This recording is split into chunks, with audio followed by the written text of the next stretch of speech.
Hello everyone. Sorry, I was supposed to start a few minutes ago. So hopefully everyone is having a good day. If you're new here, I'm Luna Affinity. I've been reading professionally since 2019. I usually kick off these live streams with free readings. So for today, if you have a yes or no question you would like to ask, feel free to drop that in the chat. And we are going to go ahead and get started. I will answer free readings for the next 12-13 minutes or so, and then we will move on to donations after that. If you are new to me and you have to wait to talk in the chat, don't stress out. You will still get your question answered, even if my list is closed.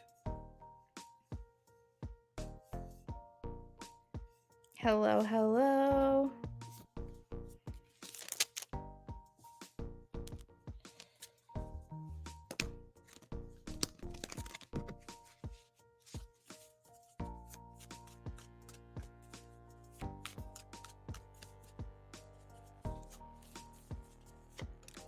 God's daughter, I have a yes. I have the Knight of Wands. These are probably more sexual, physical feelings for this person. Lil Pits, I have a yes. Six of Pentacles.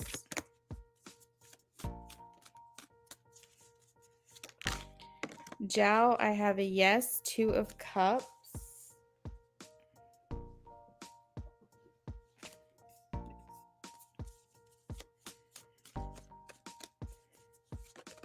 Fabi, I have a no. Death card.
You're welcome.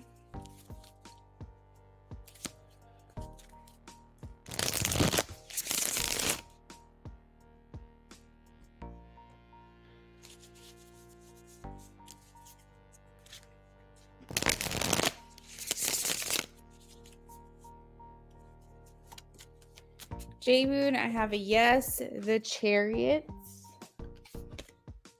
Take that action.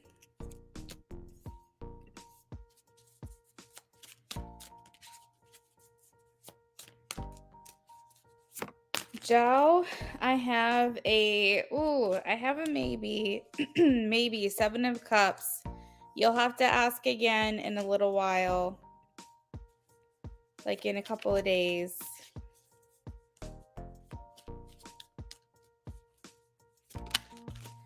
May, I have a no. The Death card.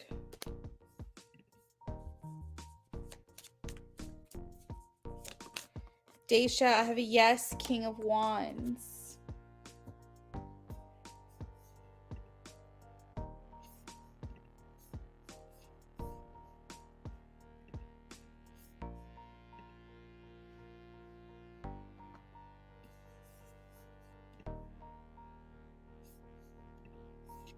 You're welcome.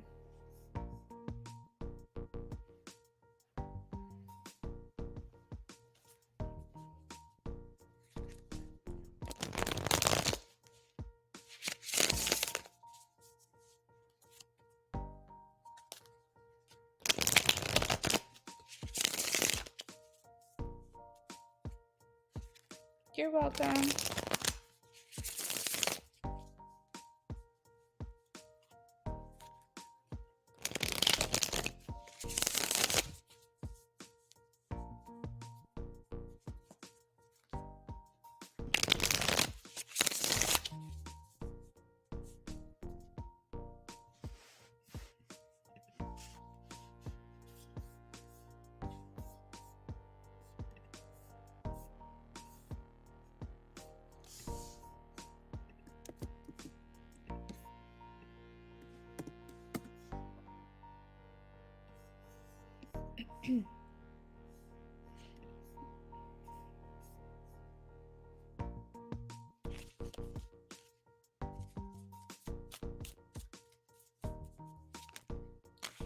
Cindy, not yet. No, not yet.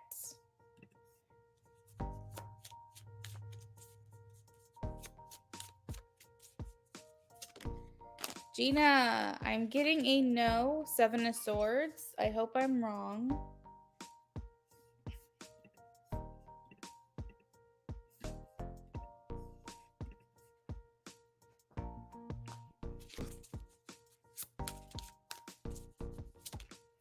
Lisa, I have a yes. Queen of Pentacles.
Cindy, I'm not sure. I think it was 7 of Cups.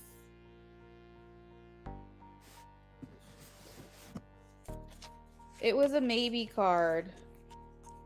So I think 7 of Cups.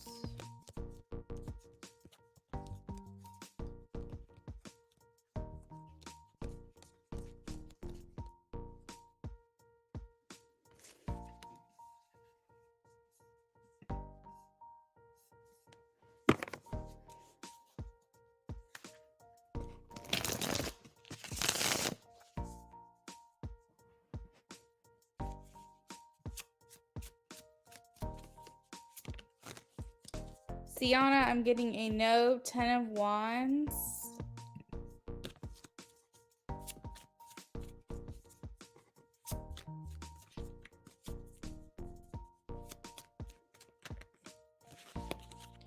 Kels, I have a yes. 10 of Pentacles.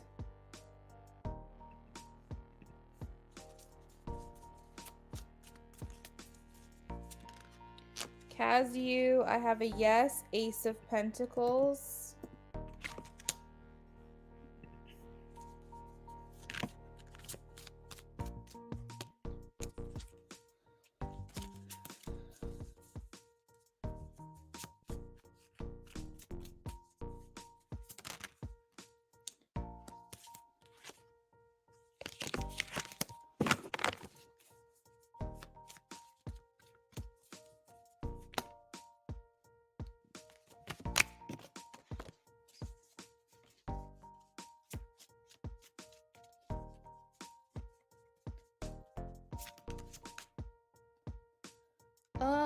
Amy.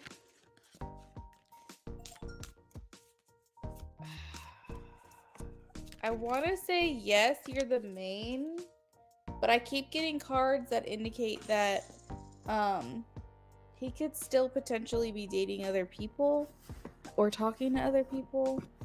Like, I feel like you're the main girl, you know? I feel like you're the person he sees to the most, dedicates the most time to, but I don't think he's completely closed the door to other options. I just want to throw that out there. Tracy, yes, you can ask.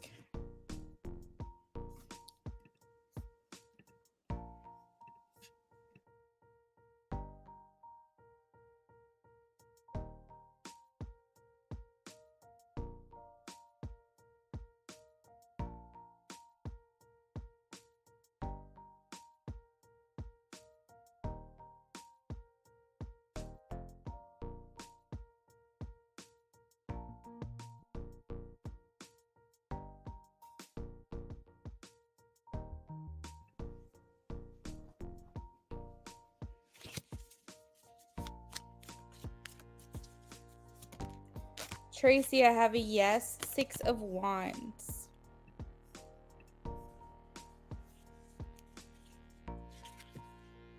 Okay, Amy.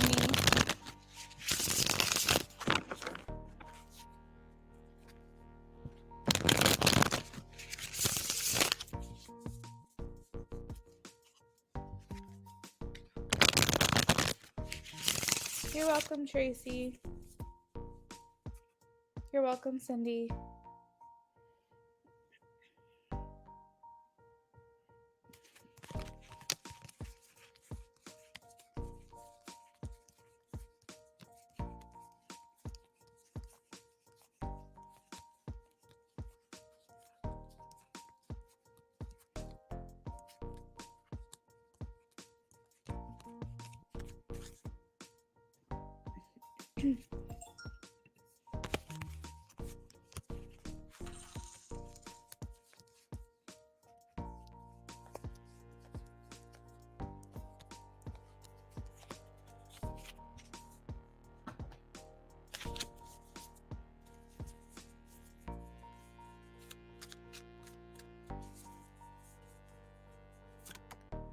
Eve, I have a no. The Hanged Man.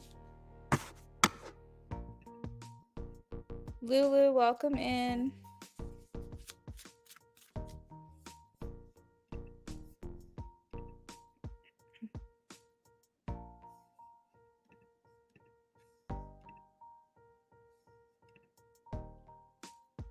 Okay, Amy, I see it. Thank you.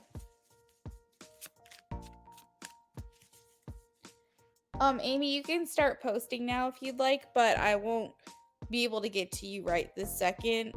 So it's up to you. If you want to go ahead and start posting, I can catch up.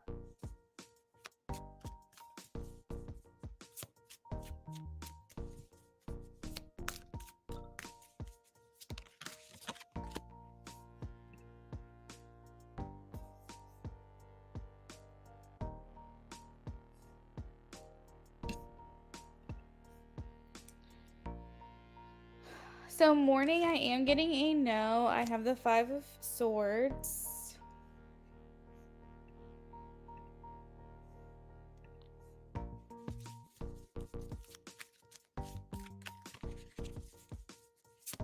Lulu, thank you for the sub. I am getting a yes. Knight of Cups. You're welcome, Eve. Johnny Blake, welcome in. How are you? Okay, Amy. That sounds good. I'll let you know when I am able to give you full attention, okay?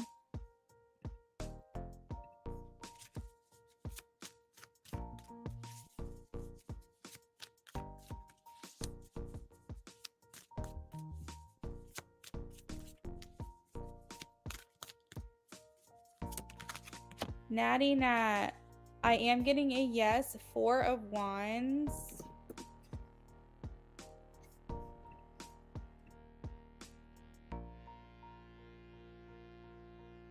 Johnny, go for it. What's your question?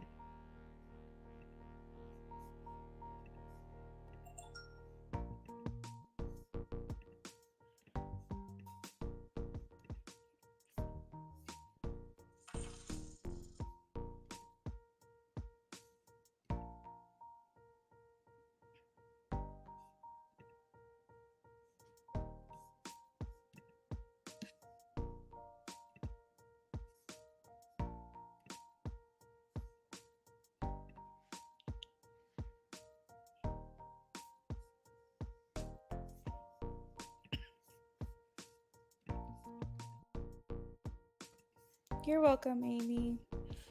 You're welcome, Natty. Hey, SB, welcome in. All right, this is for Johnny. Hi, Arisha, welcome in. Wow, that's a long time, Johnny.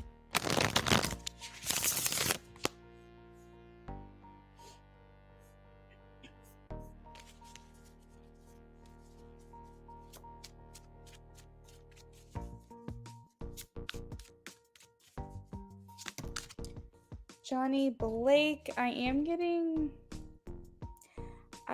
it's the Hanged Man is like not right now or no. But the Hanged Man, the energy of it is things are on a break or things are on pause.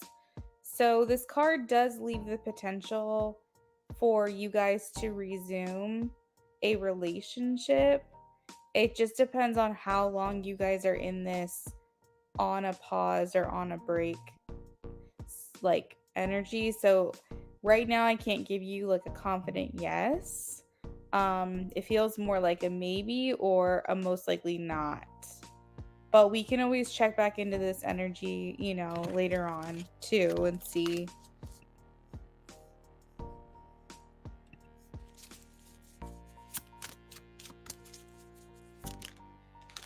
SB, I am also getting a maybe for you, maybe sometimes. I feel like with a maybe card for the type of question that you're asking, it can indicate that he does think about you, or she, be whoever this be person is. I'm sorry. I always try to jump to pronouns and I shouldn't do that because I'm not sure who these people are. I feel like with maybes for your specific type of question, with the Two of Pentacles, it can indicate this person thinks about you, misses you from time to time. I wouldn't say it's this deep, profound longing that consumes their daily life, but I will say that they potentially miss you, you know, here and there, or like miss your company, having you around, things like that.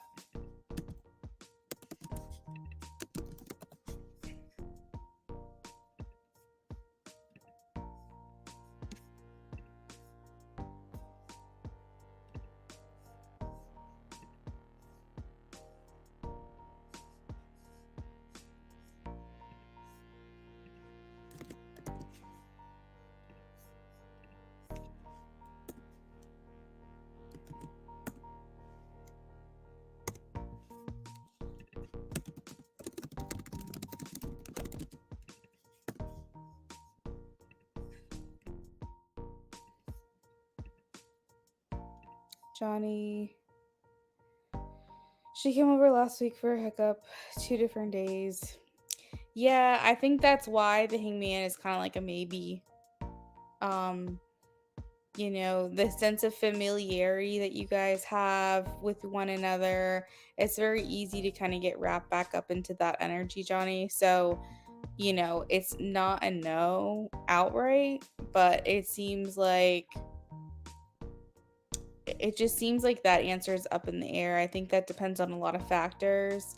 I think hooking up is it can be an isolated event. I think that someone can enjoy the intimacy and the comfort in the company and still know that maybe it's not the best choice to get back together at this time. A lot of people can compartmentalize hooking up with an actual relationship. So, yeah, I think let's just check back with the energy later on. Yeah. Yeah, I think that's a good plan, Johnny. You're welcome. Hey, Melody, welcome in. All right, guys, I'm going to wrap up this free list really quickly, and then we are going to move in to donations. Melody, if you want to add in a free yes no, I'll honor that because you chimed in before the list closed.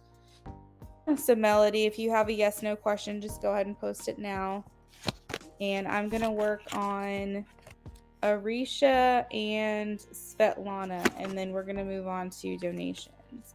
J-Moon, let me confirm that and I will add you to the list. By the way, guys, I have a skip the line option now. For those of you who are in a hurry, don't want to wait around, but still want to be present for your reading, it's an additional $5 on top of your donation to skip the line. And if I'm in the middle of someone's reading that's currently being done, that does not qualify to interrupt someone's reading. You would have to be the next person behind them. And if someone else has also paid to skip, you would have to be after that person. But potentially, you can be next in line at any given point whenever you pay to skip. So that's totally up to you. It's an option. I've had people say they were on a lunch break or they were on their way into work, yada yada yada, and they wanted me to rush through other people's readings to get to them because they were in a hurry. And this basically hopefully will help resolve that issue, that you guys, if you don't want to wait, you don't have to. So there's that. I'm throwing it out there. You don't have to do it, but if you need to or you want to, you can.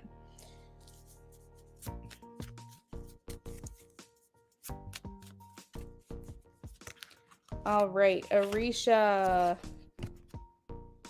I'm getting a yes. I believe this is a yes. I have the Knight of Swords and the Seven of Pentacles together.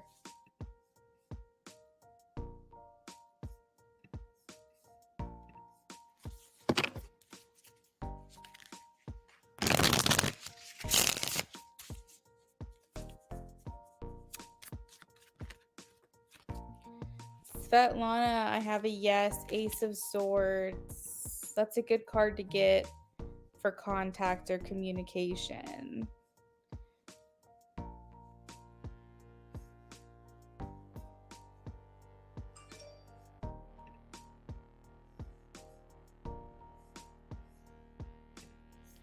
All right, let me see where we're at here because I'm getting a lot of donations coming in. Hold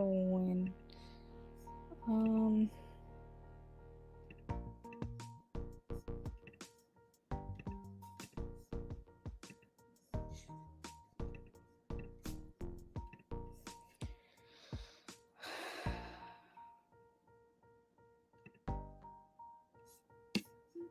J-Moon.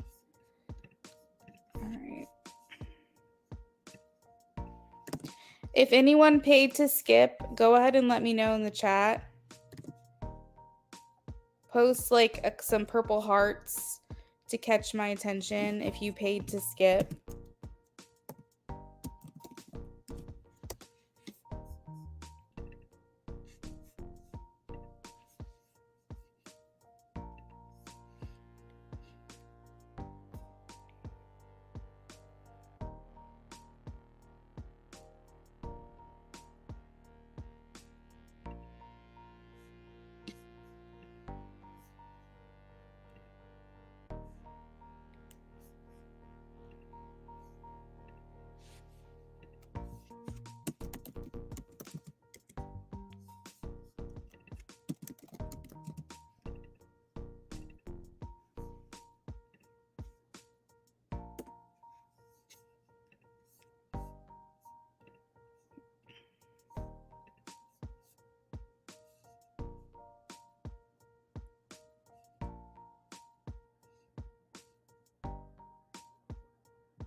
SB, I have your question. I went ahead and saved that for you. Thank you, SB, for dropping that in. You're welcome, Svetlana.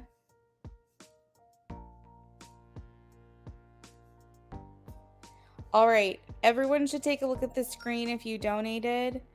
This is the order that I received donations. If you donated and you do not see your name, please let me know. Also, if you paid to skip, let me know. Sorry that Nightbot is coming through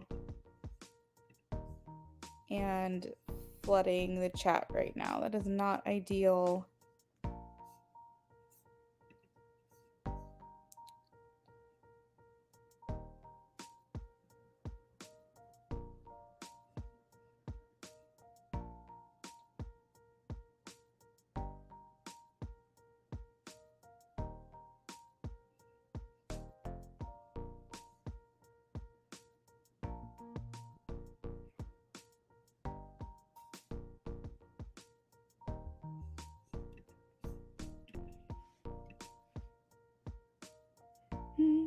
If you guys can still hear me, my computer just froze for some reason, so I'm trying to figure out what's up with that.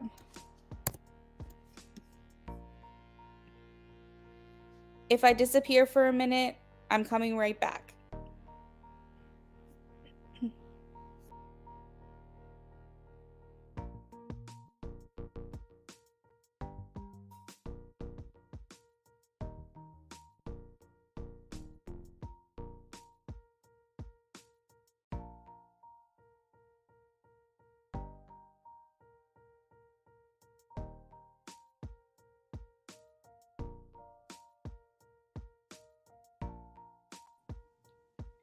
Okay, guys, I'm back. Sorry about that. My computer froze. I don't know if you guys are able to hear me or not. Smiley, hey, and welcome in. Welcome in.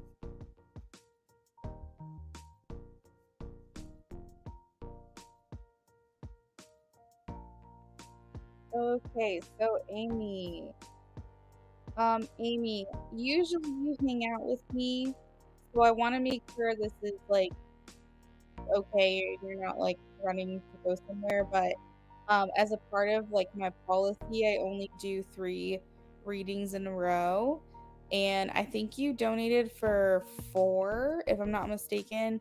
Now, typically on a case by case basis, I would like just go ahead and just do them all in a row, but because I have a lot of people that are here that are waiting for their turn, if it is okay with you, I'm going to go ahead and just do 3 of the 4, and we'll add you back into rotation in order, which would be just before uh, just before who is this? Just before Cindy.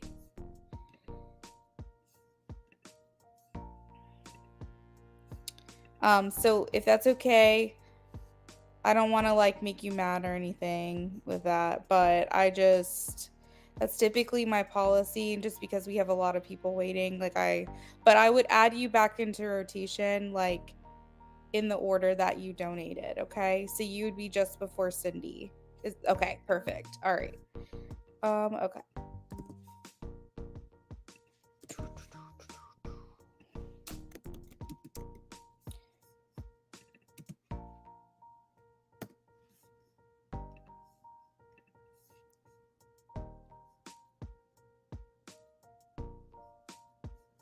Thank you, Amy. Okay, perfect. All right, I went ahead and added you back into the rotation for your last question that you have. And I am reading what you're saying now.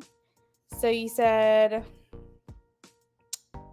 update is that I think Eli is only intimate with just me. At least we said that to each other while we were intimate. I asked you, clarify if we're on the same page, that if things develop seriously, he's okay with that. And he said, yeah. And he said that he added that if nothing happens, nothing happens. But he also added to me that, so you know, I may not stay here in this state and might move. Amy, I told you. I know that you know this. I remember specifically saying, I kept hearing he might move to a different state. He might move somewhere else. And I specifically remember that the reason why he's pushing the brakes with you is because he doesn't know what his plans are. And I believe I even specifically said move to a different state, which is wild because I heard that in my head and like clairaudiently. And I actually, I wish I would have. We've done so many readings. I wish I knew which stream it was from, but this is actually making a lot of sense.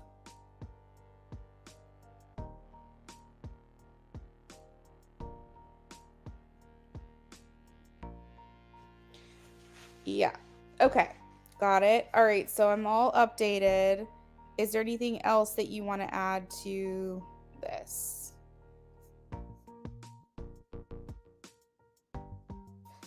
Good. I'm glad.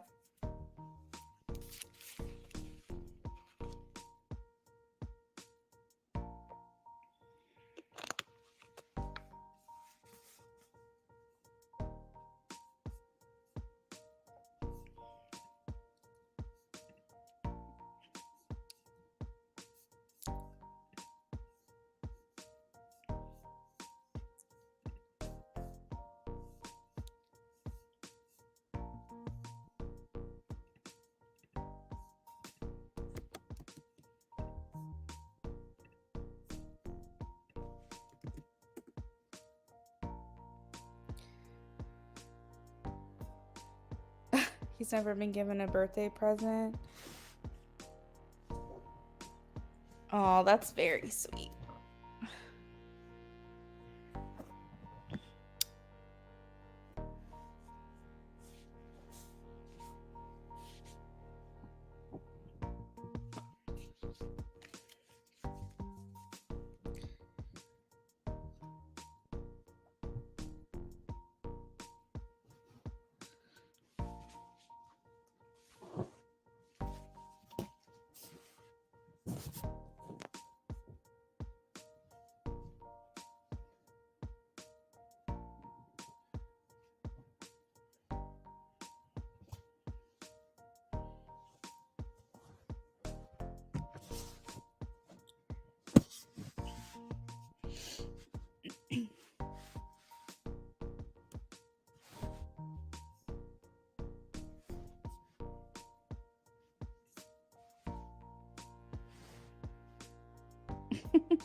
Oh, wow. Okay.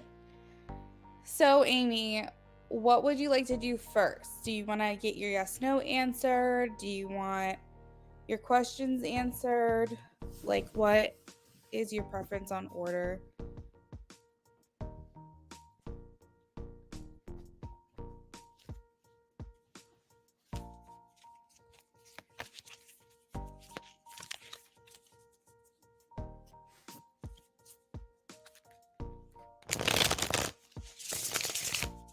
Okay, perfect. Go ahead and post that then if you're ready.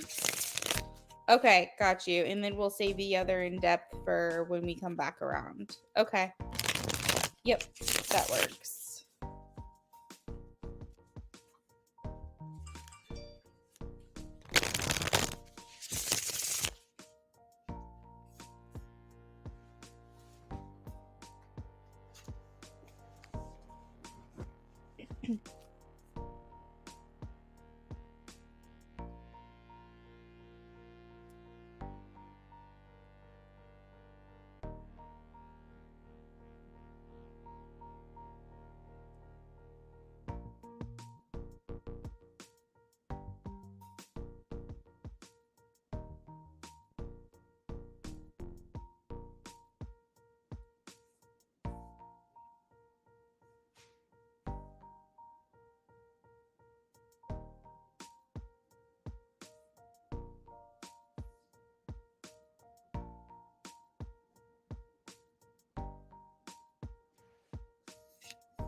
So Amy, I am getting a yes. I have the King of Swords. So, um, just going off of this, it makes me feel like, um, well, and this Seven of Pentacles. So I feel like he's saying he still would like to invest here with you. He wants to invest in this connection. So long as it makes sense. I think that if he decides to like move, he might not want to continue to invest in this because that would just be really hard. But I feel like with the Seven of Pentacles, it's saying he wants to continue to explore this relationship. And then to answer your question as a yes, no, I have the King of Swords as far as like, does he take you seriously? And sees you different from other people. I am getting a yes. This is a very decisive card, and it specifically speaks to the mental connection that he feels with you that I feel like is like above other people. Like, again, you probably are really someone who's easy to talk to, but it's not just that. I think It's the fact that he feels seen by you. Like, what he says doesn't just go in one ear and out the other. Like, you can be a really good talker and you can be a really good listener, but it takes a special person to make someone feel seen. It takes a special connection to make someone feel seen. So I feel like for him, he's saying yes. You guys, your mental connection that you guys have with each other is just on another level.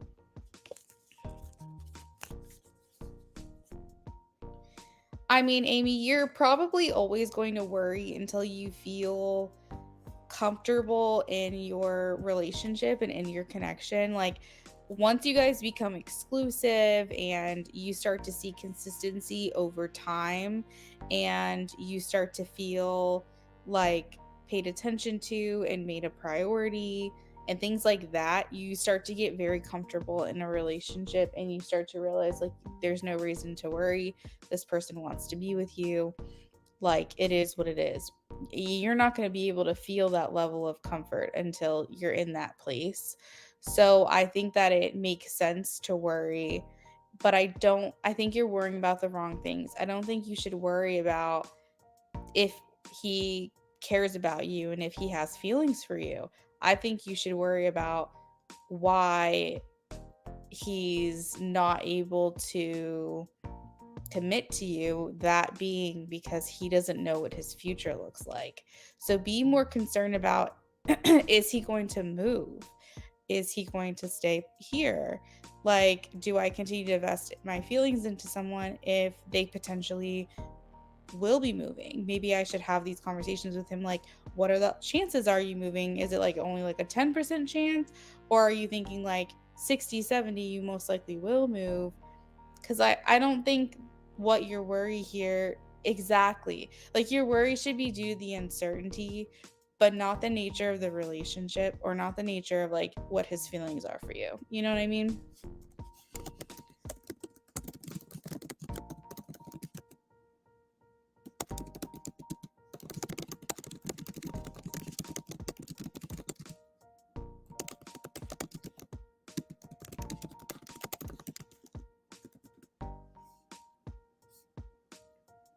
Yeah, so again, you're not going to feel very stable in the relationship until you have defined that connection.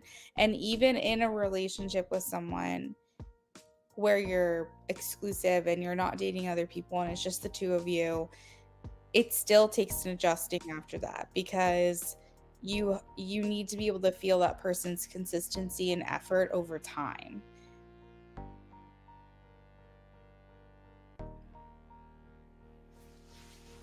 Did you have anything specific that you wanted me to try to channel for the message, or just whatever comes through?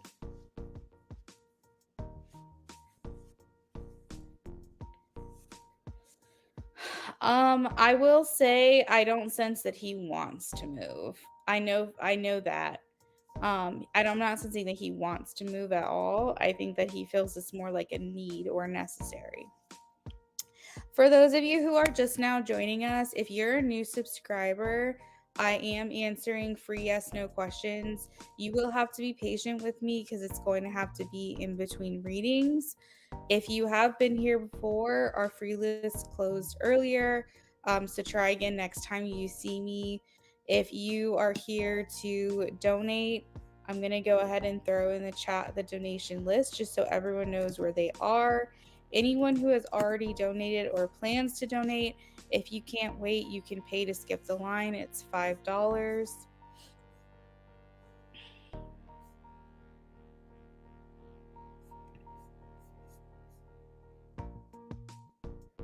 Thank you guys for subscribing as well. I noticed my sub count is going up pretty quickly, so that's awesome and I really appreciate your support.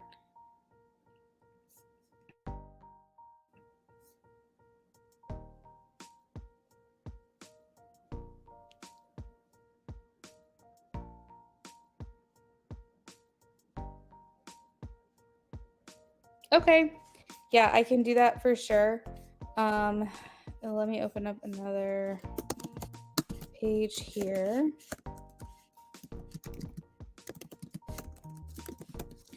Okay, so I am about to work on a channeled message for Amy.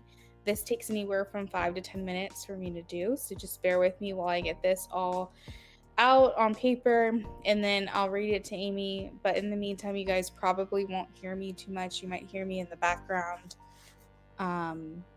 but probably not like a normal reading would sound. And I am here monitoring the chat, so if you have any questions for me, I'm right around the corner.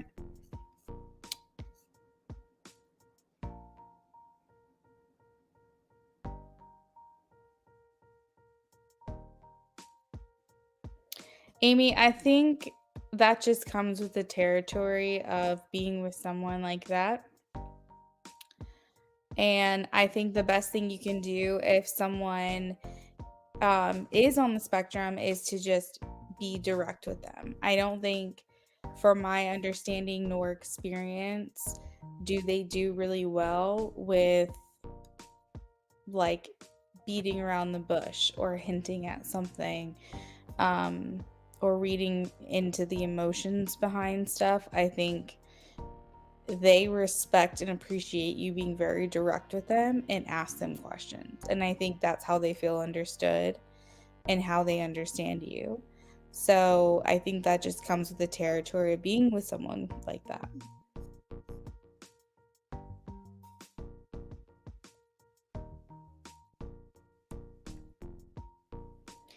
Yeah, Amy, I totally get that.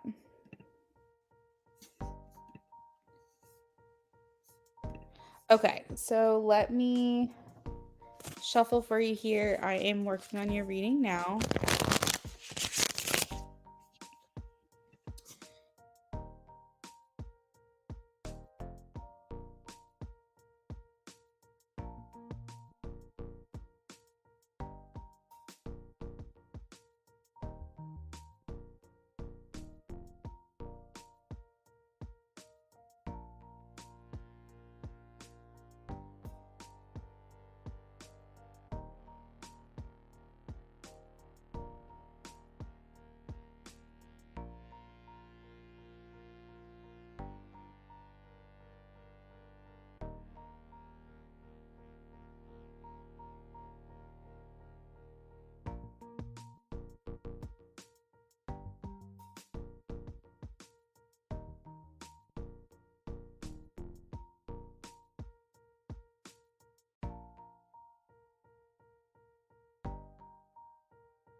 Hey guys, thank you for the donations. I went ahead and updated the list. If you donated and you don't see your name, please let me know. And also, if you paid to skip the line, let me know as well.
Okay, Amy, I am ready.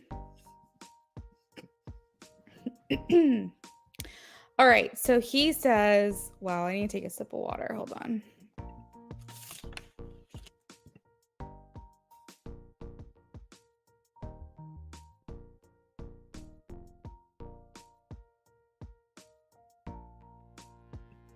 Johnny, yes, I am. We have a very long list of donations. I'm trying to get through things very quickly.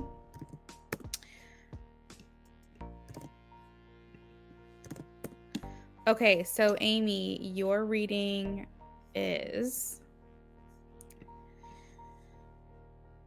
to Amy. I hope this can work out between us because you have so many qualities I admire. You inspire me, you are fun to be around, you are sentimental, attractive, sweet, and wise. You are intoxicating, and when you aren't here, I miss being around you. I am afraid of how this is going to turn out. If it doesn't work and I get too attached, this will really hurt me. I know that I don't always show how I feel on the outside, but you need to know that I am open. Wow, I'm terrible at reading this tonight. I'm so sorry. I know that I don't always show how I feel on the outside, but you need to know that I open up a lot when I am with you. The things we do, I don't do with just anyone. And I've let you into my life in a way that's hard for me because I don't always let people in. What we have and what we do together, even if it doesn't seem like it to you, is extremely intimate to me. I give more to you than I do a lot of people. No, I don't know what comes next, and that is hard. It's what stops me from getting too involved with you. But what we have done is already more than I was trying to avoid. The thing is I get carried away with you. I don't want to let this go, but I'm very worried about what I'm going to do and where I'm going to end up in my future. I feel like if I'm not honest about that, then I'm not being fair to you, and these are things you should know. I'm just trying to enjoy our chemistry for now, and if and when I figure out what the next steps are, you will be the first to know. And that's the end of the message.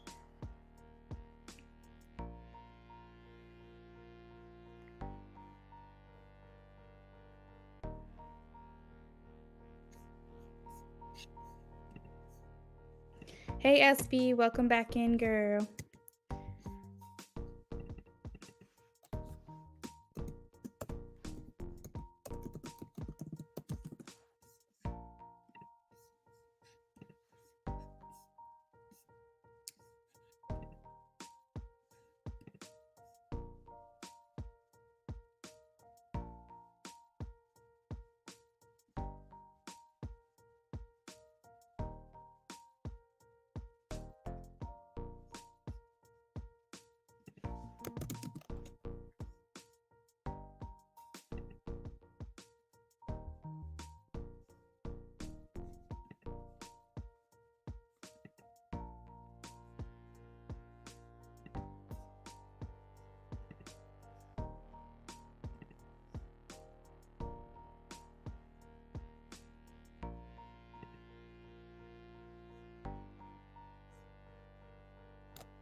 Yeah, Amy, he is taking it one day at a time. I think that honestly, you guys are moving faster than he wanted, but he kind of gets swept up in the moment with you because he's saying like what we have done is already more than I was trying to avoid, but I get carried away with you. So I feel like he's saying like even what you guys have done up until this point is still more than what he planned on or what he thought would be best because he gets swept up in the moment. So, to conclude that message, it does feel like he is just trying to enjoy being with you, maybe not get too attached because again, he doesn't know like what his future is going to be. And I think that he feels like if he knows that there's a possibility of him moving, then that will slow things down even more, because when we as human beings, we're constantly trying to protect ourselves, where self-preservation is like our main thing. And I feel like for him, he's saying, if it's going to lower our odds, then I'm going to slow this down even more. Like if I move, then our odds of survival is going to be even less. So I need to kind of like slow things down or pace myself. But he's saying that even throughout that attempt, even throughout that process of him trying to go at a slower pace, he says he gets swept up in the moment with you. And things end up happening that he like was trying to maybe hold off on. Okay, so what is your in-depth question, Amy? J Moon, welcome back in, girl. For those of you who are just kind of hanging out waiting for your reading, you are more than welcome to post your question. I'll hold on to it and answer your question if you don't think you can be here. I'm one of those readers where I value your time, and I understand that you can't be in here to get your donated reading and just wait hours and hours and hours at a time. So if you have to go, if you have a kid to take care of, you got dinner to make or whatever, and you can't hang out in the chat 24/7 until it's your turn, you're more than welcome to leave your question with me. I always call on you when it's your turn. If you're here, great. If not, at least I have your question. I can get it done, and then you can come back to your reading when you have a minute. Another option would be, if you want to make sure that you're present, you can always pay $5 to skip the line, and that will put you ahead of everyone else who hasn't paid to skip.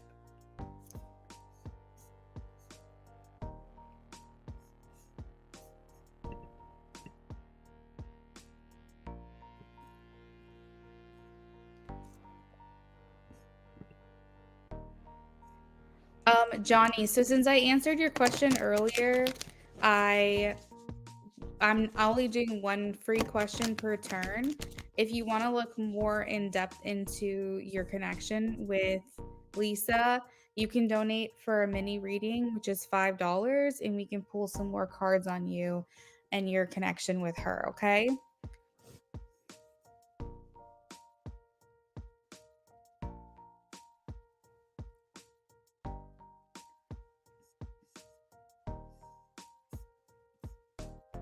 Okay, so let's shuffle for your in-depth reading, and then we'll be moving on to SP.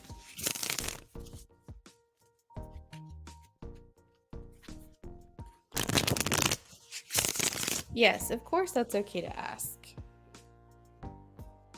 That's okay, Johnny. So I do free readings every time I go live. So the next time that I broadcast a live stream, get here early. The first 15 minutes of that live stream, I will answer another free question for you. I don't care if you're new, I don't care if you've been here before. I will answer a free question for you every time I go live. The only catch is you got to get here early. So make sure that you're here at the beginning of the live stream. You can turn on notifications to my channel if that helps as well. Johnny, yeah, I'm not sure. I'm trying to think. The card that I pulled for you, I believe, was the Hanged Man. So to me, it feels like there's going to be a pause, but you can always hit play, So there's a chance for this to resume. I think let's check back into the energies the next time that I go live, okay?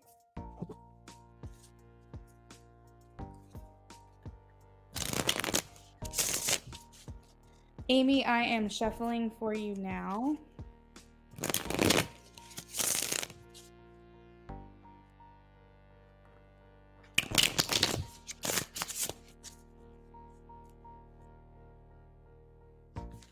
Philomena, I can, if you leave your question with me now, like if you have to leave the room and you want to leave your question with me, your question will be answered tonight. It's up to you. You're welcome, Johnny.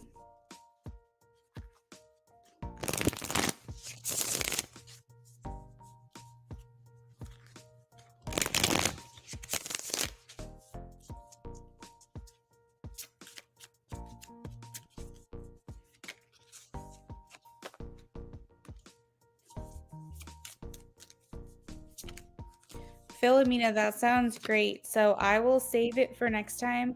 So Philomena, I have you down for what looks like to be a mini and a yes no, or a mini and a past present future, or something like that. So I will save on to that till the next time that I see you, okay?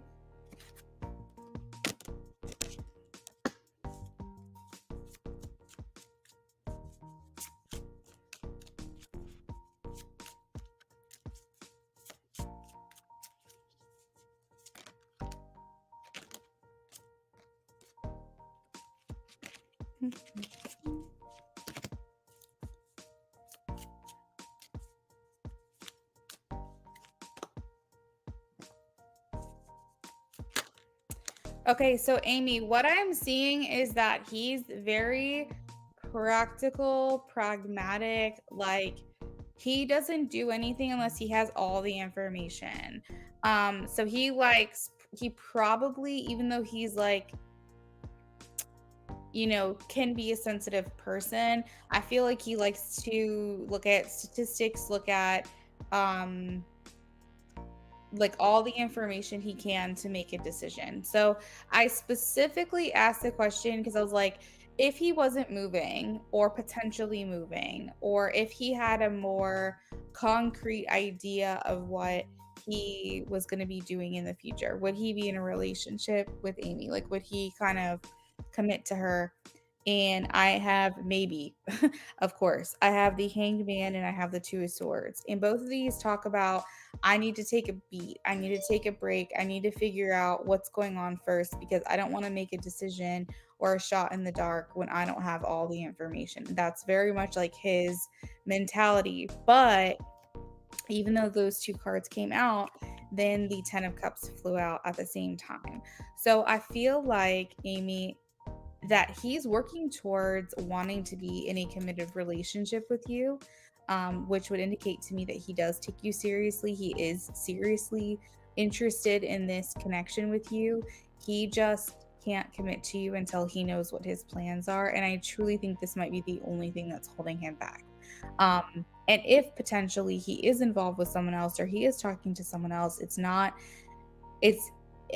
might even be like, I don't know. I feel like he might be, I don't know, you're just like the main person here for some reason. Like I feel like he feels his connection with you is just so strong that, if he knew for a fact tonight what his plans are going to be for here until the foreseeable future, I feel like he would be like, let's keep dating and be open to the possibility of a committed relationship. I really do. I just don't see these other people as being like as prominent in his life as you. And I feel like he struggles with the unknown. That's a big thing for him. And it's not about the unknown of the status of your relationship. He's not scared to commit. He's scared to set himself up for failure. He's scared to jump into something with you that is just destined to not work out. That's what he is trying to avoid, okay? So I feel what I want you to know is his intentions are to continue to communicate with you, continue to talk to you, parallel to his life and figuring out what his next steps are. Because here's the thing, if he ends up not moving, something falls through, his mom breaks up with the boyfriend, she ends up staying, they stay local, I think truly he doesn't want to miss out on this opportunity with you. I feel like he doesn't want to risk not being a part of your life, you dating someone else, even though he knows that's a possibility, for him to just stay where he's at and then go, never mind, I'm not moving anymore. I'm staying here. Change of plans, and he risked the opportunity of being with you, or he misses that opportunity of being with you. So I think that for him, he's kind of in this weird like Schrodinger's box, will they, won't they paradox of like, I want to continue to get to know her because in the chance that I stay, I want us to continue on this trajectory. However, I can't dive in deep with her quickly because I don't know what my foreseeable future looks like. I also don't want to get too attached and end up hurt. So that's pretty much like his intentions, his feelings, and his thoughts about this. James, I have your donation question. Thank you.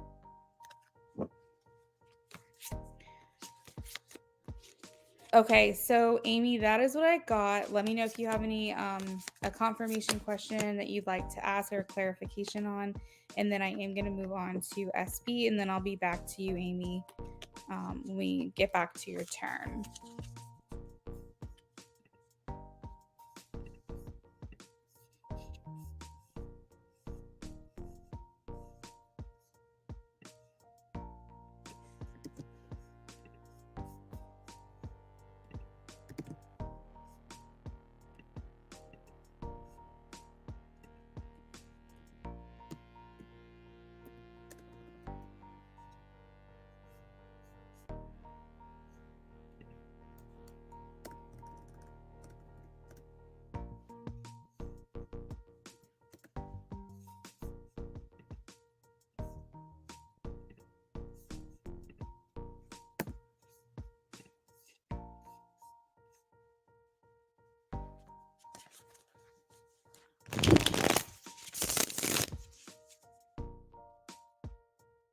So Amy, you're so funny. Out of everything that I just said, you really don't know. You really don't know that he has romantic feelings for you, because I literally said that if he knew for a fact he was staying for the foreseeable future, he would want to work towards being in a committed relationship with you. Yes, of course. Of course he has romantic feelings for you. Of course, you're not dumb. I think you just process information a certain way and you like to have that confirmation, and that's totally fine. But I also want you to be like, use your own discernment and be like, duh, like that makes sense. Like if that's what he wants, that makes sense. I think for you, it's hard because sometimes you get the readings from me and then you try to interpret and process that information. And then you hang out with him and then you start to like maybe question or wonder because the way that he portrays himself is hard to read sometimes. And so then I think that you're trying to like match, I don't know, maybe what I'm saying with what he actually is doing and stuff like that. So don't worry. Like I definitely feel like as far as your connection with him, worrying about if he like sees you, likes you, is romantic with you, all that stuff, like I don't think that that's really what you have to worry about. Just keep in mind that his main concern, and I think what you should be worried about, is what his plans are going to be. Like, is he going to move, or what's going to happen with that situation? Because that is a determining factor on the connection that you guys are building right now.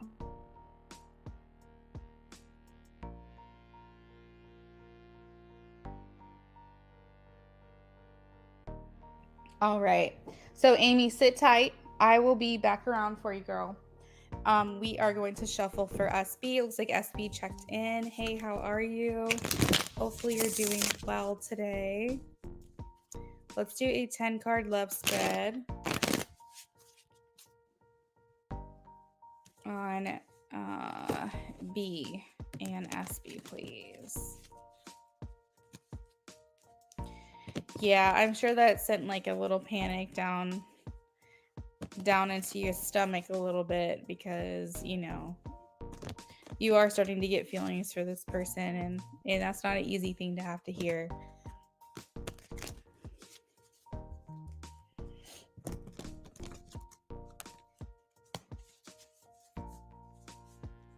That's true. They do say that if you're anxious and worrying, you're living in the future. And they say that if you are depressed and there's one other adjective or one other emotion. You're living in the past, and it's the present that you can feel true happiness. You're not going to feel happiness worrying about the future. You're not going to feel happiness worrying about the past, but you will feel it in the present moment. So focus more on being present and in the moment, of course. But that's where the human thing kicks in, where we're trying to protect ourselves. So it's like easier said than done. You're welcome, Amy.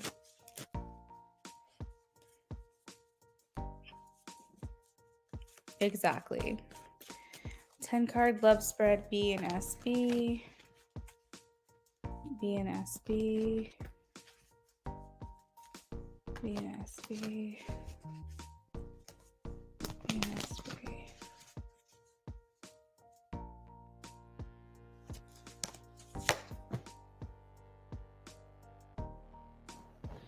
All right. B and SB. B and SB. B and SB. What's going on here?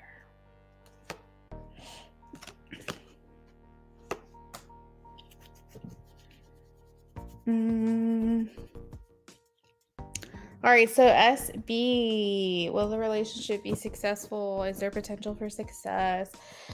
I have a judgment card. I have yes.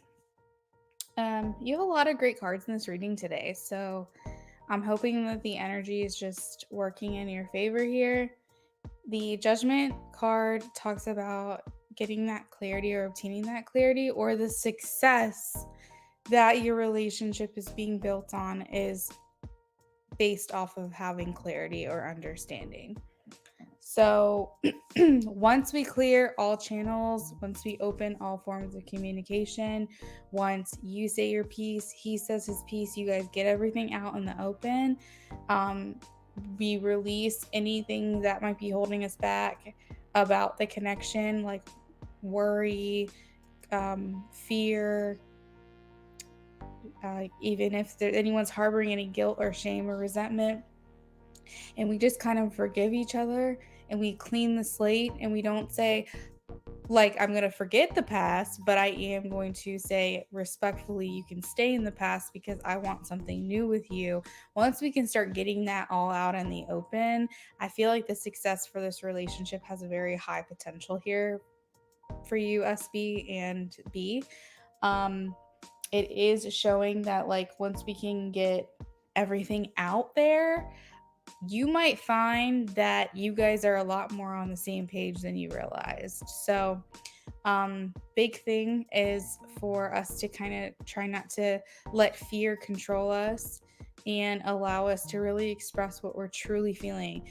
I hate you, I love you, I want to be with you, like, do you want to be with me? I feel a connection with you that I've never felt with someone before.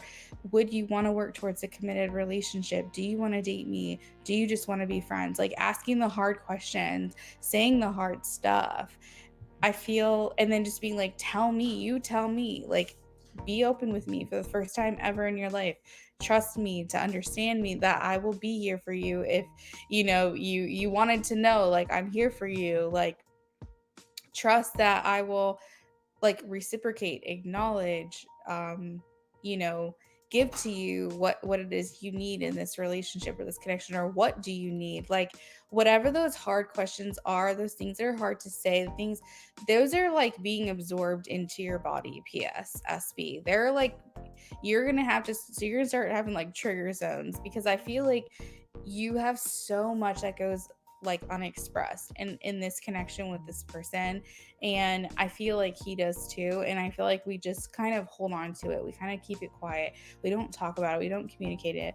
And when we do, like I said, you might be very surprised. You guys are a lot more similar and a lot more desiring similar things and on the same page, more than maybe you thought that you were. A lot more common ground here. So let's, like, express that stuff. Let's get it out there, because, like, what's the worst that can happen? What's the worst that can happen? He says he doesn't want the same things. Well, there you go. Now you have your answer. He says that he doesn't feel the same way. Well, there you go. Now you have your answer. But the best thing that could happen is he says, I've been wanting these same things too, but I just didn't know how to say it, if I should say it. Like, would you feel the same way? It requires us to kind of put fear in the back seat, because we're going to continue to like repress, repress, repress. And this is going to be this deep seated thing that eventually is like going to feel like we're carrying the weight of the world on our shoulders. So just something to keep in mind. But as far as like the cards, we got, Knight of Cups, the World, Temperance, Two of Cups, the Empress. We have, even Ace of Wands, Justice. All of these cards are good. You don't have a single negative card in this reading. Not at all. You have the energy of love and dating and feelings, emotions, the feeling of being complete or completing a journey or feeling whole, honesty, truth, liberation, like fairness, patience,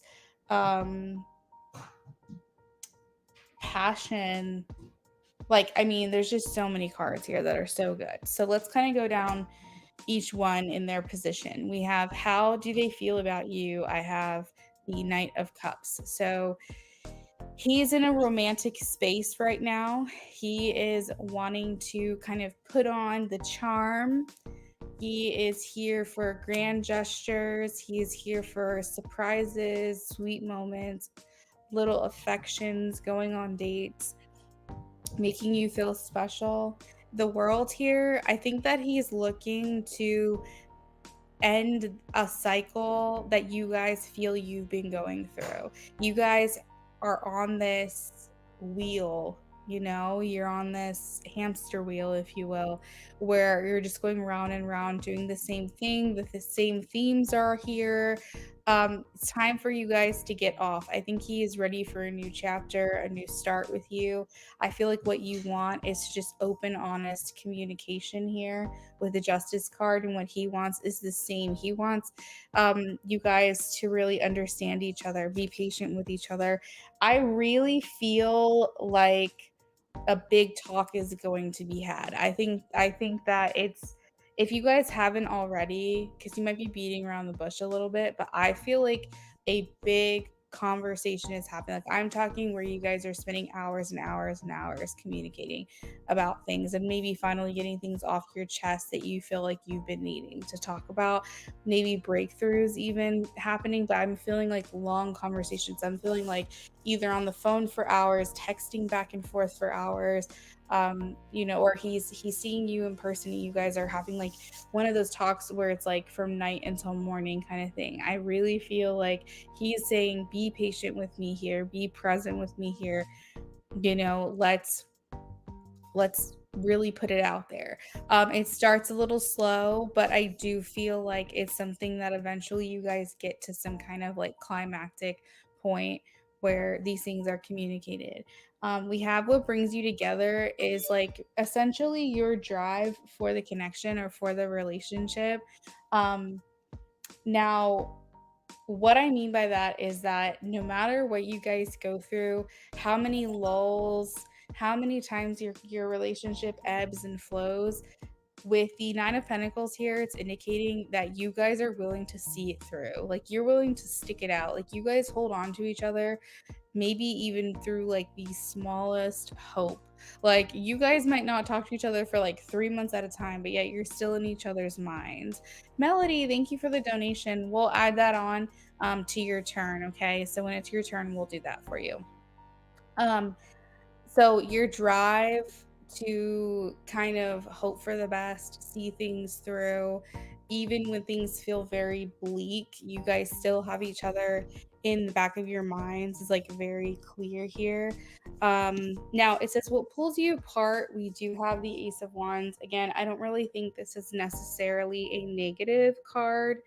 But maybe it's just really hard for you guys to like physically start something, because the Ace of Wands is like inspiration, passion, like just engaging and doing things without thinking through them. You guys might just be overthinkers, and it might be very hard for you guys to physically start something, up with each other. And then we have the energy around the relationship is the Two of Cups, partnership, unity, reunion, love, compatibility, being happy together or like in a partnership, like as a couple, being in balance. This also talks about attraction, mutual respect, things of that nature. We also have what is hidden. We have the Empress.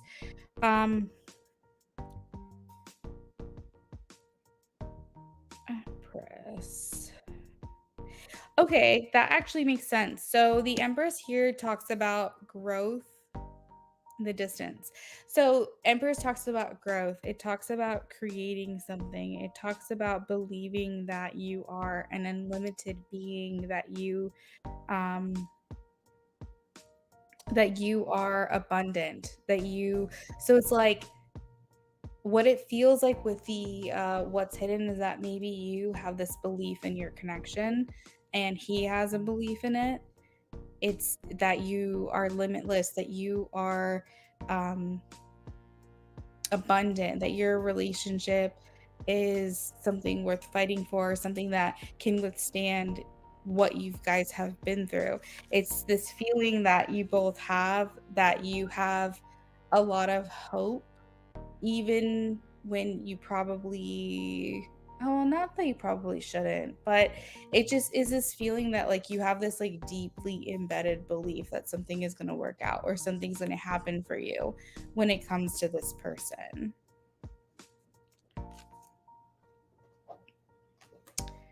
I can really relate to the show I watched, OD. What's that show? Reminiscent.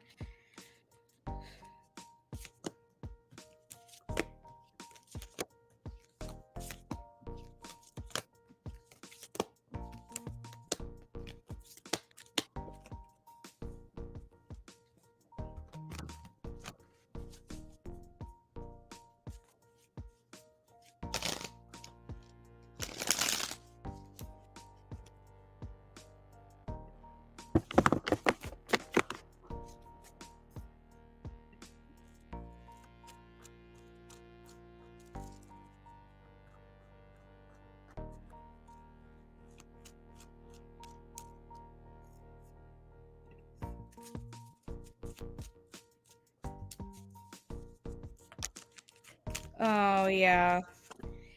It's kind of like a love song, you know. It's nice. It's kind of a nice feeling to see that something kind of hits home for you.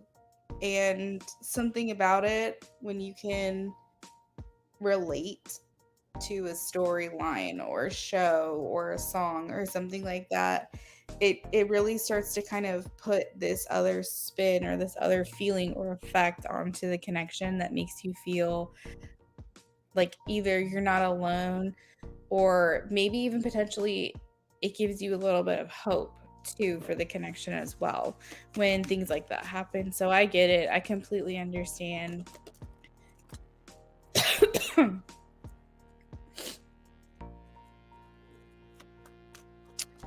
All right, messages from spirit.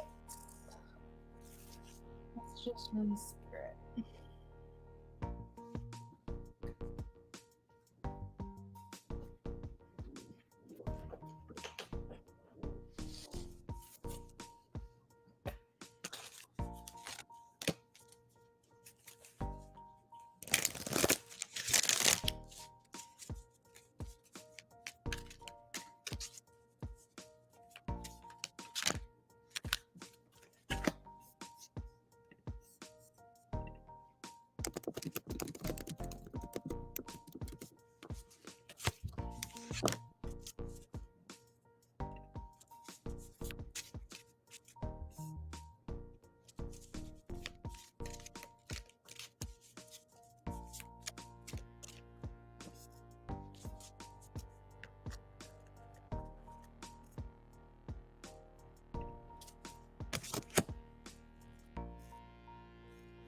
Okay, so spirit is saying that renewed romantic love is here for you. I love that it says renewed, because that makes me feel like you guys are putting a spark back into a flame that may felt like it had burned out.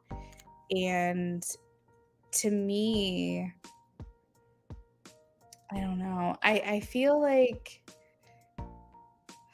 sometimes you might think to yourself you're kind of crazy for like holding on to this relationship or holding on to this connection. But at times you think to yourself, well, what compels me to do that? Is there this knowing that my soul has that I don't understand or I can't even start to comprehend? Why am I continuing to think about this person every once in a while? Why can I date other people, talk to other people, meet other people, but for whatever reason this they don't compare? And I keep coming back to this person. Is there something here that my body, my soul, my spirit is trying to communicate to me that I can't quite translate or I can't quite get or grasp? And so I feel like, for you, it's actually really exciting to see this card, I'm sure, because to me that indicates that there's this longing, and that longing was there hopefully for a reason. We have the rose quartz love life. Renewed romantic love is here for you. Um, How much time do you get to yourself, SB? Because I'm getting a message from Spirit that you're not giving yourself enough time that you need. Um, what is it that makes you feel good, and why aren't you doing more of that? Is the question that they're telling me.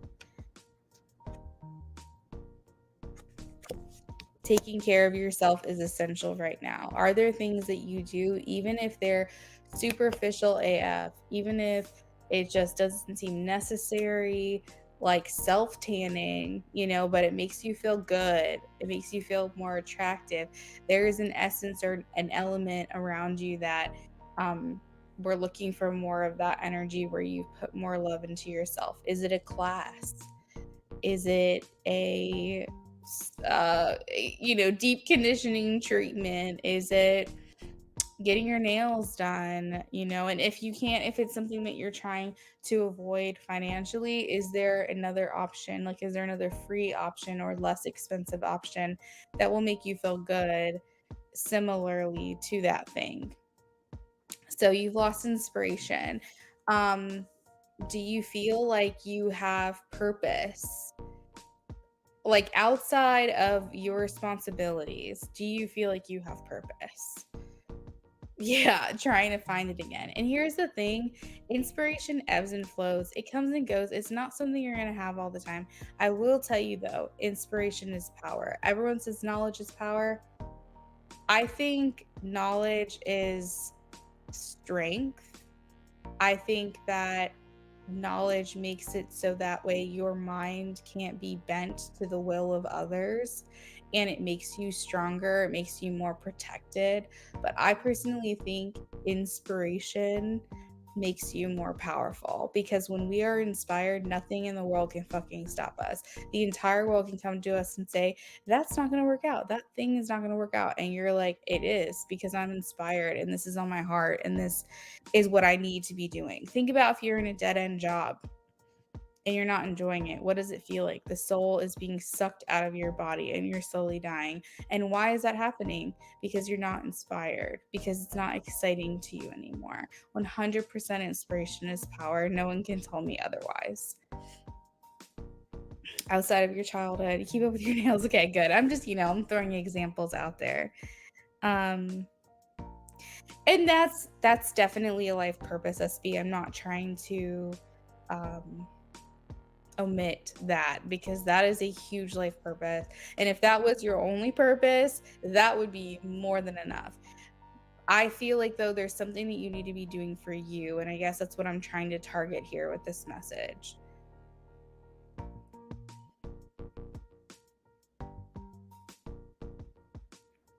Okay.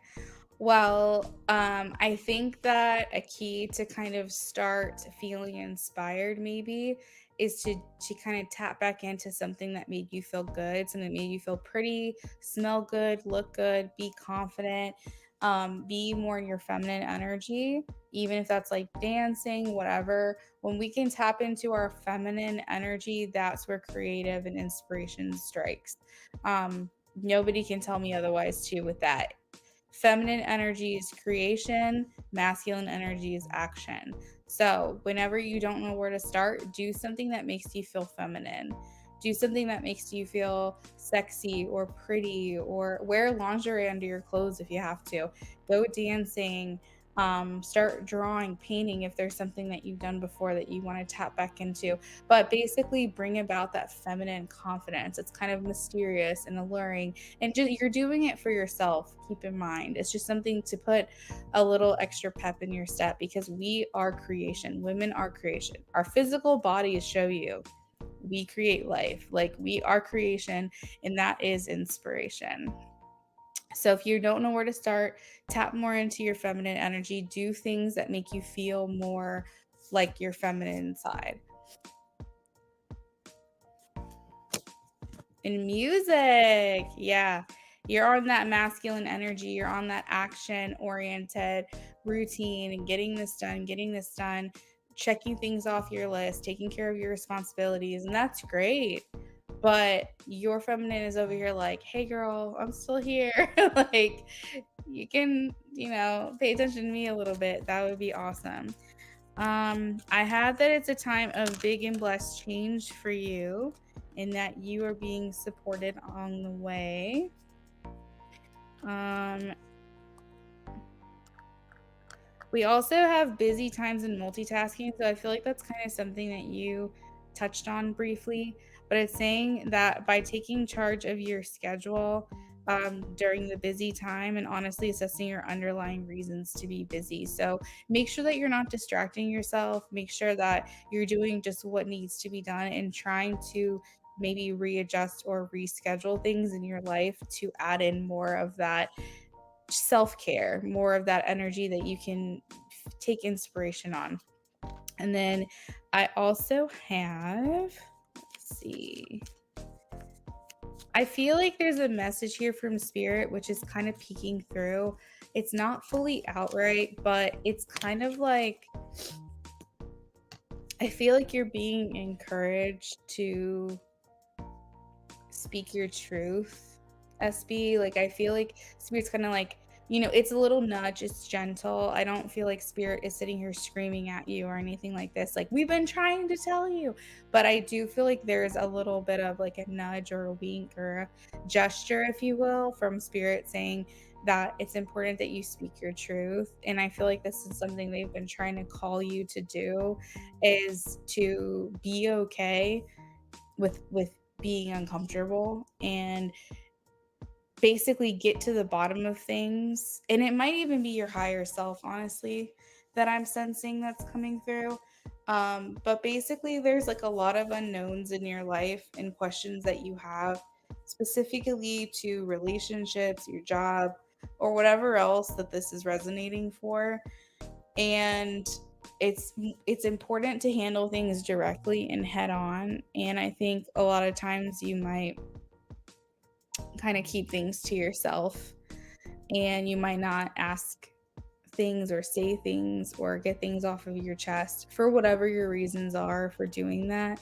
But I feel like spirit is saying it's okay to be authentically you. Once you show yourself and you share and speak your truth, you will be accepted for who you are. Don't be afraid to communicate needs. Don't be afraid to speak your feelings. Don't be afraid to express yourself. And this isn't just like in relationships, but if you're also feeling this way through for example, like the worrying about what other people are going to think, even if that's something you experience, they're saying like, don't worry about it. Dye your hair if you want to, get that piercing, get that tattoo, change your wardrobe up. You don't have to be who you were tomorrow, who you were today. Just because this is who you've always been doesn't mean this is someone you have to continue being. You can change. And a lot of times people don't think that they put themselves in this box, and they're like, think that they have to do the same thing and be the same way. No, you can do whatever the fuck you want to do. Look at Billie Eilish. She literally switches up her shit every day. Changes her hair, changes her wardrobe. One day she's dressing like super sexy and like very feminine clothing, and the next day she looks like a homeless person. Her hair is different 24/7. Her music always switches up. You can every time, basically she's like the embodiment of expect the unexpected, and there's a lot of people out there that are like that, and that's because she's like, I don't want to be put in a box. I don't want someone to be like, this is who you are and then I have to stay there. So SB, you don't have to stay where you are. You don't have to stay being who you've been. You can take the collective qualities that you want to continue to express and stay with that, but that if there's things that you want to change, you can do it differently. Don't worry about what other people think. And the more that you become your authentic self, the more you express yourself in that way, the more you will radiate authenticity. I 100% agree with that. I will die on that hill. There's no one that can change my mind about it.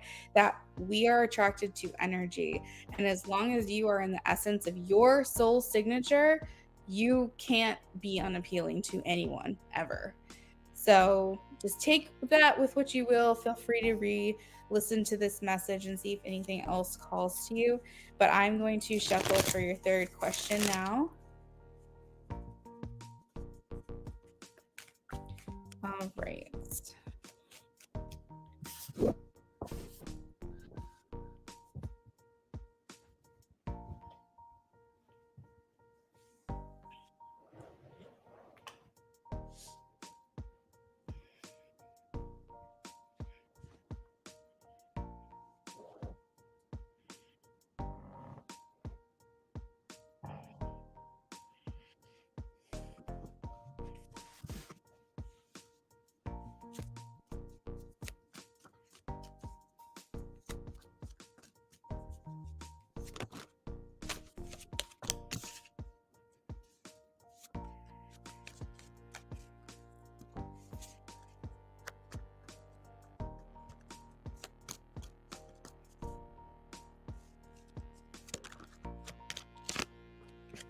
Oh, SB, I just saw your message that you said I've been consuming my free time with shipwreck stories, maritime disasters. Maybe I'll write poems again. I did a lot of that while pregnant. Oh, that's so awesome. Share your poetry with me. I also am a writer. Shipwreck stories and maritime disasters. That is hilarious. We're drawn to what we're drawn to, though. I think my personal belief is that when we're drawn to certain things like that, it's just guidance from the ether. And a lot of the times we might find ourselves interested in something that because we dealt with that, like in a past life. Because I believe in past lives, I do.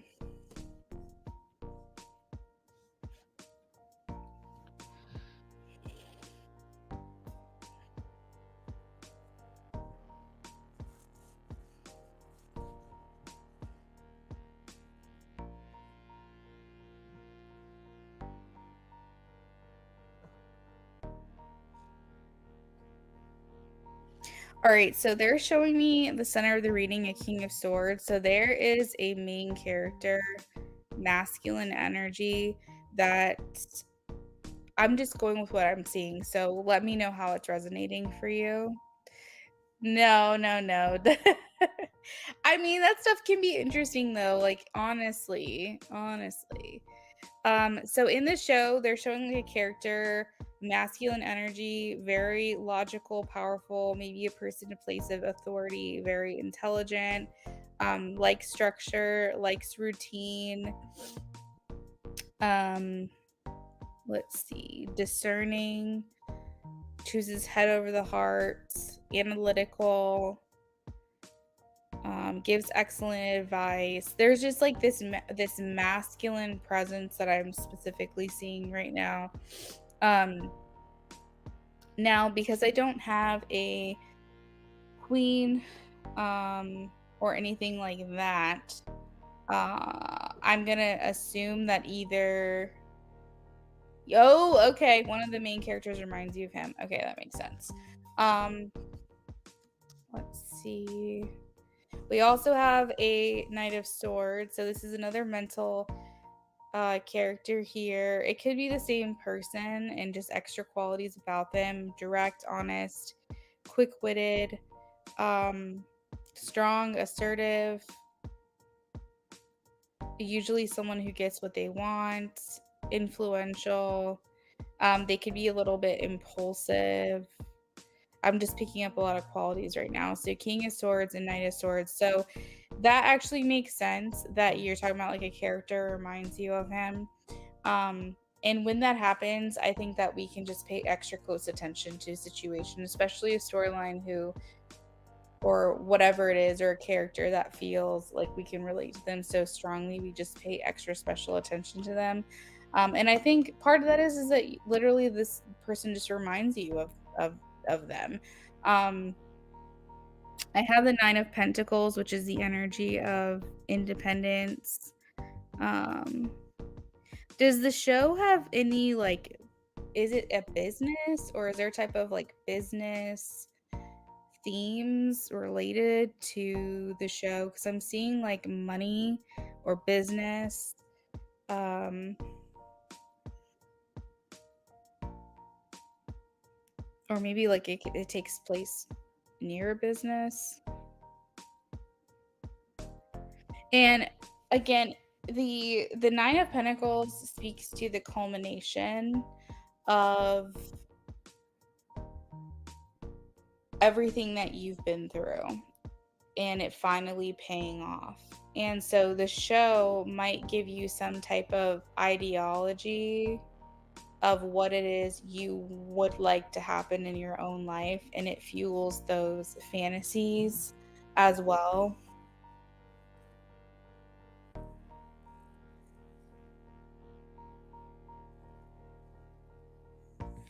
Okay, dokie, that's making sense, girl. I was like, I have wealth, nine of pentacles, ace of pentacles, like business, money, investment, savings, stability.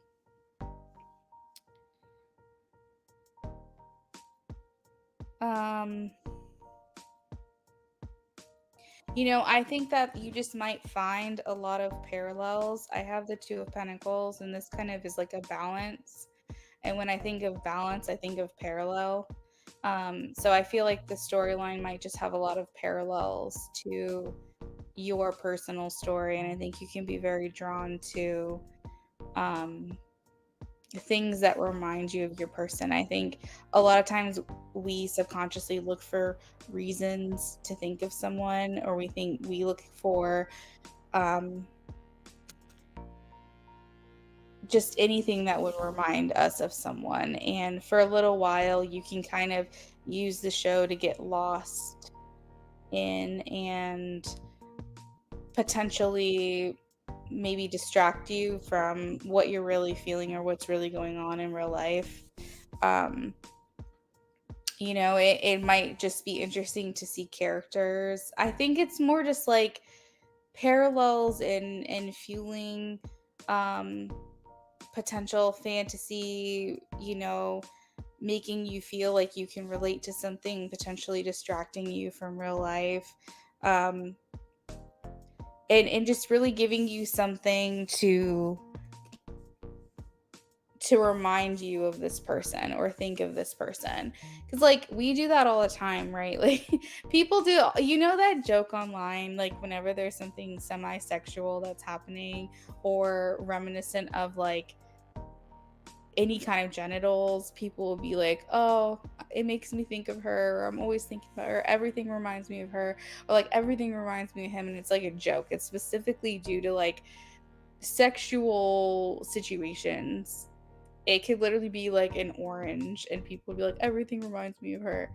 But basically there's like this like big online joke, and that's kind of what it is like, I think that any song can remind you of someone, any show, any like scenery, any book, anything, if you're looking for a reason to find that person in it.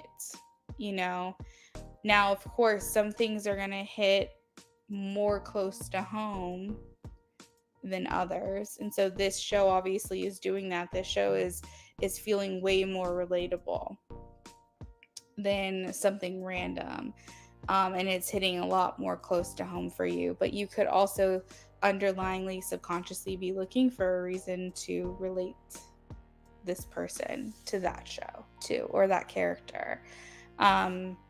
Just trying to find some sense of, I don't know, peace, comfort. You haven't had the opportunity, SB, to see your story played out with him. And because of that, you might be looking for other, other storylines, or like other ways to see how things are going to play out with other characters that remind you of yourselves. So I think it's honestly just a part of human behavior.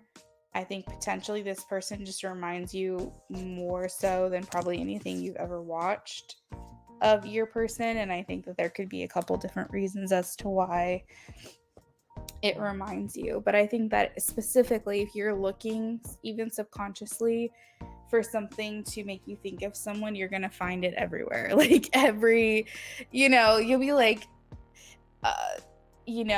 for example, at some point in your relationship, you could have talked about a bumblebee, and literally it's not a topic of conversation that ever comes up. And then, years and years and years later, you see a bumblebee after you broke up with someone, and it's like, reminds me of that one time a million years ago where we talked briefly for like 30 seconds about a bumblebee. It's like everything is going to remind you of them when they're on your mind, and your mind is consumed of it. It's just certain things are going to hit more relatably and more closer to home. So SB, that is what I have for you. Thank you so much for your donations and your patience. Let me update the donation list really quickly. Okay, let's see. Who is next? J-Moon. J-Moon is next.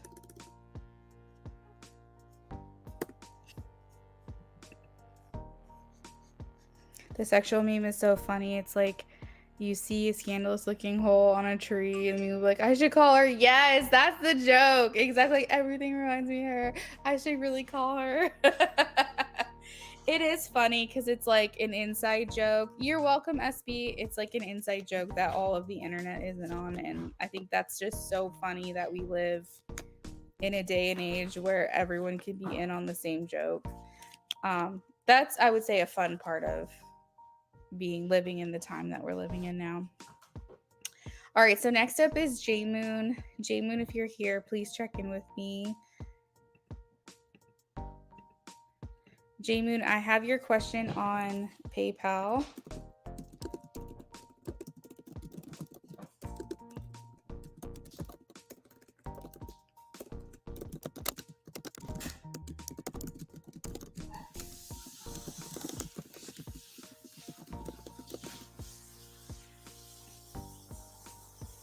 I should call her is just so funny. It is so funny. It's like these people who are just looking for signs anywhere. Yeah. That's actually the law of attraction too.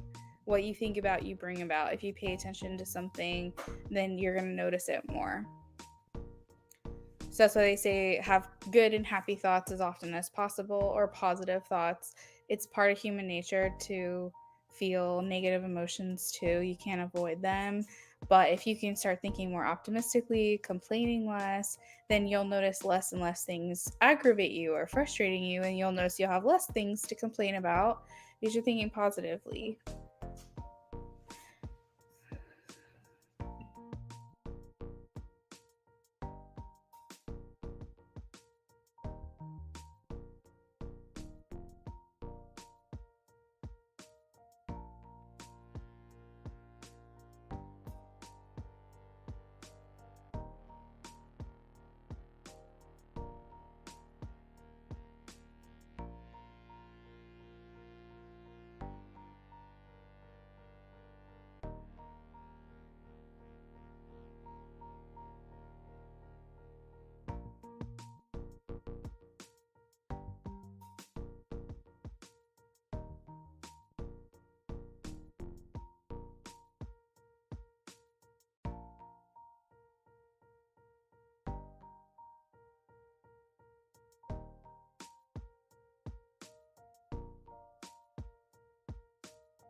Yeah, Amy, it's not easy, but you can do it. I've done it.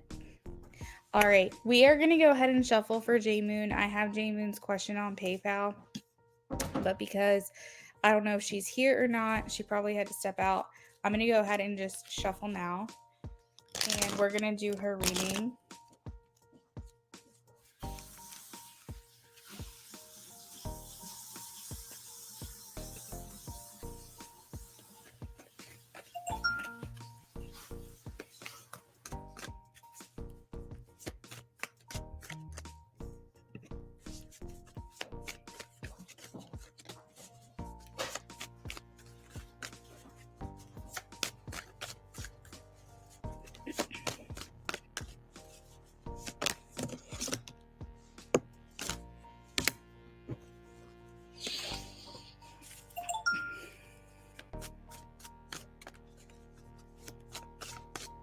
If you need okay.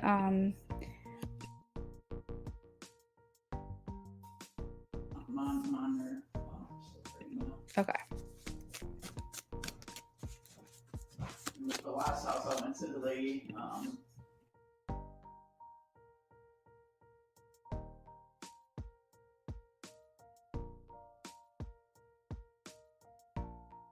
like a sign from the universe that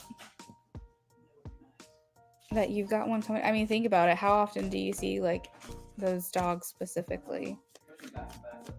So they usually say like when you're coming into the most money is when people around you are starting to make money or win money. Means that it's getting closer and closer to you. So maybe since you're seeing them all the time, you never know. You will have to build a fence though, because we can't have a dog and no fence.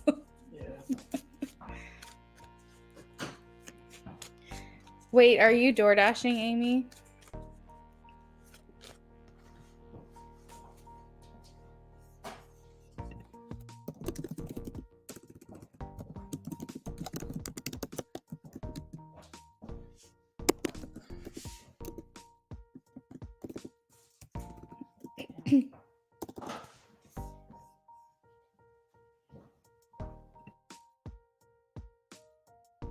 Yum, that sounds good. Arby's sounds good.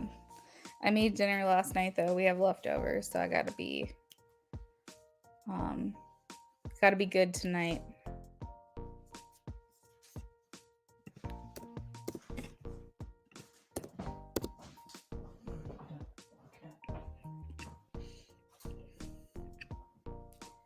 All right, so this is for J Moon. J Moon had a question, an either or question. So, J Moon, I don't want to say your question out loud if it's not something you necessarily wanted me to say out loud. So, by going off of the question that you have, you asked a question and then you asked a second question. You want to know what was the better option. So, the first part of it is asking about a new, and the second part of it's asking if you should stay. So I am getting cards here as in regards to a new situation. The King of Swords, the Queen of Wands, and the Page of Pentacles. That is a very good reading. This is all very positive. They all also incidentally like mean yes as well. It feels good, and the Page of Pentacles actually indicates a new opportunity or a new offer coming through. This potentially could be from two other people, either two people from one company, or you could be getting multiple offers, and it all looks really good. One looks like it's going to, one or both looks like it's going to challenge you, expand your mind, expand your skills. And then we also have Queen of Wands, which indicates that it will be making you feel more confident, more appealing, more positive about yourself, and potentially that feeling or that inspiration that you're receiving from that could lead to new and better things. As far as staying, we have the Tower, which of course is not necessarily the greatest thing. We also have the Nine of Pentacles and we have the Ace of Swords. So I feel like with this card, with the Nine of Pentacles and the Ace of Swords surrounding it, it is making me feel like you will not be able to get to your highest potential if you stay. The Tower indicates that there's a lot of struggle and chaos surrounding your ability to have independence, stability, even financial stability. And the Nine of Pentacles talks about everything that you've done in your life leading to something that you can be proud of or that you can survive on. And the Nine of Pentacles is like a culmination. So it's saying that you've done this and you've done that, and then you've done this thing, and then, you know, you've worked really hard on that situation, and all of it is leading you towards something extremely positive. So example of this would be, if we're talking about work, it would be maybe something that leads you to more financial stability or abundance or like retirement, so on and so forth. Or maybe it's helping be the vehicle to help you achieve your goals in another category of life. Or the Nine of Pentacles in your love life would indicate that it's leading you towards a happy ending, something that you've been wanting for a long time. So the Nine of Pentacles is really important, especially when you're doing something and putting a lot of effort and work into something. You want to have a Nine of Pentacles experience. And with the Tower here, it's indicating that that's probably not going to happen, or if anything, it'll be extremely difficult to achieve if you stay where you are. Same thing goes for Ace of Swords, feeling new inspiration, having new ideas, breakthroughs, clarity, feeling like your visions are being appreciated and acknowledged, your ideas are being appreciated and acknowledged. That also is a difficult thing with the Tower in this reading, because it's indicating that it's going to be very challenging or unattainable. So J-Moon, do with that what you will. That is the reading that I have for you. I hope that you enjoyed it. I am going to move on to the next person now. So let's go ahead and throw our updated list on the screen. I'm just trying to stay in order. All right, so next up we have Melody. Melody, if you're here, please check in with me.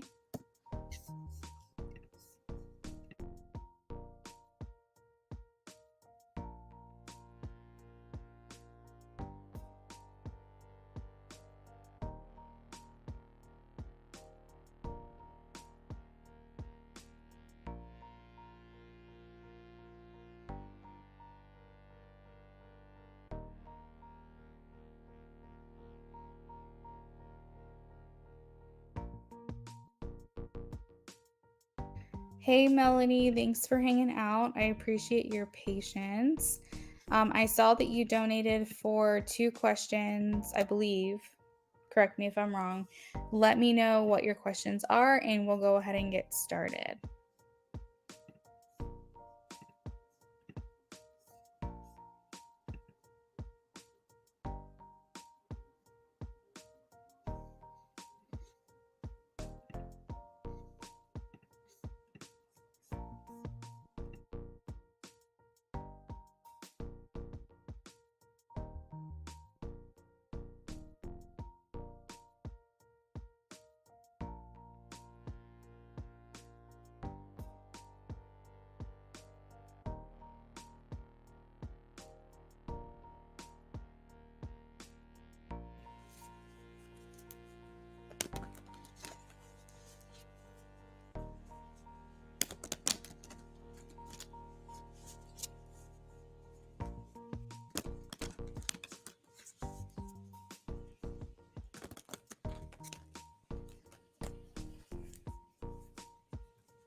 All right, what's Saphir's energy? What's Saphir's energy towards Melody?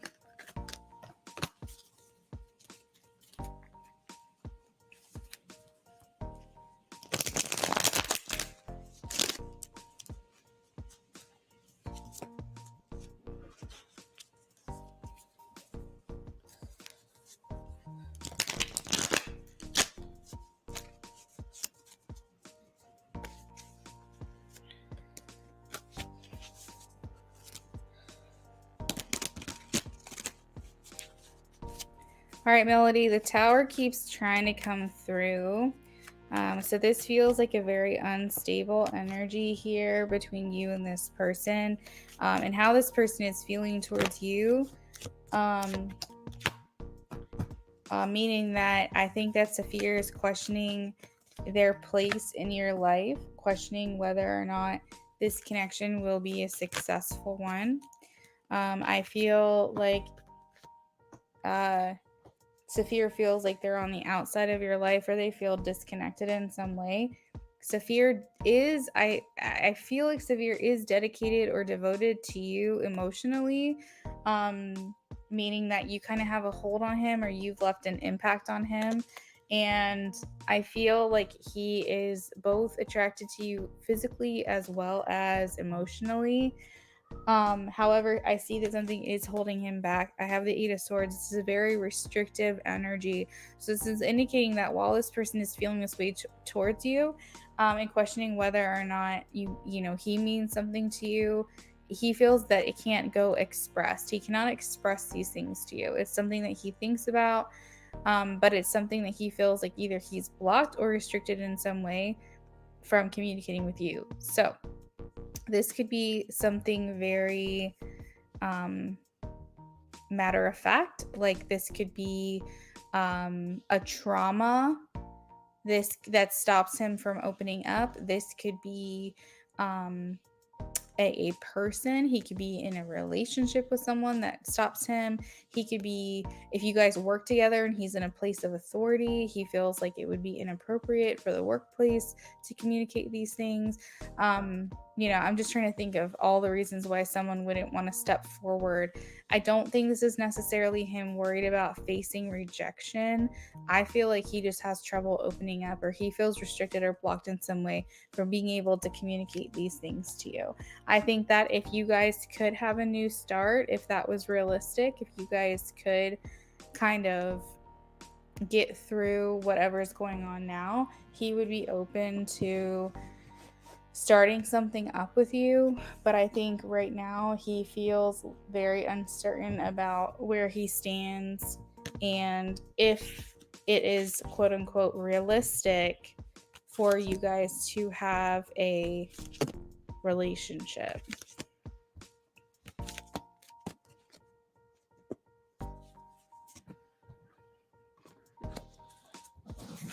Got you. Okay. What's your next question, Melody?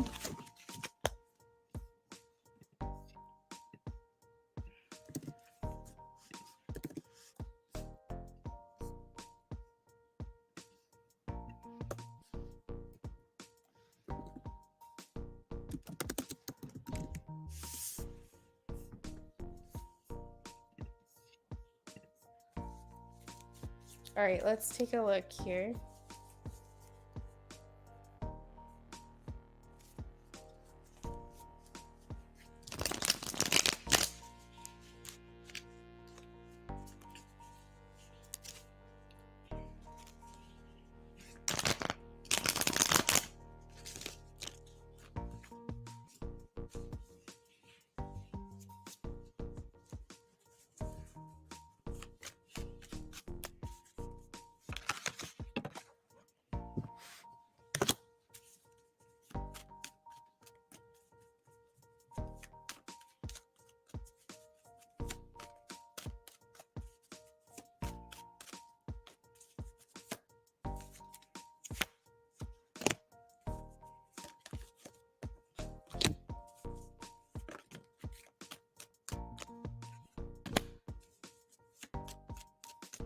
Flow list, I can add you on to a free list. It's a yes or no question. Thank you for subscribing. But you would have to wait your turn, and I'd have to get to you in between donations. So there is a little bit of a wait. Let me know if you want to stick around. Melody, I do believe he is giving his energy to someone else or something else romantically. I have the King of Wands, the Page of Swords, the Queen of Cups, the Empress. This is a lot of different people. and I have the Six of Pentacles. I don't know if it's serious, but I do feel like he's putting effort or energy into someone else romantically, or potentially more than one other person. It feels more like he's, an ego boost. He might be flirting. It feels very superficial, but I don't think he's giving to anyone seriously. I don't think that. But I do feel like he's open to other people, and maybe he's enjoying like flirting or getting hit on. Or he might be interested in like checking out, other women, things like that. I don't think that it's evolved into something serious, not yet. Right now, it's very superficial or surface level.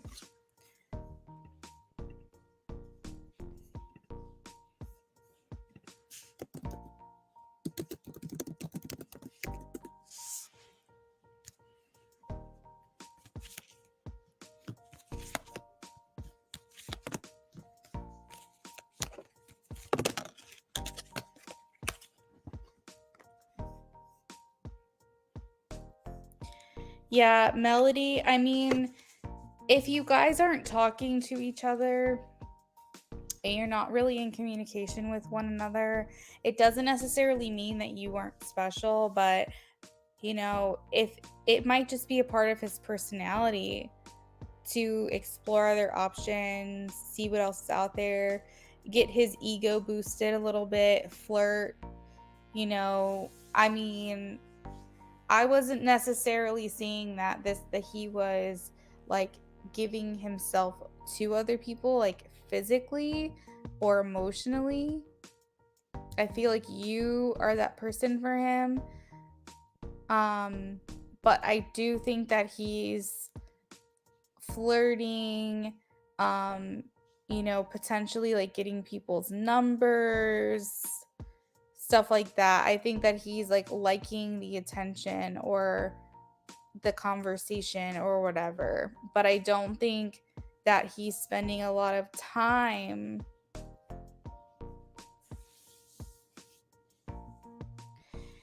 In my opinion, Melody, you should be the Empress. That's what I think. But yeah, I don't know. You're welcome.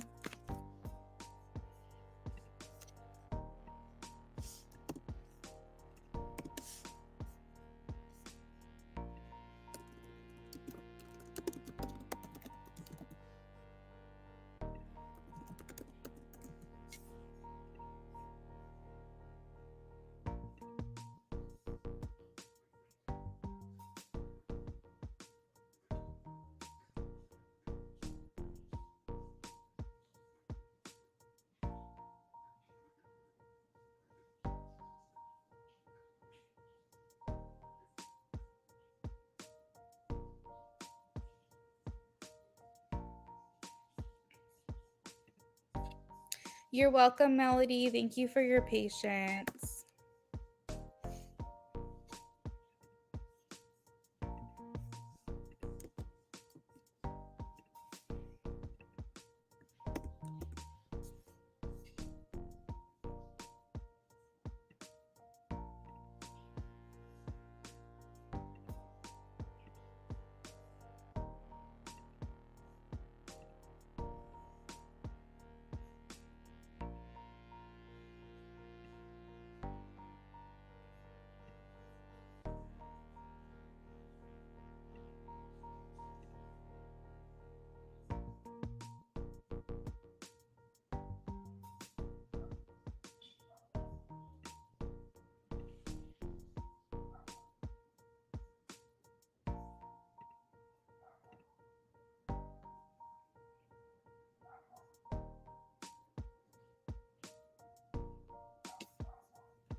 So I made a very sentimental, thoughtful Valentine goodie bag for him and his mom. I want to know what he felt about, or no, what all he feels and thought towards my gift to me now. because I even took the time to explain to him the reason I got him each small gift. Now I remember his favorite color, his favorite game, cartoon character. I forgot to say goodie bag for Eli. Okay.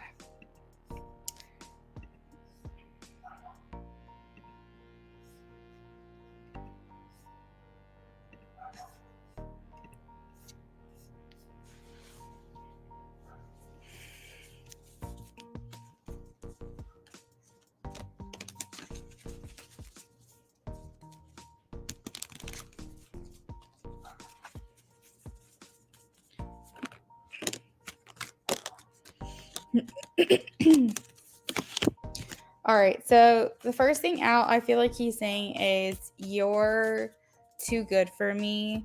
Like you think about the things that I wouldn't think about, and I'm undeserving. Like I think he questions like if he deserves your thoughtfulness and your catering to, you know, you like basically gave him a customized gift essentially, and I feel like for him he's saying I don't deserve it, like it's just too nice, it's too thoughtful. You know, but I do think that he really appreciated it, really liked it. I have the Ace of Pentacles. I am wondering though if he's wondering if he was able to reciprocate. Like did he give you a gift? Because I see here with the Ace of Pentacles a hand reaching out, but like nothing in return.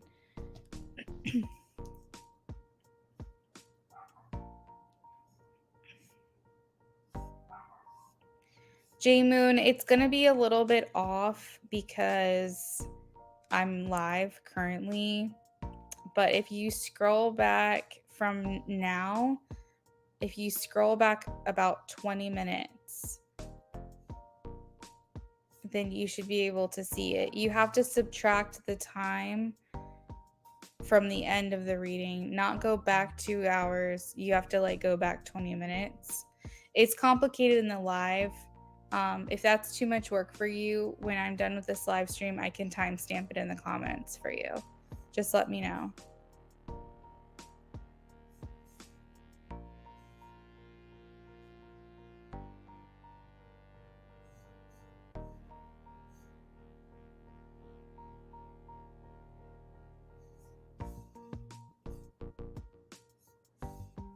Oh, we ordered something from Amazon.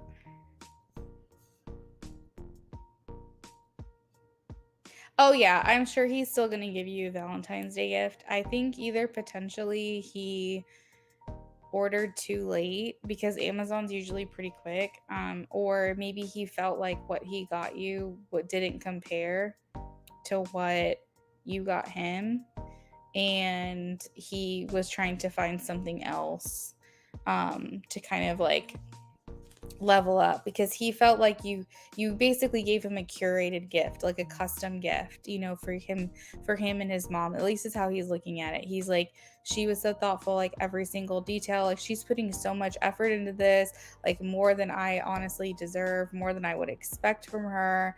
It's such a kind thing. But I do think that Amy, he like I don't want to detract from the fact that he thought it was really sweet and really special, but I do think that he felt a little bit overwhelmed because it's very clear to him that like you that it was very important that he like what you gave to him, and I think that he wanted to make sure that he expressed to you like his gratefulness, and that he knows that he wants you to know that he knows how much effort you put into this, and he is trying to show you that he appreciates it.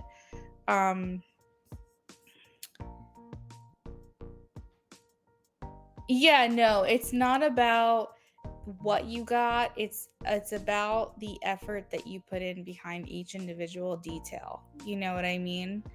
But he's saying I very much appreciate it. I think he just questions like if he deserved all that thought. Let's see.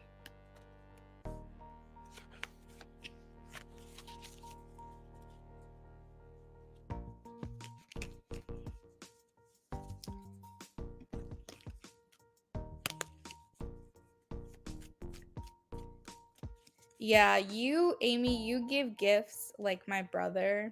One of my brothers, um, he's like, he very much thinks deeply into who you are as a person and what would make your life better, easier, more fun, or something that feels curated to you specifically.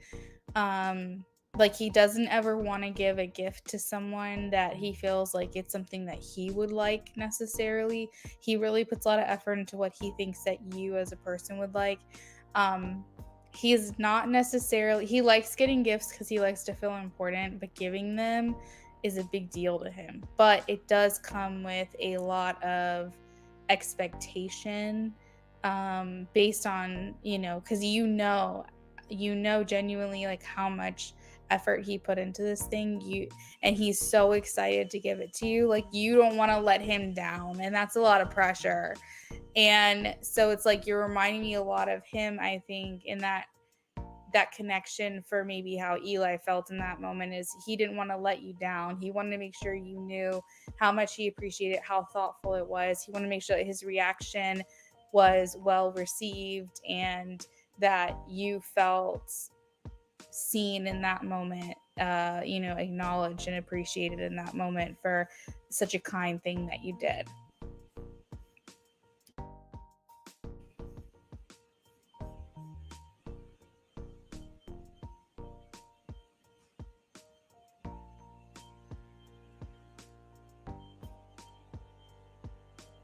Right, right.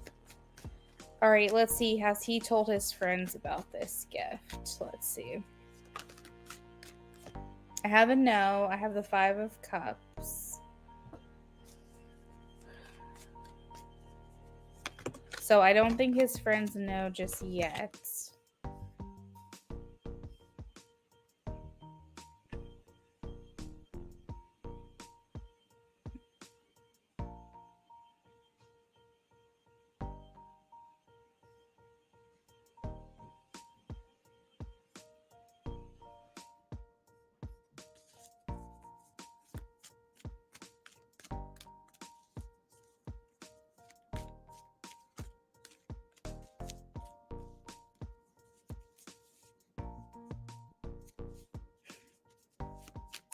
It's funny because I was like trying to read for his mom's reaction, and I kept getting a block as to like why I couldn't understand why I kept going back to Eli's reaction. And I'm understanding now is because you didn't have a chance to hand this gift to her directly. Is that correct? Like she wasn't there? Is that what I'm understanding?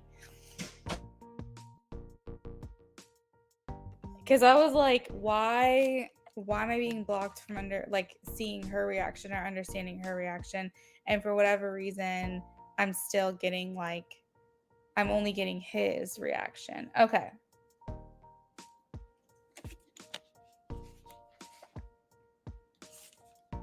Oh, maybe this card doubles. So remember I said the Ace of yeah, we're still pulling cards. Remember I said the Ace of Pentacles and I was like, there's a handout with a gift, but there's no one to receive it. And I thought that card, remember I said that a couple minutes ago, and I thought that card was about you not getting a gift from him. And I was like, well, did he get her a gift? Like, I don't know if he got her a gift, but I'm realizing now it's because it's a gift that you had, but there was no one there to receive it. That actually is making more sense now. I think that's what that card was talking about.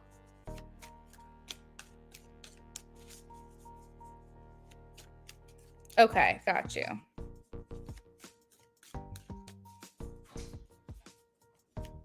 All right, so now I'm going to ask, what does he feel towards you now that he's received the gift?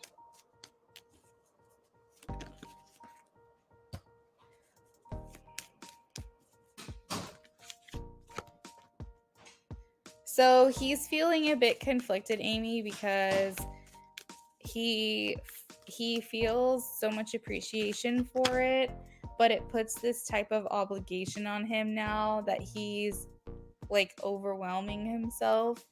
with what to give you in return. And I think that he's putting a lot of pressure on himself, because I have the Nine of Swords: fear, anxiety, stress, overwhelm. It might even be something that's like keeping him up at night. Like, what am I going to get her? What am I going to do? And like, here's the thing. I believe him, like, if he said that the order got lost or whatever, but part of me wonders if it didn't get lost and he had it and he didn't feel like it was enough. So then he's like, I'm just going to order something else. Or maybe he wants to order something in addition and give it to you all together. Maybe you're going to get more than one thing from him.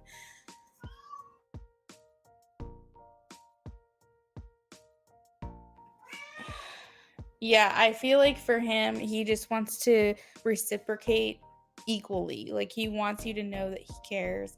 But at the same time, like, this is, I don't know, Amy, I feel like this whole recent time together might be stabilizing your connection a little bit more.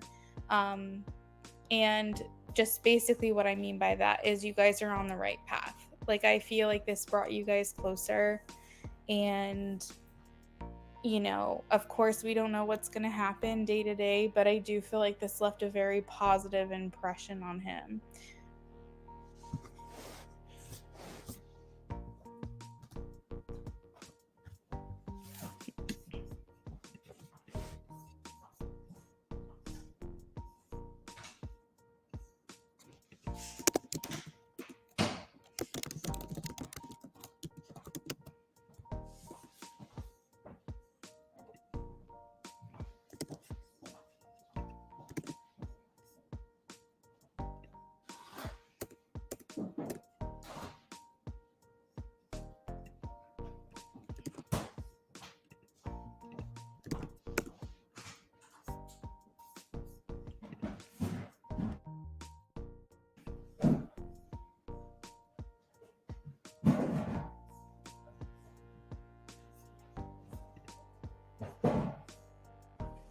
I'm not a hard person to please with gifts. I told him I like flowers and anything scenario Hello Kitty. Yeah, I mean, I definitely feel like the least he could have done was just like a little, like, because Valentine's Day, even, I don't think it's that big of a deal. You know what I mean? I think it's a little something to say you care, you know, but I don't think it has to be like this big thing. So I would have liked to see him at least get you flowers and say your other gift is on the way or something. But to each their own.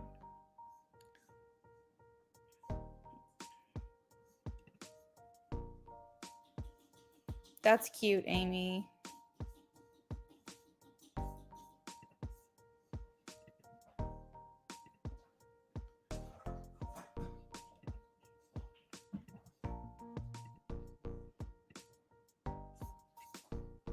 I literally got him those funny tiny hands. Oh, those are funny. I love those. Those little fun. Yeah, those are hilarious. Cute. Yeah, Amy, I think that he really appreciated it.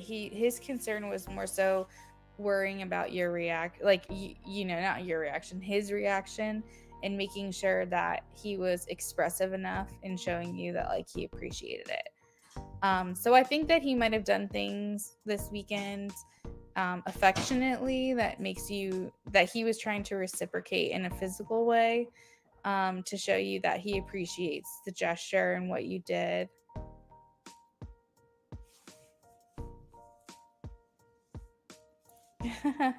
Thank you, Amy.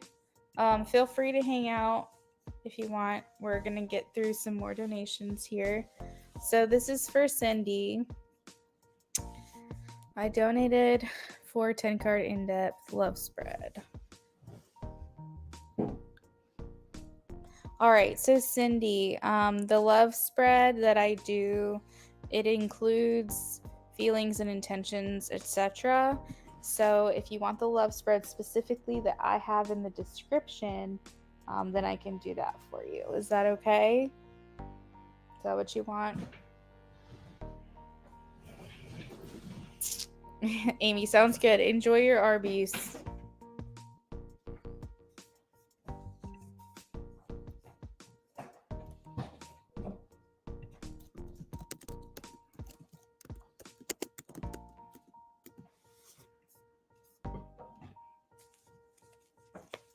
Cindy, that's okay.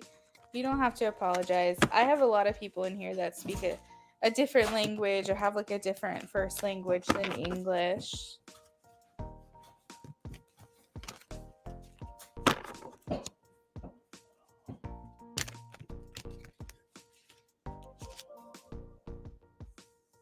Amy, sure. I'm still accepting donations. Once we get closer to the end of the list, I'll probably start to close it down, but for now I'm just going to leave it open. So if you want to donate, just let me know. Cindy, I am shuffling for you now.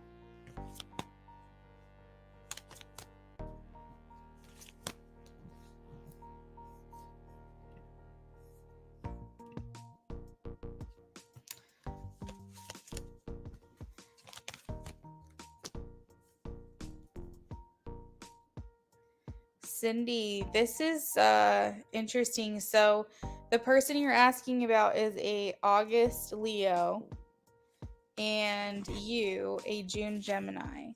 And I and my husband are the same signs. He is a August Leo and I am a June Gemini.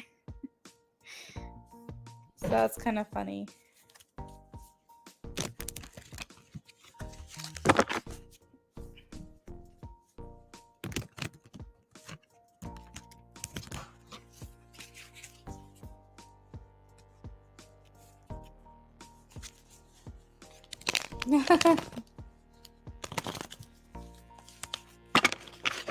So I know for a fact that you two are compatible, at least in that regard.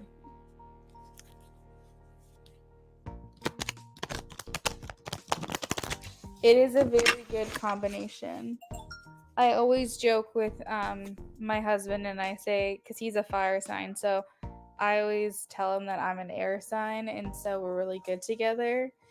But he needs me to exist because fire needs oxygen. But I say I'm good by myself because I'm air. But of course, that's not true. I just joke about that. But fire and air is a very good combination. I got you, Amy. I'll put you after... Wait, where's my list? I'll put you after Smiley, okay?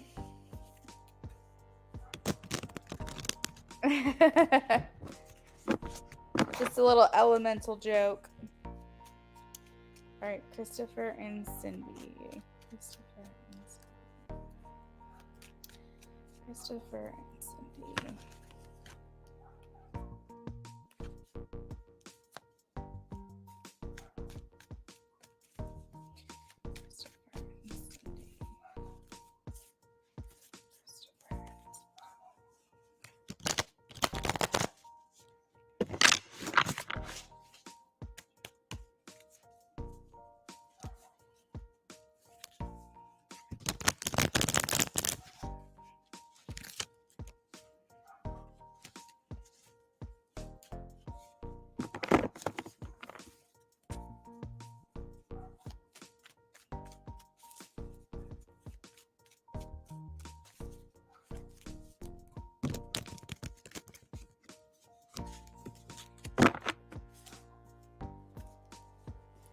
I honestly, personally think air can get along with anything. Fire, water, earth. But I do think that to any extent, air mixed with any element can be... air mixed with any element could potentially be disastrous because air and air, you have heat, you have thunderstorms, you have tornadoes. Air and fire, well, you know, if fire takes over, that's horrible. Air and water, tsunamis, air and earth, dust storms, I don't think air creates earthquakes, but I could be wrong. Anyways, I think too much of something is not a good thing. But I do think that air, to a certain extent, can be compatible with all the elements.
All right, so Cindy, we are gonna start at the end of your reading here as far as like potential success.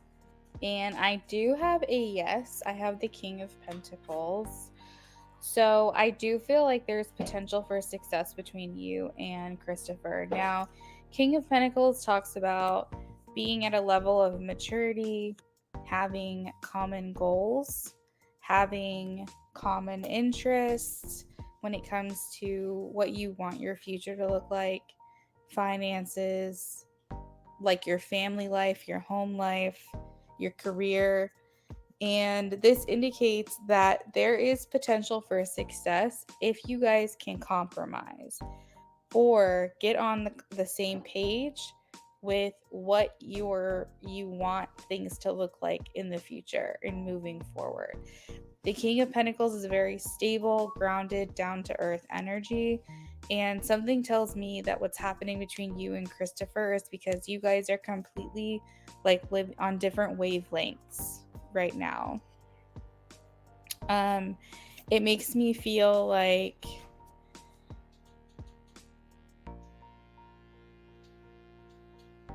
there is potential for success, but I think that it's going to require a lot of growth, a lot of healing. King of Pentacles is a mature energy, so it tells me that there's still a lot for you guys to learn individually before you guys can make something happen on a grand scale or be committed or in a relationship or potentially life partners in marriage.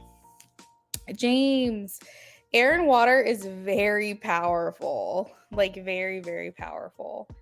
Air and fire to me is very cleansing. But yeah, air and water is extremely powerful in my opinion.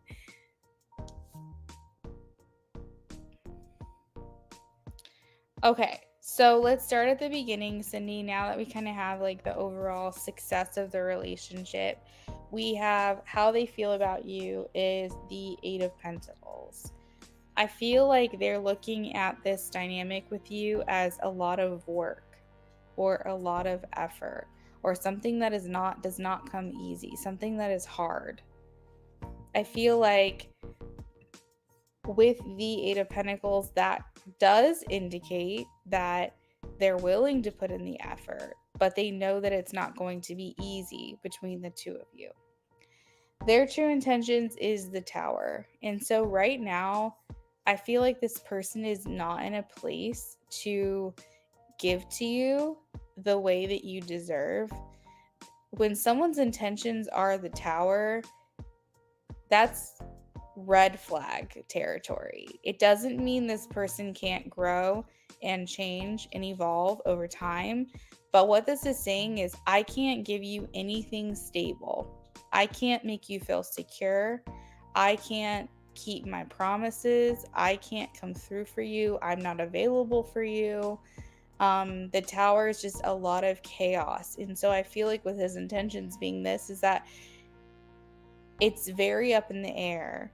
And this is not the energy that you really want to try to build something with, because it's just pure destruction. And it's like anytime that you try to build something with this person with this energy, it's just going to constantly fall apart. So we have to wait until there is a shift. I feel like with what you want with the Hermit is you really want Christopher to look within himself. You really want him to look inside of himself and dig down deep and really discover what it is that will make him happy. And you want him to question himself and his feelings for you. And you want him to take a good hard look in the mirror and say, is Cindy someone I'm willing to lose? Am I willing to put in the effort here, or potentially lose her or miss out on this opportunity? You want him to dig down deep and reflect and heal and grow and do the things that he needs to do so that way he can show up for you. He is here as the King of Swords. I feel like he wants to keep his emotions out of it. Okay? So he, as a King of Swords, just wants to look at things very matter of fact, very practically. He is comfortable thinking with his head over his heart. He does not want to get into emotions. He does not want to get into therapy. He says knowledge is power, mental strength is power. I'm good with just being very strategic, pragmatic, and practical. I do not need to involve my emotions here or my feelings. While that's very stoic of him, a lot of what you guys are going through seems to stem from his lack of being able to express himself in an emotional way or being emotionally available to you. So, what brings you together is the hope that this will get easier. What tears you apart is the constant disappointment. The energy around the relationship is the Knight of Pentacles, and this means that it's going to require a lot more time, a lot more patience, and a lot more growing up. The what is hidden is the Death card. So if this is something that's hidden, okay, so Spirit is saying that the energy around the relationship alongside of the Knight of Pentacles, or what's hidden, is the need to let go of the past, to let go of the past versions of yourself that you're trying so hard to hold on to. Now, that doesn't mean that you both need to let each other go. That's a potential option here, especially because you feel like it's a difficult energy. You constantly feel like it's, over before it started. But that card could also mean that you guys both have some shedding to do individually. You both have some letting go of bad habits, things that stop you from being the best version of yourself. You may feel like a lot of work is on him to do, and while that may be true, you can always be doing better. You can always be growing and always changing. And I think that this is just going to require a lot of time and a lot of patience while you both work through these things. The uncomfortable part is that you can't make somebody do something. So you can only work on you and hope that they mirror you and that they also grow and change. But at some point, either you're going to have to walk away from this person, a new, healed, better version of yourself, and know that you deserve better, or you get to a new, healed version of yourself and you say, I'm willing to wait for him to catch up. But at some point, you need to focus the shift back onto yourself and just hope that if it's meant to be, it will be, you know?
All right, Cindy, thank you for your donation and also your patience waiting for me to get your reading done today.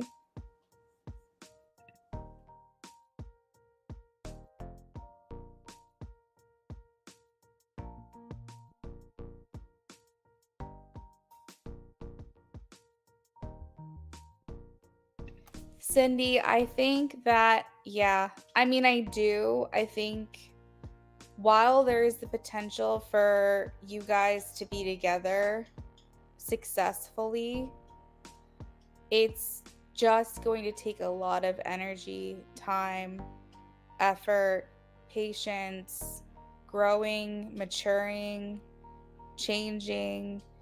And it's like, you know, it's up to you, but do you want to wait around for someone to do all of that, or do you want to find someone who's already ready?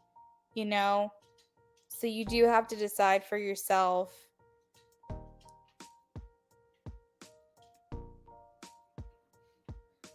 It just seems like it's getting harder and harder. And at some point, you either have to take a step back and focus on yourself and hope that you guys will come together again at some point, or you have to move on. So if you're asking me, is it over? I feel like right now, yeah. I feel like right now you guys need to kind of just go your own ways. It doesn't mean that you guys can't come back together, but it's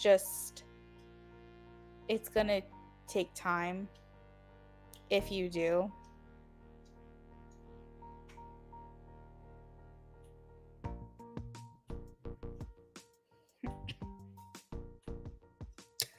Amy, you're so right. I had curly fries 2 nights ago, but I was kind of pissed because only 2 of them were curly. The rest were like hoops, like sea fries, not curly fries. And that made me angry, but it's something about the seasoning that makes them so good. I agree. I wish that they could put that kind of seasoning on regular fries.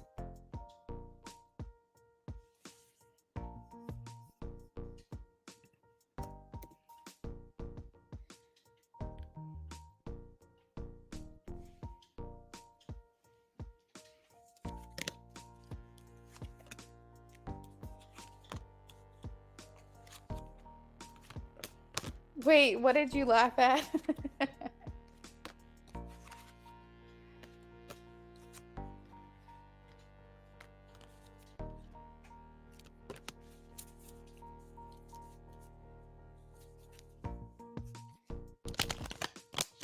Yeah, it's like so annoying. I'm just like, are you kidding me? I ordered curly fries, bro.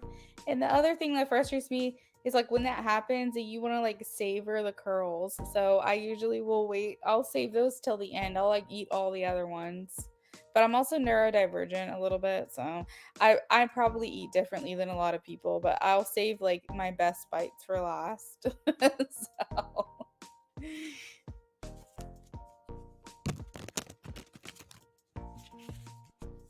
you're welcome, Cindy.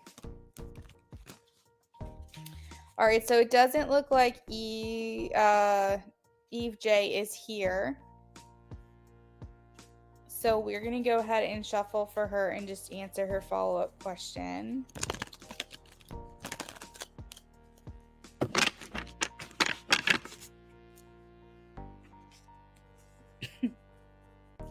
I just want one time to order curly fries and every single curly fry is curly. Like, is that too much to ask?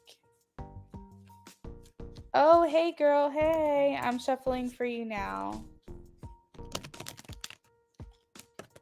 Anybody who's waiting for their donations, you guys are welcome to add on if you'd like. Donations are still open, but if you don't want to have to wait your turn again and you want to add to your reading, you can.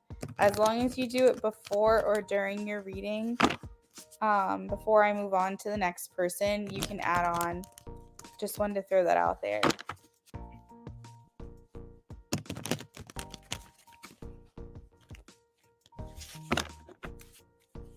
Apparently, Amy. It's so disappointing. I'm just going to have to make my own curly fries at home and then make every single one curly. It's the only way I'm going to be satisfied. Just do it myself.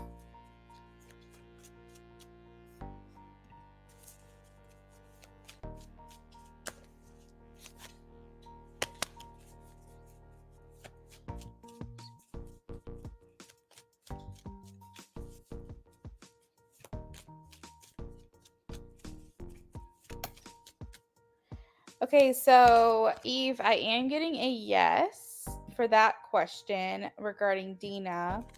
I have the 9 of Cups. Wish fulfillment, wishes coming true, dreams being realized, happiness, cheerfulness, joy. Basically, this person associated with this card would indicate this is your best and highest outcome with these options that you're asking about, and that you should be satisfied and happy with the outcome here.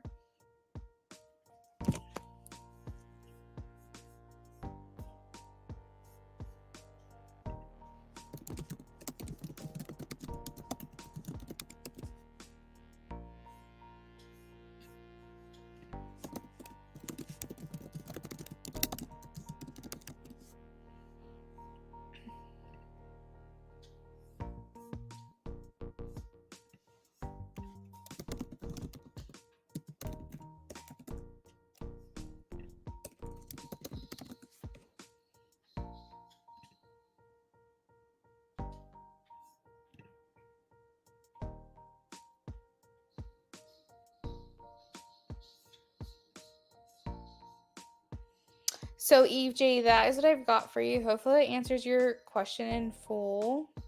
Amy, yes, it's like a specific thing that like spirals the potatoes. From what I understand.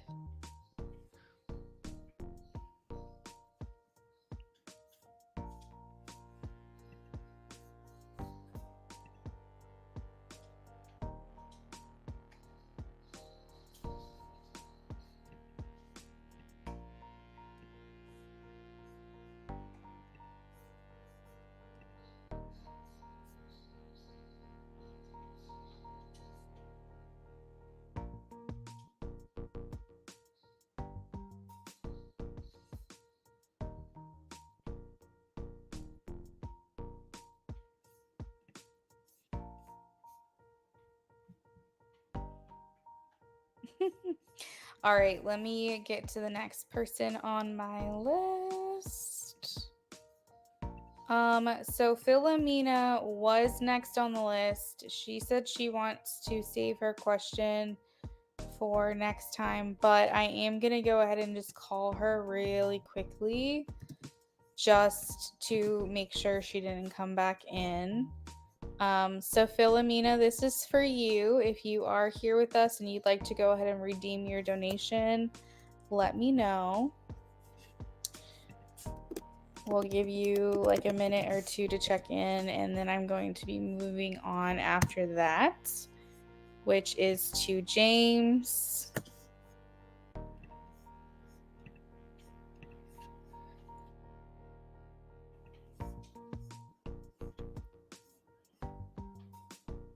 Wait, where did you find it? Like in the bag?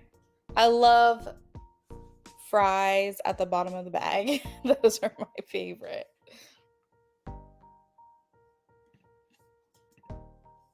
They're like the rejects of fries. I always eat those first, though.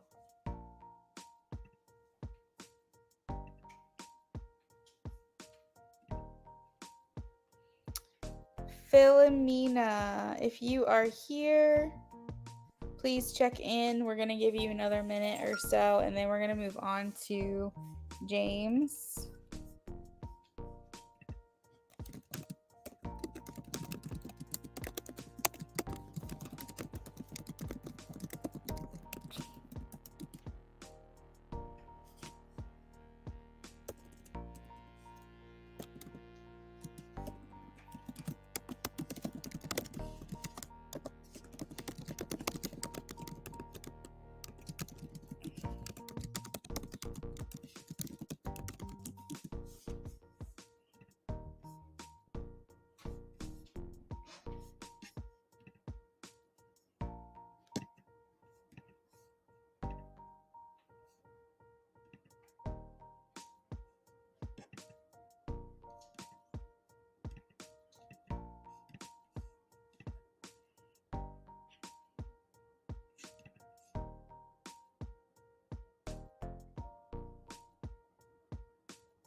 Nice.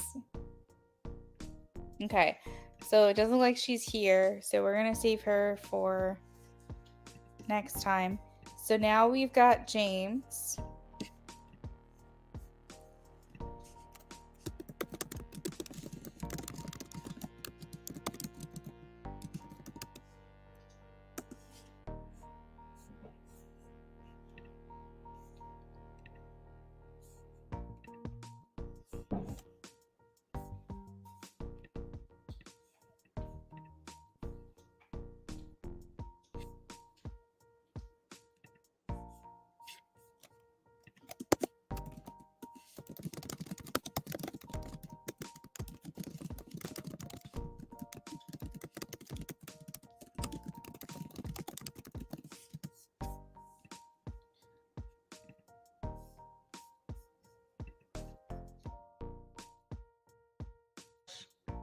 Oh my God, Smiley, I was just about to. Oh, that's so funny. I was typing that if you're here to check in with me, and if you want, you can go ahead and post your question. That's so funny. You guys, y'all are psychic. You come to me for information, and you guys do this to me all the time. It's so funny.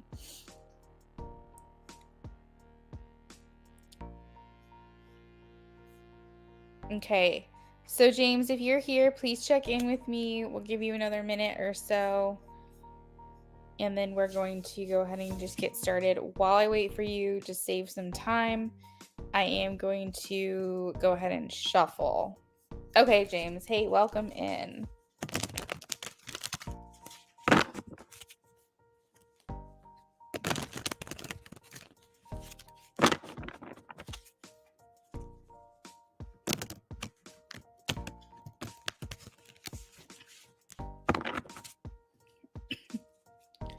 All right, love option 2, Patty and James. Patty and James.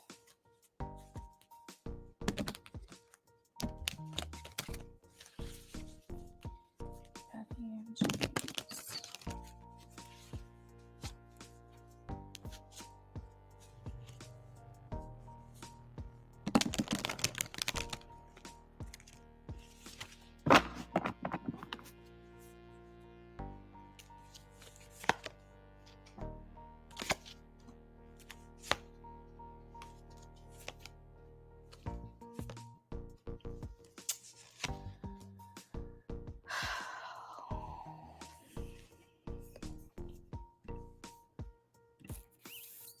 What is going on here?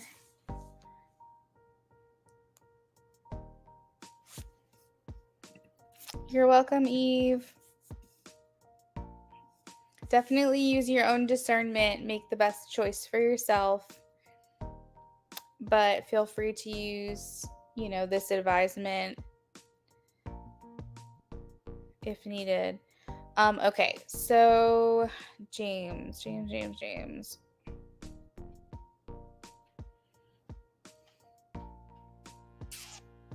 Hmm.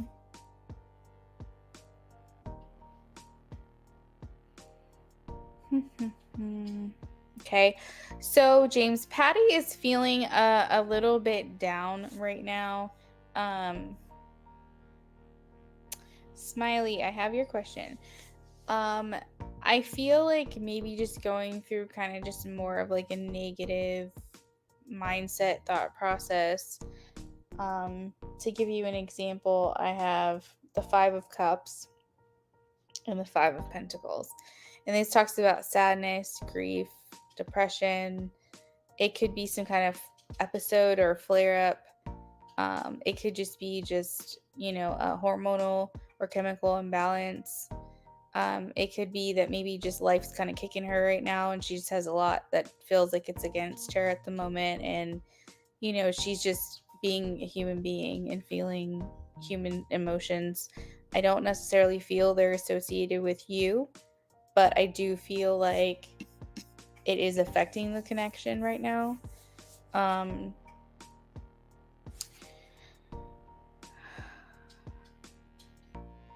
And I feel like that could be why you might be concerned, or you might be, I don't know, something tells me the energy is still kind of similar from the last reading that we did. I don't want you to think this is about you. I don't want you to take this personally. I see with what she's giving, the connection is the Ten of Swords, so it really feels like she's probably not giving much to the connection right now.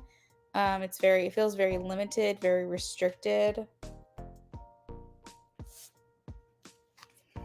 very like heavy, weighed down, dead end. Kind of like rock bottom hitting a wall, dead end. Like for you, it could feel like she's kind of like disconnecting from you or something. Like I'm just kind of feeling like pulling the plug, right? Like it just feels to me like she's kind of given this energy of like backing away.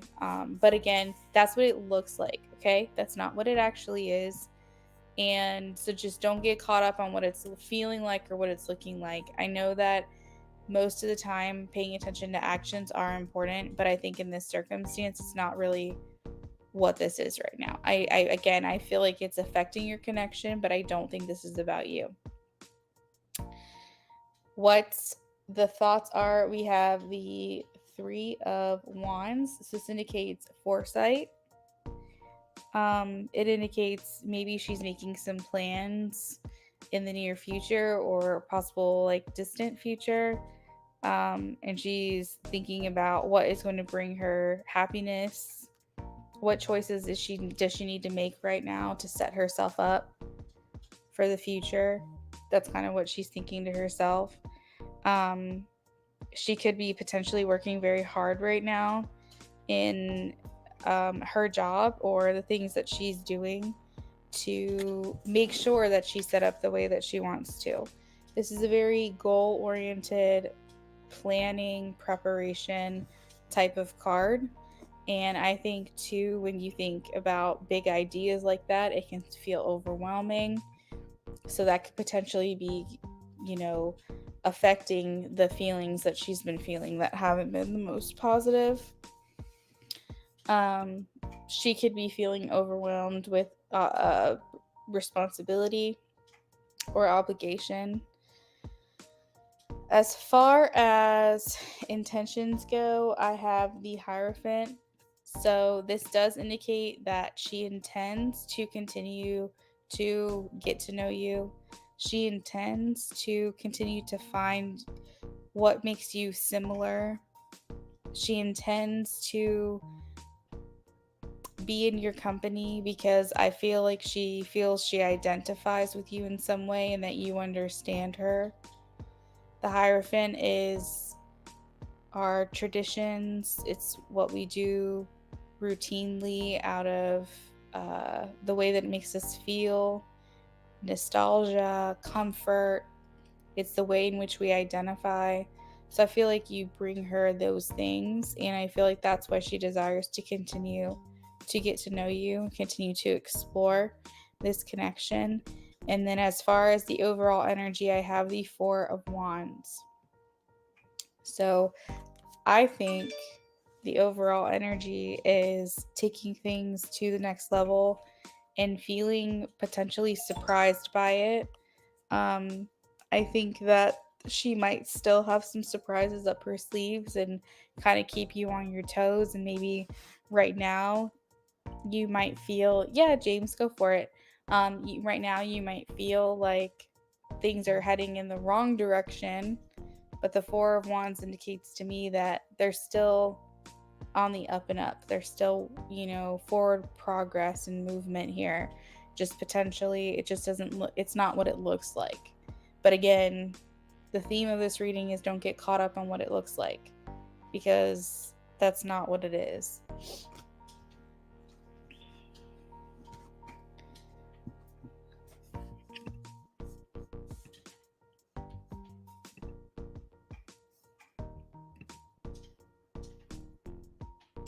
James, I got your additional mini question. I'm going to go ahead and shuffle for question number 2, and you can post question 3 whenever you're ready.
Okay, so, James, I'm getting that the action of reaching out to make plans will fall on you. That's the better choice. Not to have her wait for her to reach out, because it's showing 9 of Wands, 7 of Swords, and 10 of Wands. And this indicates a very, like, I don't know. It just doesn't feel good. It doesn't feel very open or welcoming and reciprocative and whatever. It just feels like a little blocked off. It feels like, you might be the person that needs to kind of get this momentum going again. But I asked, should you be the one to make a move? And while I do have the Chariot, which indicates that it's a better option for you to be the one to do this out of the two of you, first out was the Two of Pentacles, which is kind of like balancing, maybe not right this second. Kind of, it just feels kind of like, even if you're eager to see her again, and you kind of want to see where you stand, so potentially you probably don't want to keep waiting around. Spirit is kind of saying that it's probably not going to go the best. It'll go better if you reach out to her, but maybe right now she's just not in a headspace to hang out right away. So I think that if you were to communicate with her, it would have to be very casual. It would have to be like, I'm thinking about you, would love to see you at some point. Um, Either let me know, or I can reach out again to you next week and we can talk then. Like, just very up in the air, open ended, where she knows that you're thinking about her and she can respond if needed, but you're giving her another opportunity to like wait a little bit longer until she feels that her life has kind of stabilized a bit. I specifically asked when you should check back in, and I got the number 9. So I feel like either sometime tomorrow, like 9 hours, check back in. If I'm live, you can ask the question again, or potentially 9 days. But the 9 is significant, so it really depends on what you feel or the inclined to do, you resonate with. But the bottom line is, don't reach out to her tonight. I think at the soonest, spirit saying maybe tomorrow, but potentially, sometime within the next week or so, I feel like you guys will hear from each other. But I do feel like it's going to be you that reaches out to her. All right, so let's see. Okay. I see, and SB, I see that you skipped paid to skip. So let me update the list really quickly here. And then, James, what was your third question?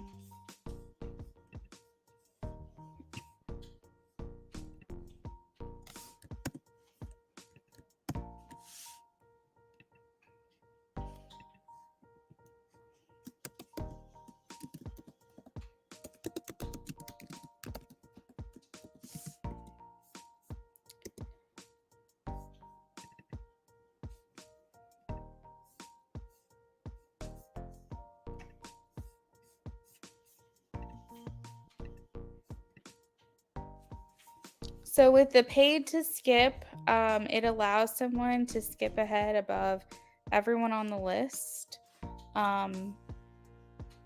But we can't interrupt a reading that's currently being done. So we're not going to stop James's reading just to go to this paid to skip.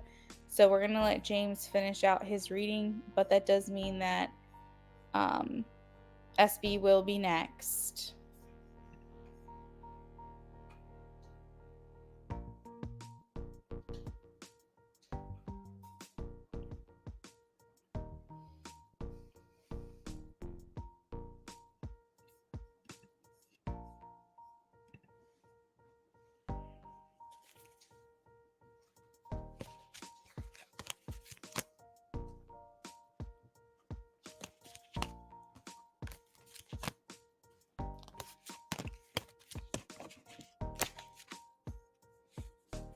No, SB, you're totally fine. That was more so for the benefit of the people who are still in here waiting for their reading.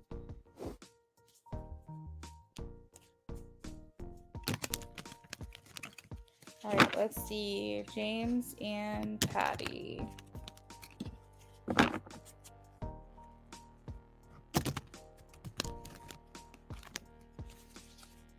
James and Patty.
worth it.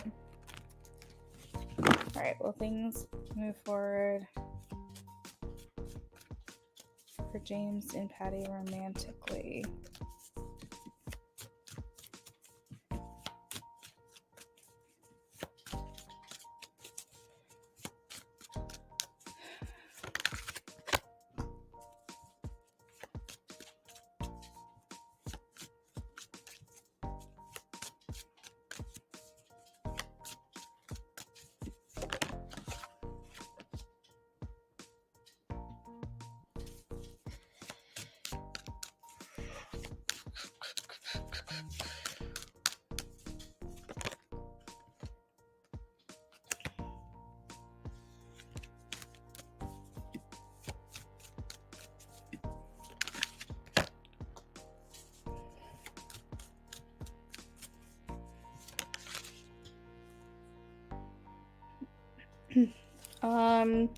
So James, interestingly enough, you have the Wheel of Fortune and the Lovers come through.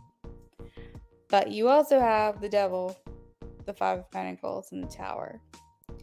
So I personally think with the mini spread that we did, there is a mutual desire for you guys to continue this relationship. I do think you guys will move forward,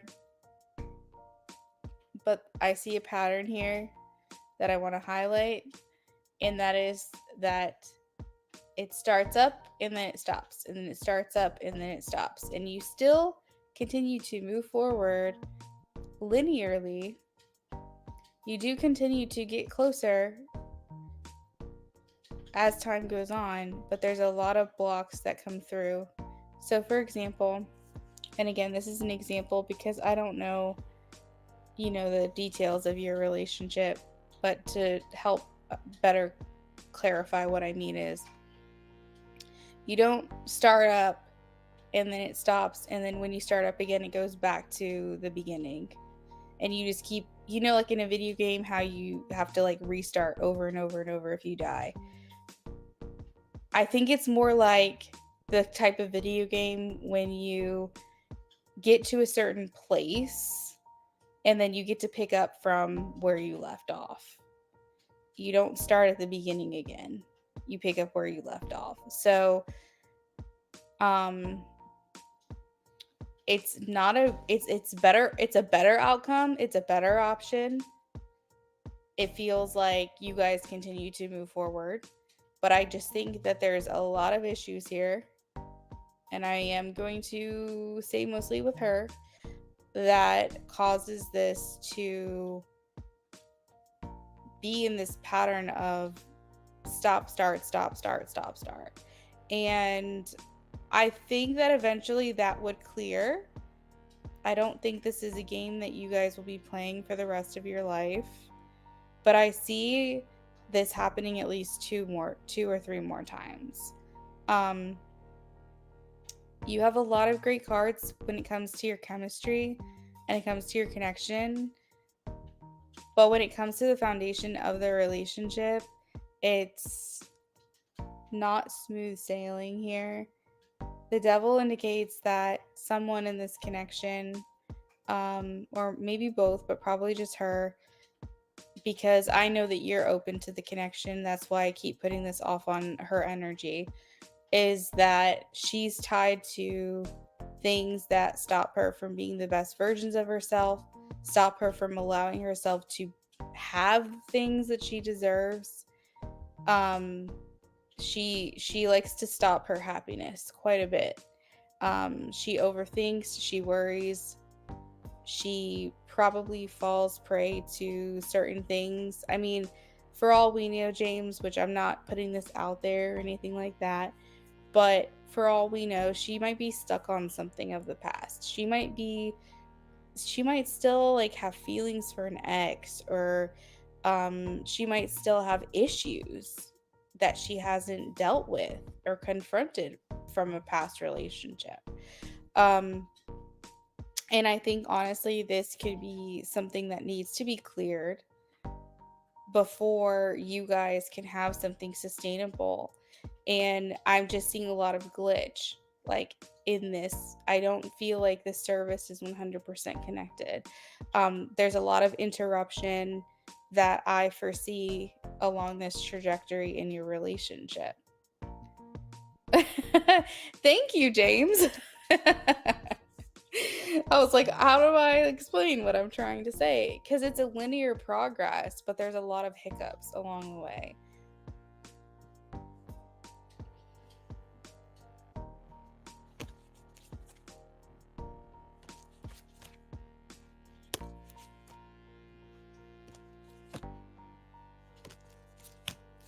And this seems to be like a theme as well. And there could be greater purpose for you, James, where it's, trying to test your patience and your perseverance, and maybe trying to test her feelings of worthiness and happiness and deservingness. Like we don't really know like why this is happening, but we can see the pattern and we can see that it's happening.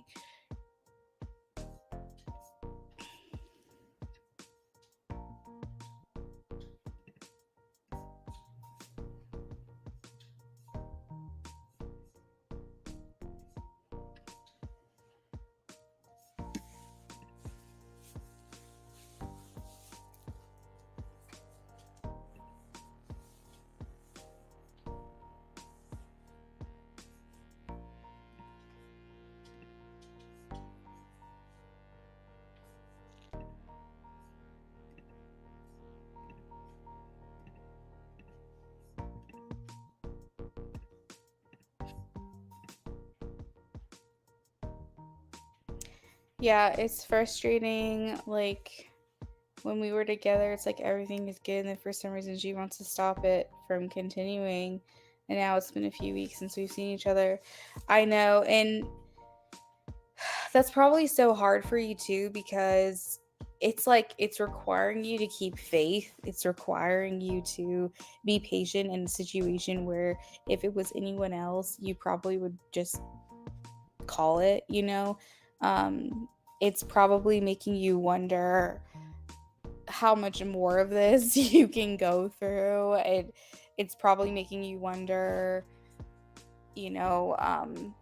how much hope should you have in this connection?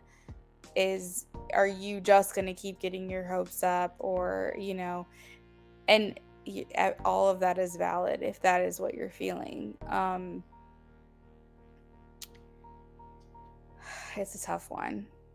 And I truthfully don't know how to advise you to move forward, but I think at some point you'll just know what you're supposed to do.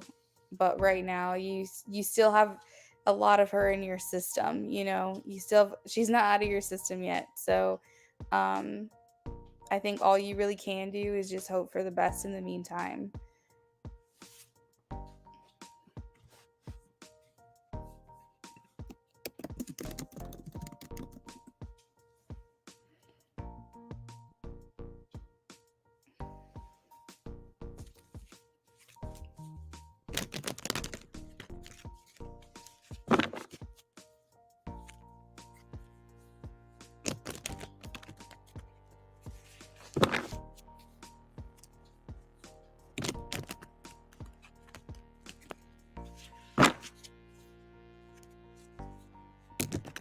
Yeah, and that's not a good place to be either, because it's clearly not you, James. You've been supportive and adoring and giving, very generous, patient, kind. You've made her feel like she's important, and it has nothing to do with you specifically. This has everything to do with her. I 100%. And even if it comes off like this has something to do with you, it's not. It has to do with her perception of like, if this is what she deserves, this is what she wants. For some reason that theme just keeps coming through. If she was a fully healed person and she knew what she wanted, she knew what she was looking for, she would see you staring at her right in the face, and it being blaringly obvious. You know, I say this all the time, really quickly before I do SB's reading. I am so glad I met my husband when I did, because I would not have appreciated him even in any of the relationships prior. If he came first, second, third, fourth, even before this very last person. And that was like in our vows. It's like I feel like every step that I took was leading me to him, because I would not have appreciated him. I was very unhealed, very immature, and while I still think we would have been very compatible, I would have not appreciated him for who he was the way that I should, the way that I have, now that I was able to have him come in when he did. And I think that that says a lot. Every relationship that I had in the order that I had it, while some kind of screwed me up more than it needed to, it made me appreciate my husband for everything that he is. It made me so attracted to him. The little things that just make him who he is so attractive because it's so different, or it's so consistent, or it's so reliable. Um, and I could go on and on about that. But I feel like Patty is in this place right now where you're coming in very soon, and you're coming in a little bit sooner than what she can appreciate. That doesn't mean that it can't work or anything like that. I'm not trying to detract or subtract from that. But I am saying that maybe she just has to experience a little bit more, so that way she can appreciate you for who you are. And then you guys can actually start something up. I think she just has like some things she's still got to work through, you know? And I think that's where the stopping starting thing comes from, because I think she's close and I think she sees who you are, and I think that's why she makes time when she does and spends time with you when she does. But she, I don't know, maybe gets scared or something.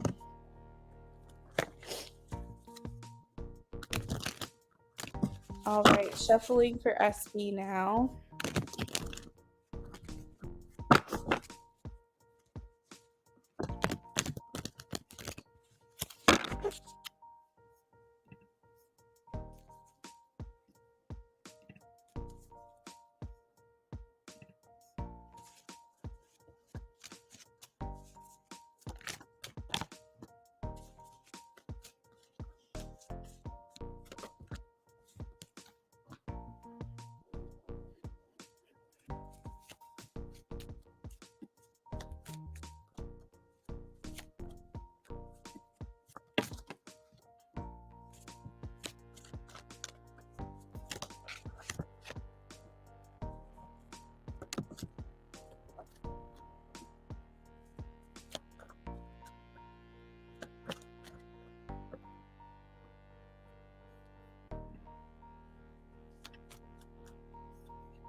Okay, so SB overall it looks pretty good. Um, I feel like there's a lot of options for what you guys can do when you guys spend time together. Seven of Cups is really calling to me, so it makes me feel like maybe before you visit, you're maybe researching online like all the things that you guys can do together. Maybe trying to put some type of itinerary, even like a very like tentative or loose schedule together, and essentially figuring out like if he's working or if he's taking a week off, and just trying to really optimize the time that you guys are going to be spending together. So, Seven of Cups here just kind of gives me that like fantasy thinking, like, what can we do? Where can we go? Research, putting plans together, having a lot of options, that kind of thing, maybe some backup plans. I think it goes well here. There's a sense of renewal within the connection. It makes me feel like things feel like a breath of fresh air. Maybe it feels like you guys can just let loose and have some fun. But something feels a little bit different about this visit with each other. Maybe you go into it feeling different, or he does, or both of you. I see with the Three of Pentacles that you won't always be spending time just the two of you. It seems like you're going to be doing stuff in public or with other groups of people. And it feels like very friendly, very fun, and lighthearted.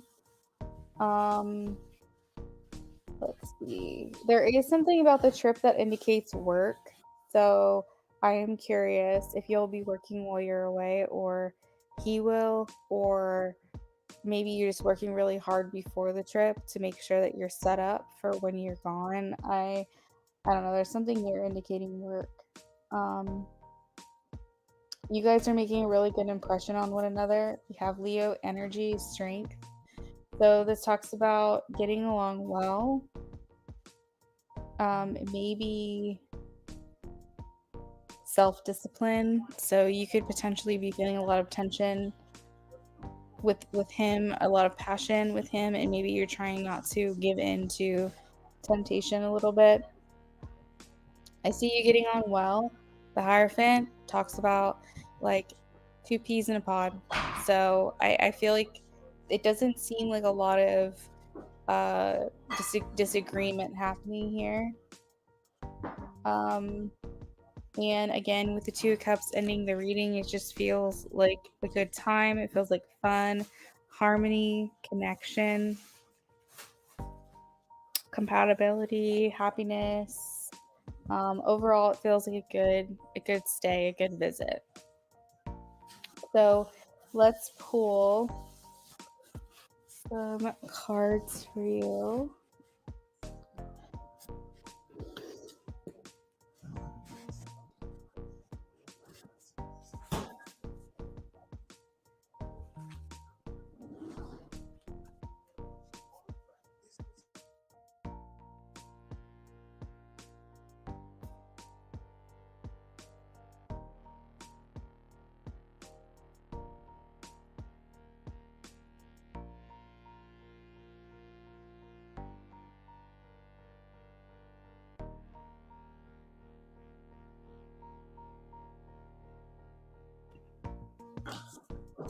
Yes. Okay.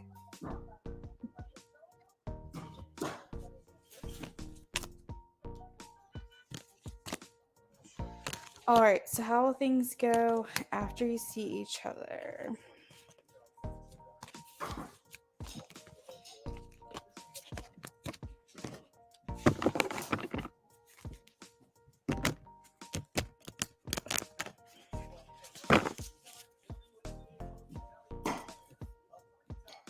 Do you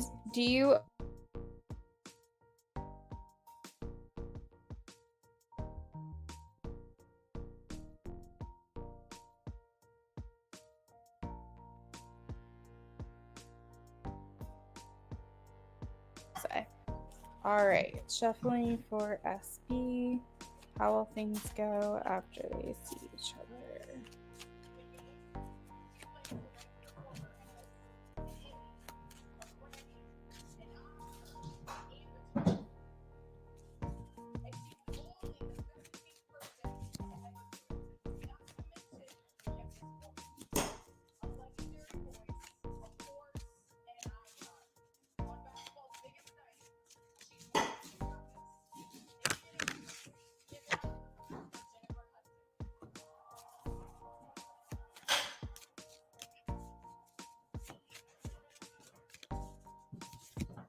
Thanks, babe. This is the cutest thing I've ever seen.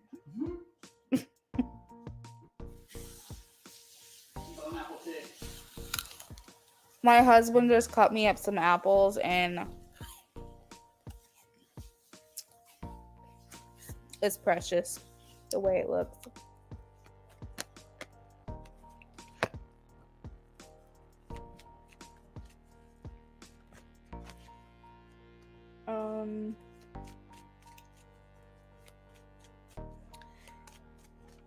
So SB, I feel like you guys are growing here.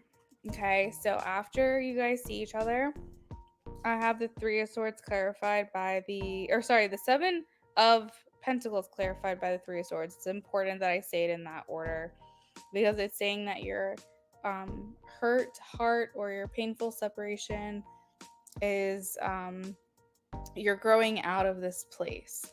You guys are evolving out of this feeling of separation. So it does feel like a lot of growth happens after this visit or stay with each other. I have the Four of Wands, which indicates you guys take things to the next level. So I think that there's solid plans and communication that happens before you leave to clarify the relationship, determine the next time you guys are going to see each other, how you are going to make an effort at a distance in the meantime, that kind of thing. Four of Wands and Knight of Cups. I also feel like there is some clarity that happens here between you guys. We have the Queen of Swords in Judgment. Judgment has a red cross on it. Traditionally, it instantly makes me feel like the Red Cross in America. So this talks about healing. And I think with the Queen of Swords and the Judgment card, it indicates that you guys are going to have like open communication, speak honestly and very like matter of factly to each other. The Queen of Swords is very blunt. The Queen of Swords says things that are on her mind without really caring about the repercussions. Whether it's something someone wants to hear or not, they don't really care. They're taking the emotion out of it. They're just speaking truth. They're just speaking facts. And so I feel like that's kind of the energy here of let's just get things out in the open. Let's just speak very matter-of-factly.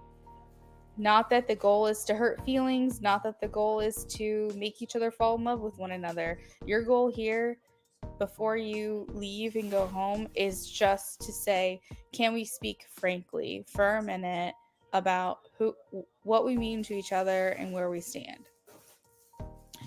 But yeah, that is what I got for you. Let me know if you have any questions about that.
Yeah. You're welcome, SB.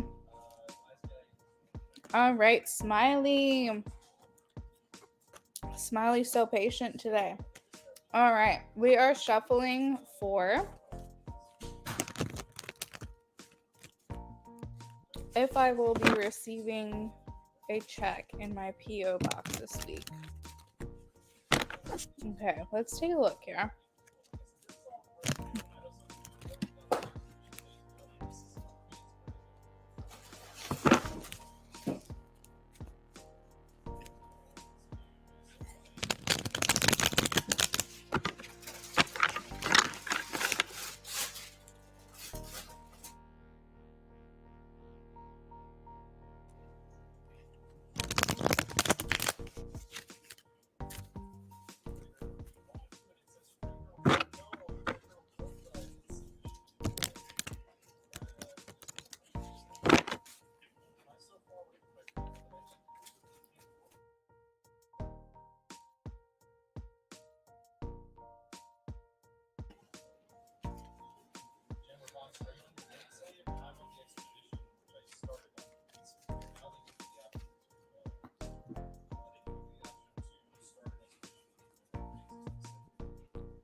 So, Smiley, I'm getting a yes. I'm going to keep pulling because I want to see if there's any other details that come through. But I am getting a yes. Four of Pentacles. This indicates your ability to hold on to money or get money. And the Four of Pentacles talks about financial stability and security, wealth, or to some extent getting your hands on some money. Getting your hands on some money, okay? It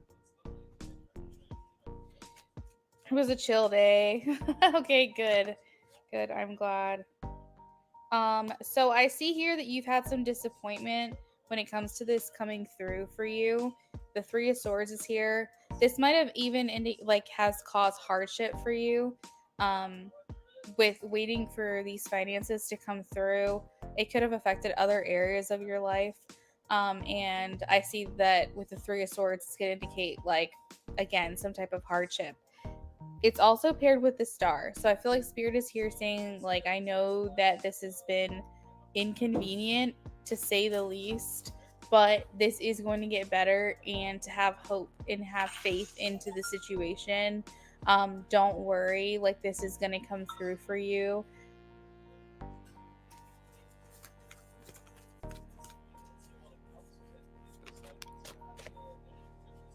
So I also have the Nine of Wands, and this is the card of resilience. So you might have had to be very resourceful and improvise during this time. And Spirit is saying, like, you're at the end, you're about to reach your goal, you're about to get what you want, because you kind of just were very perseverant throughout this process. I also have the Knight of Swords as your last card, and this talks about big changes and opportunities coming your way. It also talks about arrivals, things that are arriving to you, which is interesting because if it's coming via mail, it will be delivered. And then the Knight of Swords also talks about things that happen very quickly. So I feel like if we're going to go by that reading, it will happen for you this week.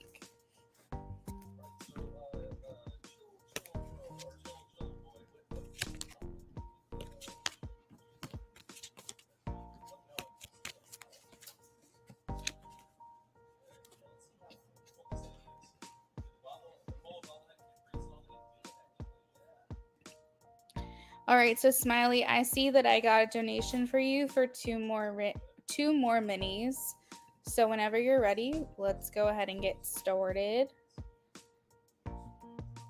You keep getting yes since July of last year, and it never came. That's such a long time. It's reminding me of a situation that my mom had gone through for a little while. It was coming to her. Like, she was gonna get it no matter what, but it took months and months and months, and it was just like she kept calling. I think that she went down there at one point and, like, confronted them. They couldn't really give her an answer. And a similar situation actually happened to my sister in regards to a refund from a company that overcharged her. It took like 10 months, and they kept saying, it's in the mail, it's in the mail, it's coming to you, it's coming to you.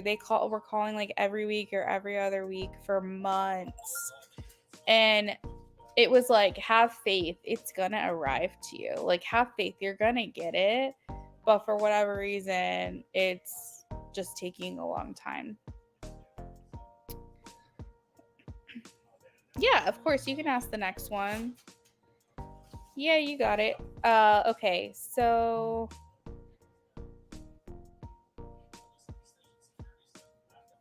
lost hope, and I was told if I kept thinking about it, it would push back, and I'm still thinking about it.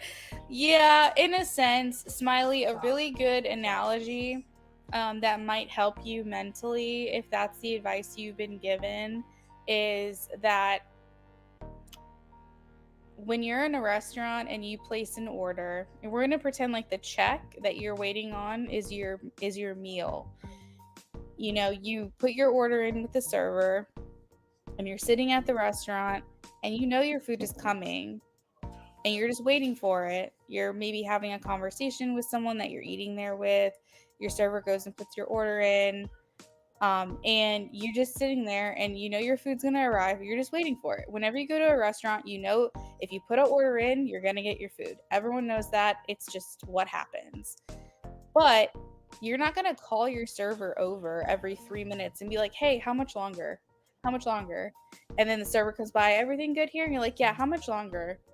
And they're like, you keep doing that to them, 10 times before your food even arrives. That's going to hold up the server. The server is going to get stuck answering your questions over and over again because they're busy and they've got other tables and they've got to go do other side work and all this stuff, and it's just prolonging your ability to get what it is that you want. If you just trust that it's coming to you just like you would if you put in an order at a restaurant and got your food, it will come to you so much quicker. And I think that might be essentially what your advice was when they said stop thinking about it, just trust. You really got to do it, and it's hard. I know it's not easy.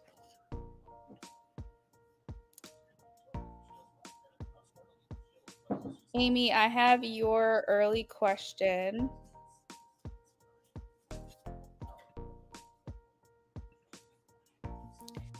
James, I got your other donation.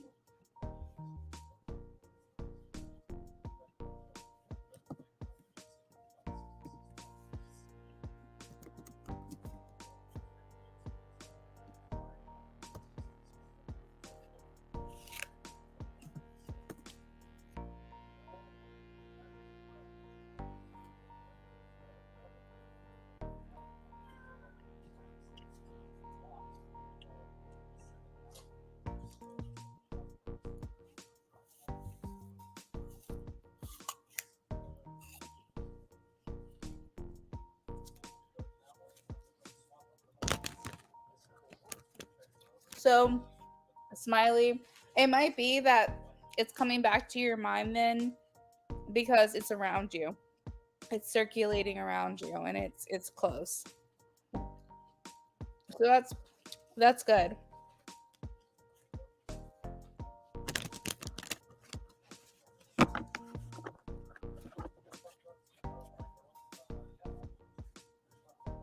Yeah, I hope not.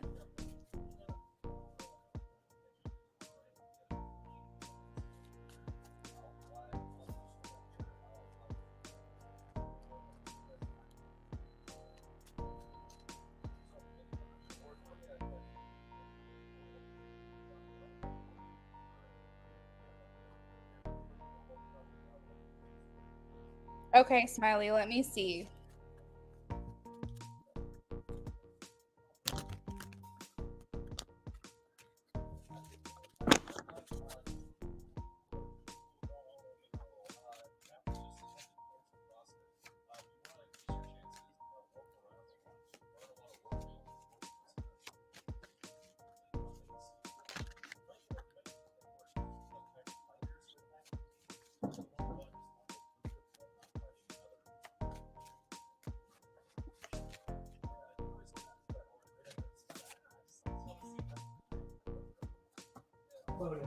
Stop.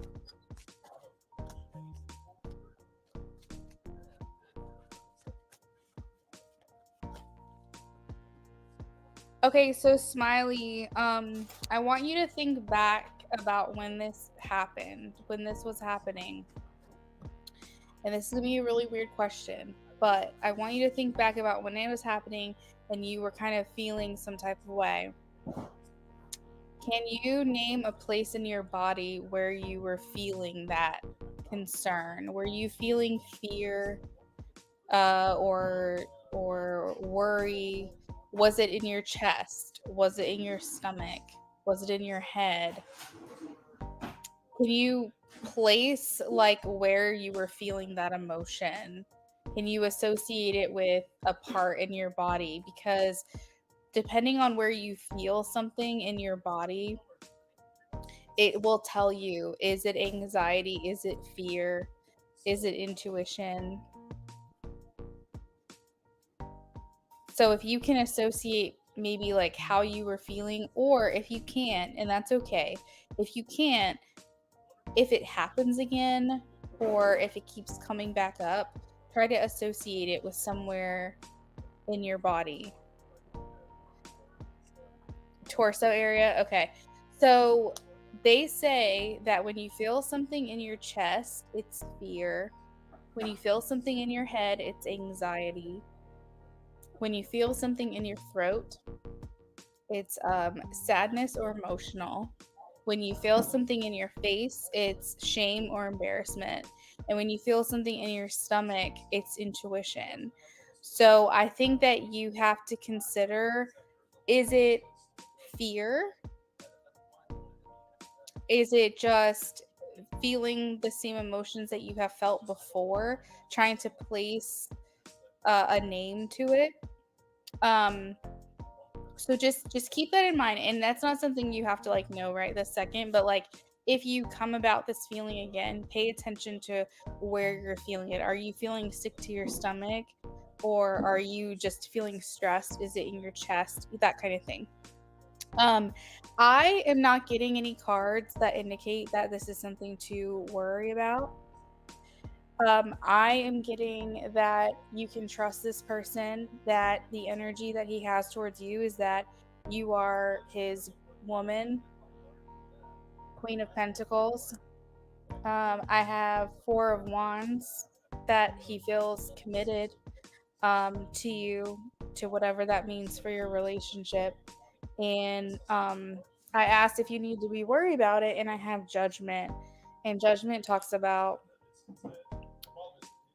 feeling composed, feeling decisive, feeling uh forgiving, feeling like you're making a judgment call.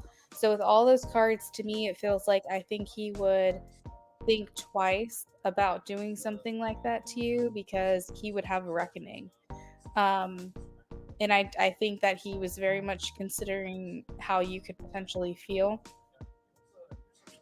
So I personally, yeah, so that makes sense. That makes a lot of sense. I feel like though, like if my husband's phone was blowing up like crazy, I'd be like, hot damn, what the hell is going on? But it wouldn't make me like not trust him or question him. It would just make me feel like, and especially like on his birthday, you know what I mean? So it might have been irritating to you because it might have been triggering you, and that could be and it could be your fear. But I think discerning for yourself what you think, just keep it in the back of your mind if something like that happens again. Also keep in mind, like, can you trust his actions? Has he done something like this before? Right? But what I'm getting for you in your reading is that you shouldn't be concerned. Yeah.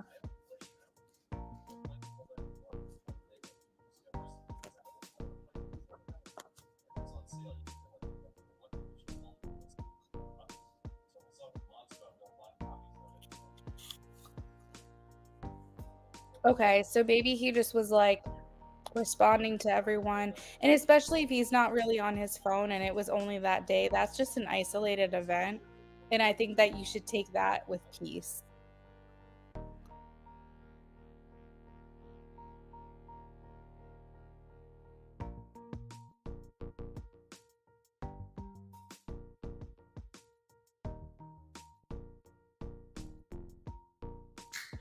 Okay. Right. Has he been doing it a lot since his birthday?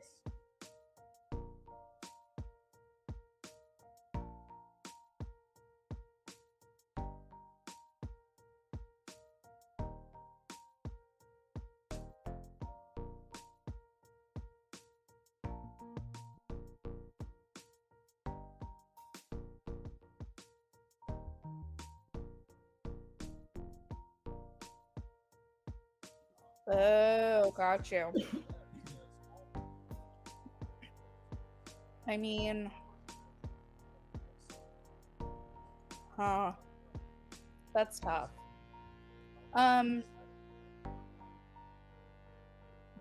Let me just pull a couple more cards. Hold on.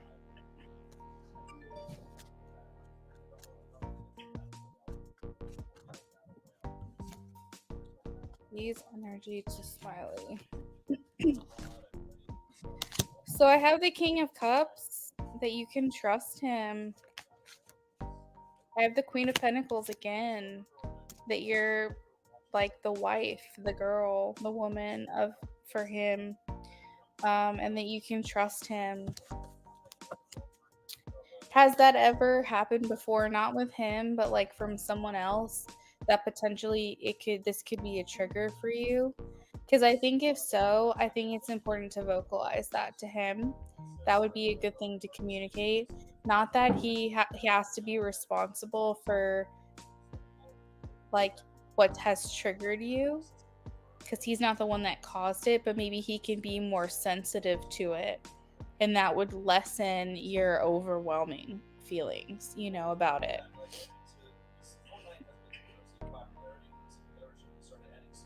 Yeah. Well,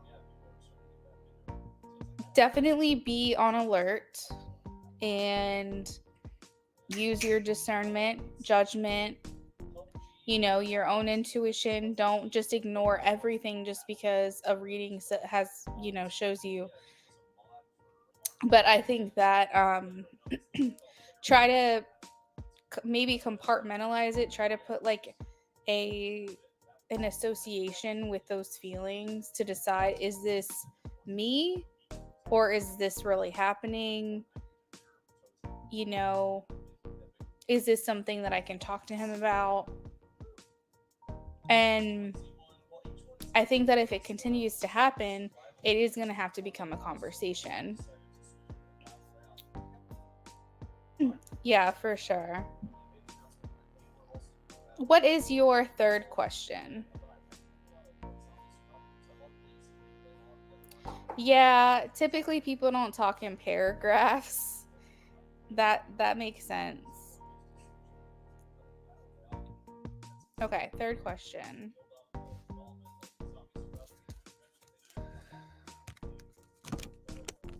All right, shuffling now.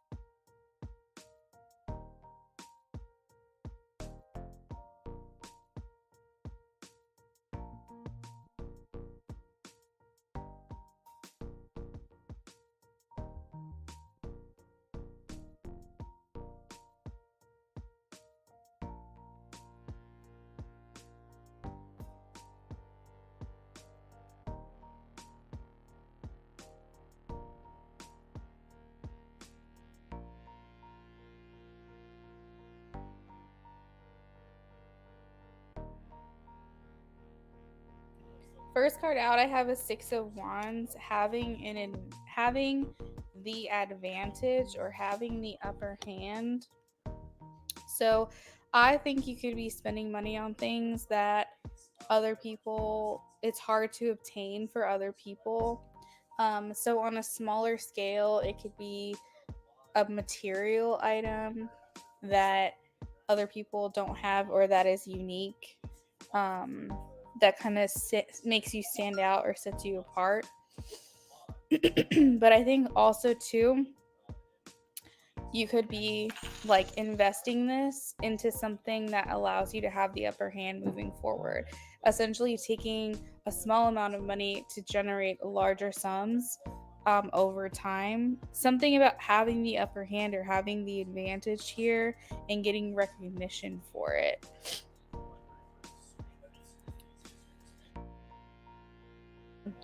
Four of Pentacles does talk about saving and investing. You might be a little bit nervous to spend money.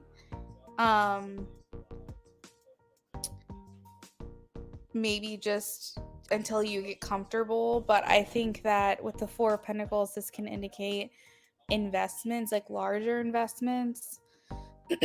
And if you're putting it into savings, you're doing it with an interest.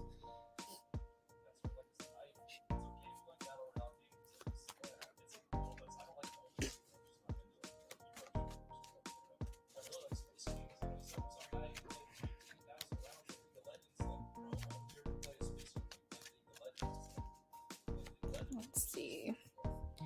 So Smiley. Okay, I can definitely do that for you. I do want to throw out there really quickly though, that I do 3 questions in a row, and then after that, unless no one's on my list, and obviously I keep going, but 3 questions at a time. So since what you just donated for would be like a 4th question, then I would need to kind of put you back into the rotation, unless of course Amy and James are cool with me doing your reading. But it's something I would have to ask them. It's just a part of my process to just be fair to everyone that's waiting. So if that's cool with you, then we'll do that. I understand. Okay. Let me read what you typed here. Been planning on buying land and some more 18-wheelers and real estate development. Yeah, you're doing something. Okay, Smiley. You're doing something that's generating more income. That's for damn sure.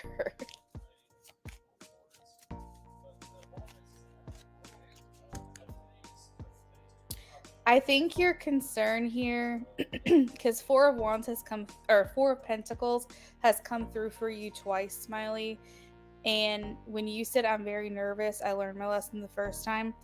4 of Pentacles is like the type of energy where you have been put in positions before where you've either lost it all or felt like you didn't have anything.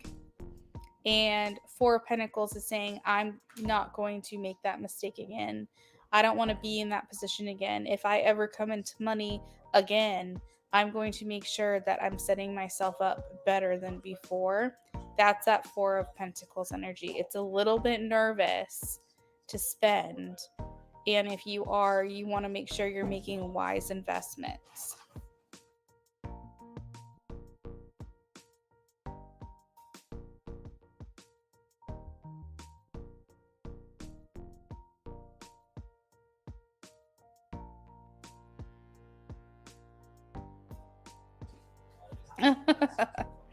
Aw, I'm glad. I'm glad this was accurate reading for you.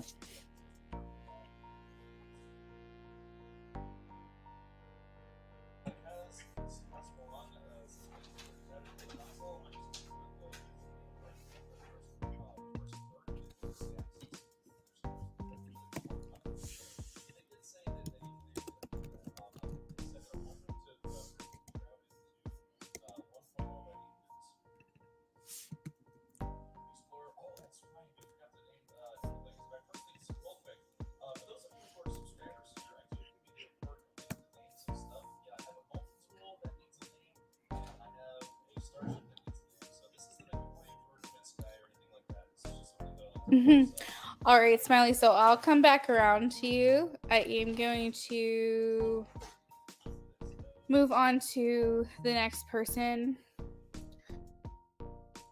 All right. So Amy, are you here?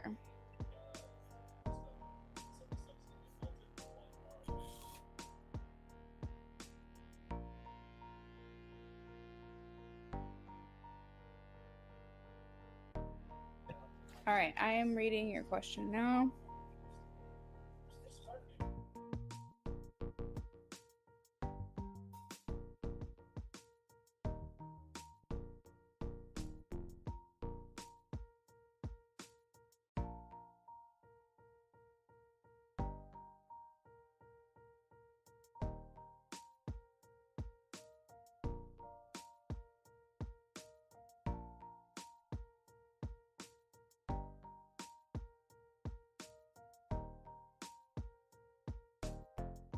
Oh.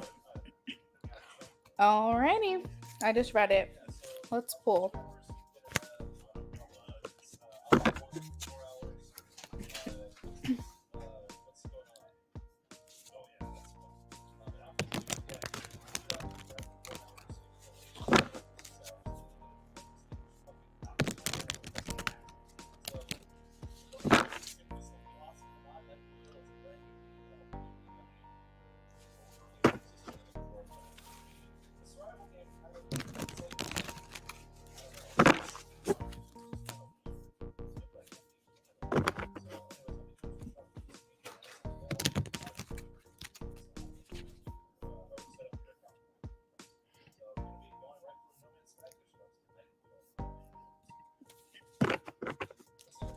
All right, Amy, shuffling for you now. Sit tight for just a second.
So, Amy, I'm going to break this down just a little bit because it seems like you kind of want to know a little bit of everything.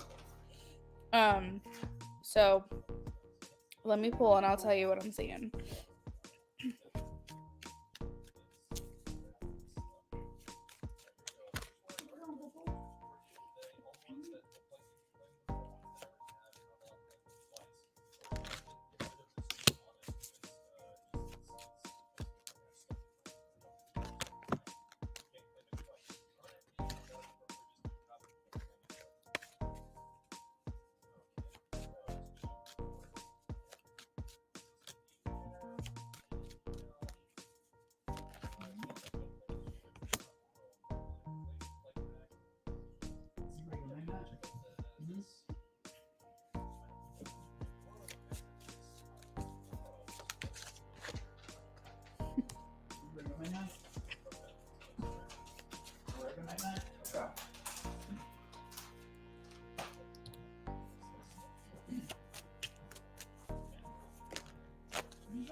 So, Amy, first off, I'm getting that I think he was surprised that you started singing.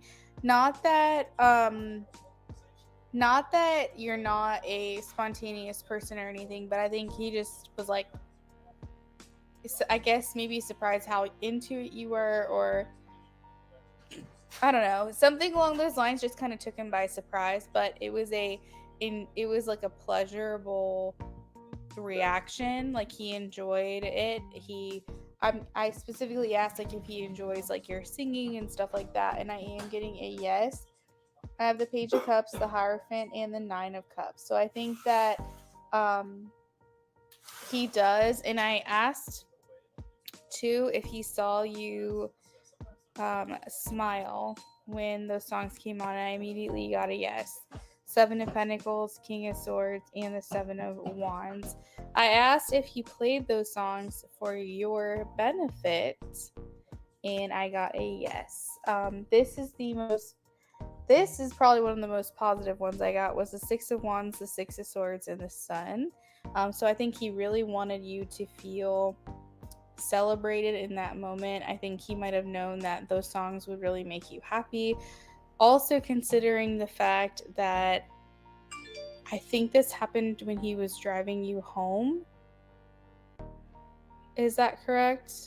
So maybe he was trying to put a happy spin on maybe something that would be normally pretty sad, because like you guys are leaving each other, he's dropping you off, you know, you guys are going your separate ways, and I think maybe he was trying to put like a happier spin, like a good last memory to kind of sink in there and hold on to until the next time you guys see each other. Seeing the sun, so I'm seeing like he had a lot of fun doing this for your benefit. He thought that it would make you really happy. Let's see. He felt very satisfied by your reaction, that he got the reaction out of you that he wanted to or hoped that he would get.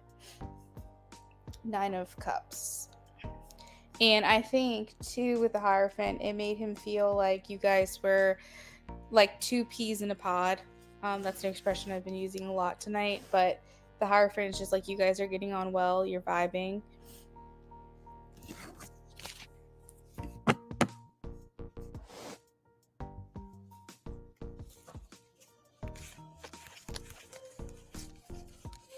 So yeah, I feel like he was trying to put a happy energy or spin on an otherwise maybe kind of sad situation, and maybe wanting to give you like a good memory before you guys went your separate ways, something to kind of think about, you know, until you guys see each other again.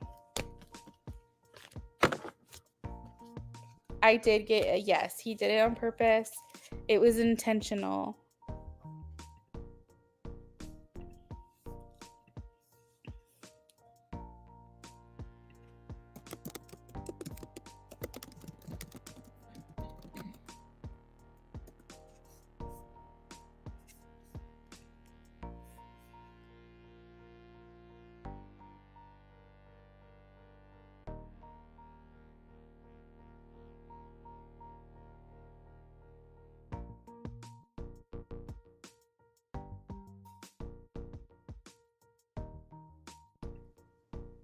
Or am I just seeing into things too much?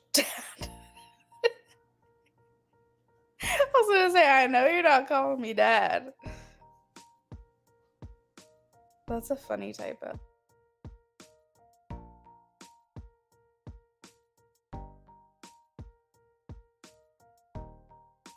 Well, because it was a typo, she said, I honestly was wondering if you put the songs on purpose, or am I just seeing into things too much, dad? And then she said, ignore dad. Aww.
Um,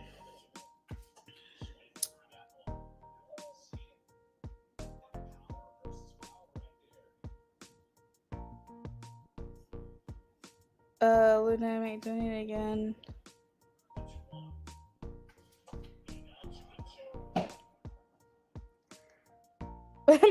Amy, that sounds good if you want to. So go ahead and do that really quickly so that way you don't have to wait your turn again, unless that's what you want to do.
Wicked. Okay, so let's throw that up on the screen.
So the first thing that's coming through, Amy, is that he's viewing you as someone who kind of voices their thoughts. Like, you do it in a delicate way, but he's really thinking a lot about lately how you express yourself and how you do check-ins with him and you kind of communicate your needs or your desires and verify with him if that's something that he wants. So in a way, it's giving him more respect for you because you're communicating your needs, and in a way it's like you're standing up for yourself and being clear about what it is that you want. And so he's viewing you as someone who is I guess is willing or values himself enough or respects himself enough to make your intentions clear, and I think that he appreciates that. And this could be something he thought about, like on the ride home, potentially, like just essentially just the general person that you are and the actions that you had over your recent time together. He feels like your connection is powerful. The Magician, I think that he's thinking to himself that you guys jive really well together. and that if this is or is not going to work, is not going to be on anything else but the decisions that you both make. So he feels like you both have the power to allow this relationship to work, and he feels like you guys have all the tools available to you to make this relationship be stable.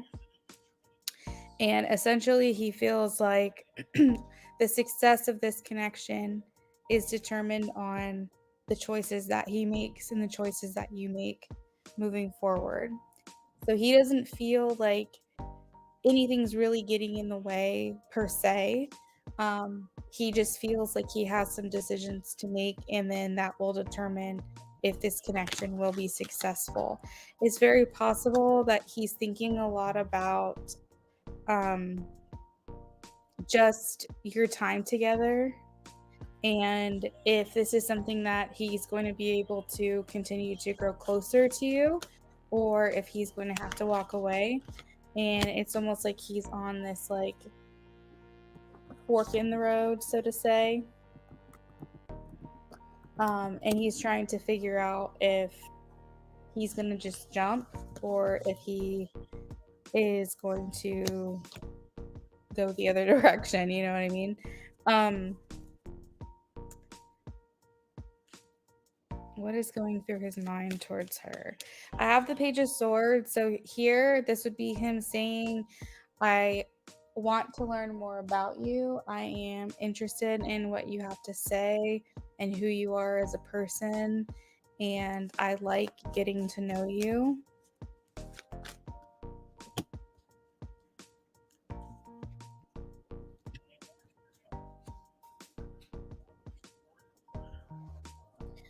I think that he wants to understand you even more. The moon is here, and it's all the things that we keep to ourselves. The moon is the things that we try to hide, the parts of ourselves that we don't like to share. I think he wants to get there with you. I think he wants to feel more comfortable, and more, I think he's thinking to himself that he is getting more comfortable with you, but he wants to get to the point where he feels like he can just share parts of you or of himself to you, and vice versa.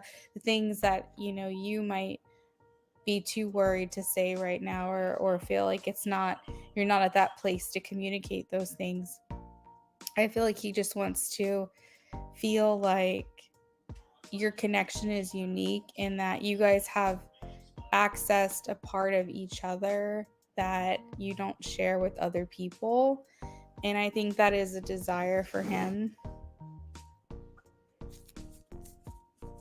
Okay, that's gross, Amy. I'm sorry. That is so gross.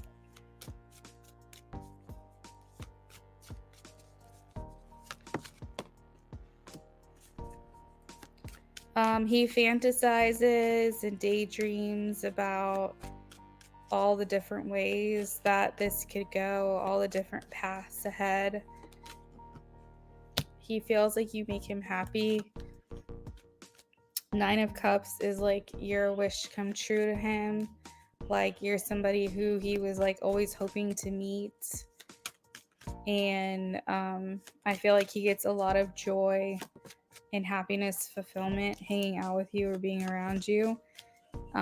He thinks about that you give him like a different perspective on things. Like I think that if it weren't for you, he knew that his mom was leaving, he probably wouldn't think twice and he would just go ahead and move as well. But I think that potentially what is beckoning here, what is beginning here with you two, is making him think twice about whether or not he should make that change or make that move. Anything else? Anything else?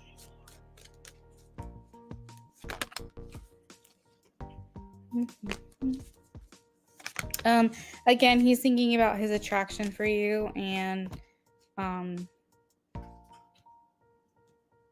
he goes back to like thinking about you and thinking, when you're crushing on someone, you just tend to think a lot about like how attractive they are to you. And then we also have the Hierophant. So this talks about how he feels, again, like you guys just get on well. And when the message feels like it's being repeated, I feel like that's where it's supposed to end. So those are some things that he's been thinking.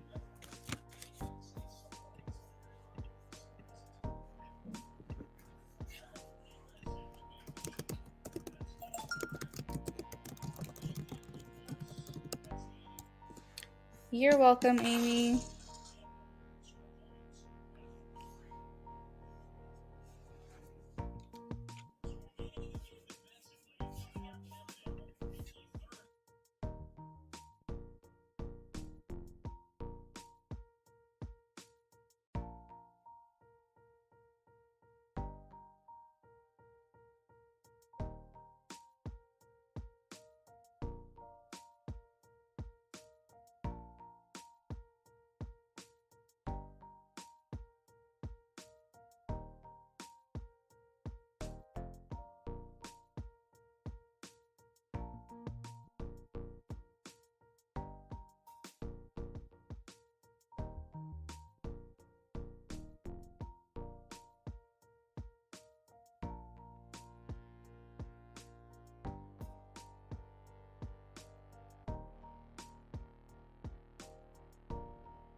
Hey, James, what did you donate for?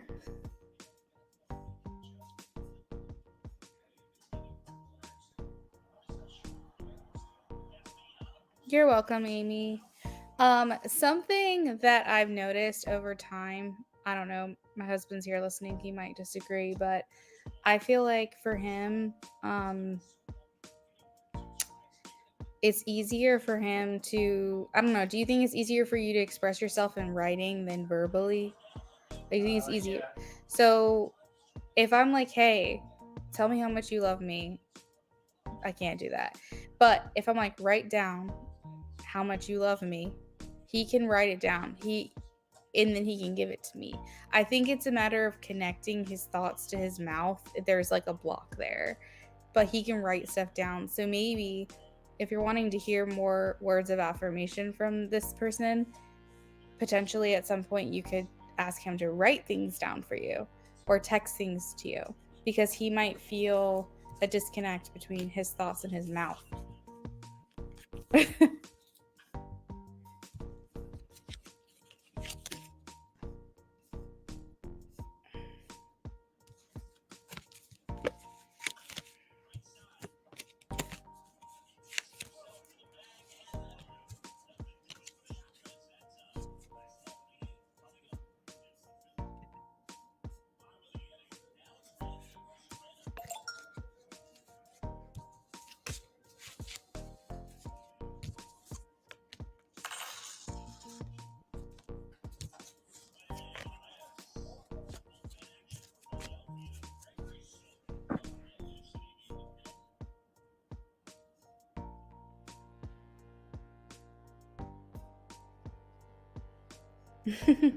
Amy, there's also a game for couples.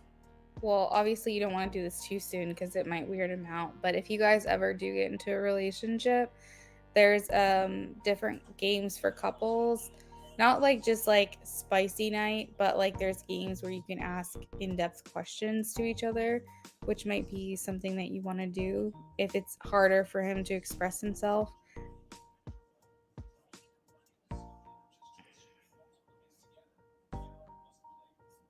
Okay, so James,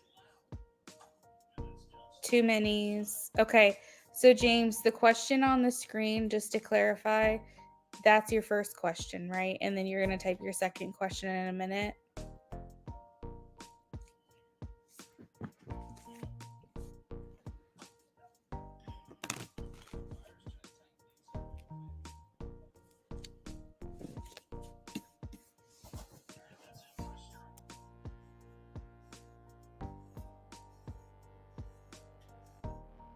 Amy, I don't know if you're still going to hang out with us or not, but if not, I hope you have a good night.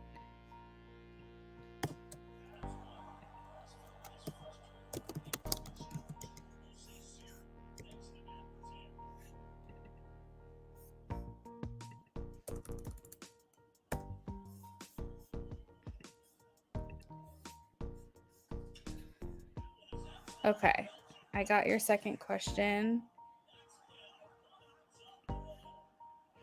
All right, let's take a look here. All right, Amy, have a good night.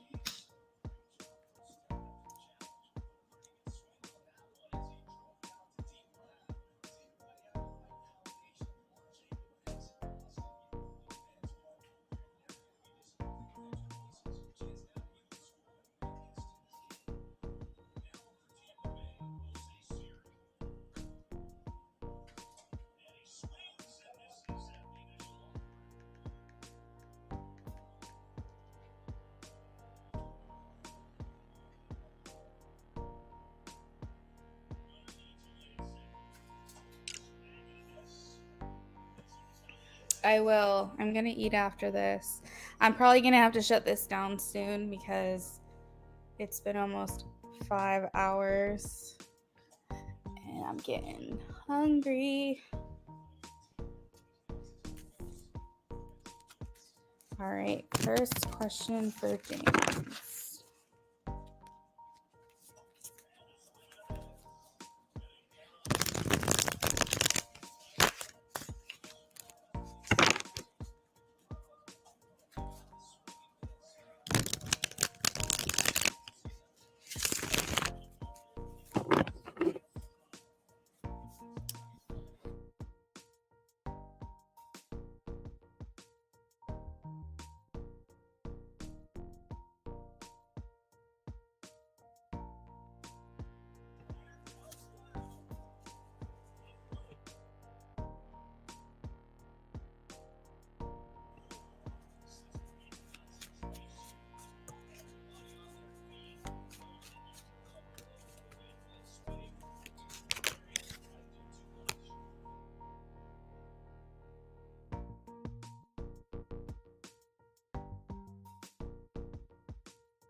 James, is her Instagram still activated?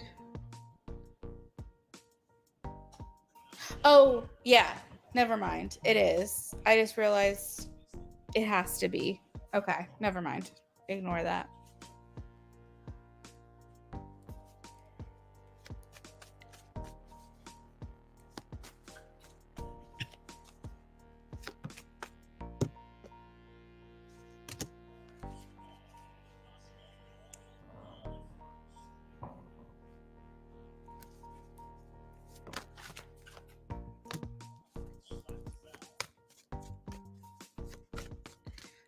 James, I'm getting a no. I think this was an accident. So like the message that I'm hearing is that she was actually going back and rereading your messages, and I think that it might have been like a hold and click double tap undo situation. Now I know that you said it's like multiple conversations, but I think that possibly thumbing through the conversation I don't think she was necessarily doing this intentionally. It doesn't feel intentional. I have the devil in reverse, 2 of cups upright, 7 of cups, 5 of swords upright,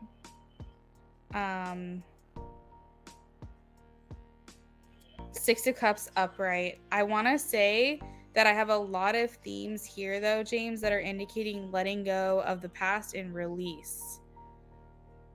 The devil in reverse, release, removing. And then I have the 5 of swords in reverse, peaceful resolution, release, ending of conflict, 6 of Cups, letting go of the past, focusing on the future.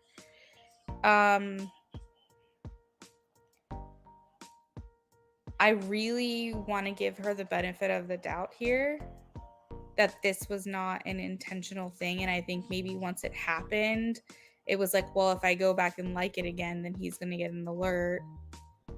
So I'm not going to like do that again. Hopefully he won't notice, kind of thing. I don't want to say that she did this like intentionally. It doesn't feel right. I almost feel like she was just going through the messages and over analyzing everything. She's overthinking your whole relationship right now, and I feel like she's going back and rereading messages. Because here's the thing, I don't think she would realize too. The other thing is, I don't think she thinks to herself that you would even notice that she did something like that. Now, if she went and like unliked maybe pictures or something, that feels a little bit more intentional. Even that, there could be a slip up here and there.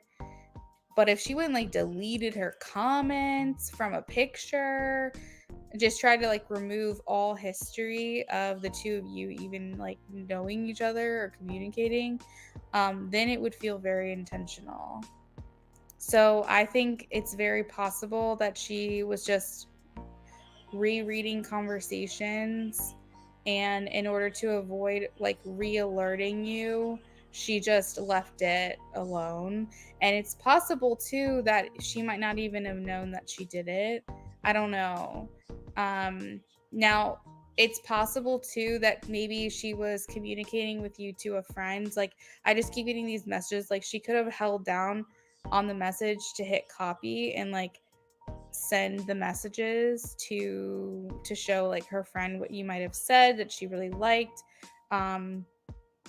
or like screenshot or something, and maybe something weird happened. Yeah, I know. I'm still here. Hey Lorraine, how are you? So I wouldn't call it a red flag until you start, until you start seeing a pattern where she's doing it more and more often.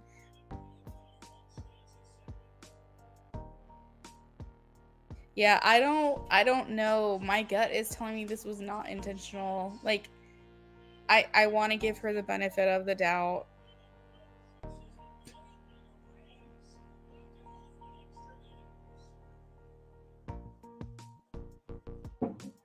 I just don't know if she had enough thought to think that you would go and notice something like that.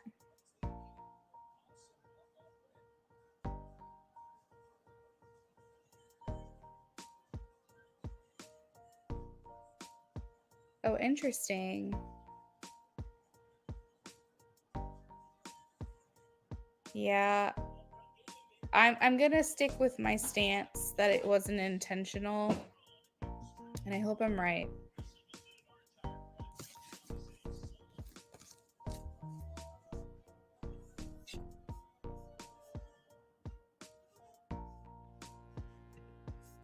Lorraine, how are you tonight?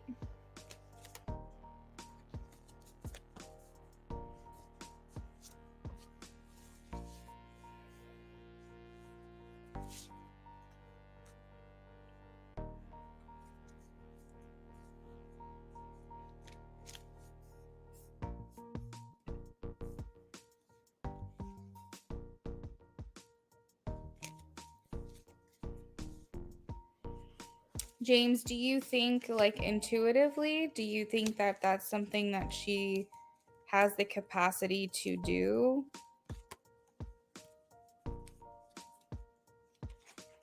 Not like the physical ability to do, but do you think that she would do something like that intentionally?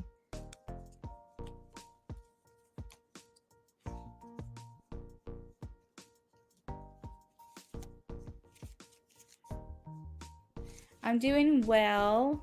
I'm hungry, but it's been a good night. What else is going on with me?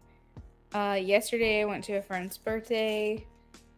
She was like having her party at a Galentine's Day event. So that was fun, seeing her and celebrating her. Pretty much just grinding every day, hustling, not much new on that front.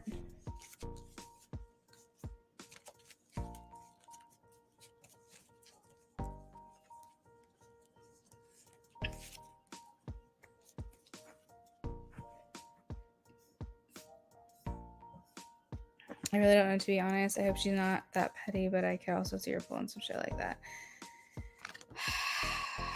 Yeah, I get you. I'm sure it's upsetting too, because you don't know for sure either way.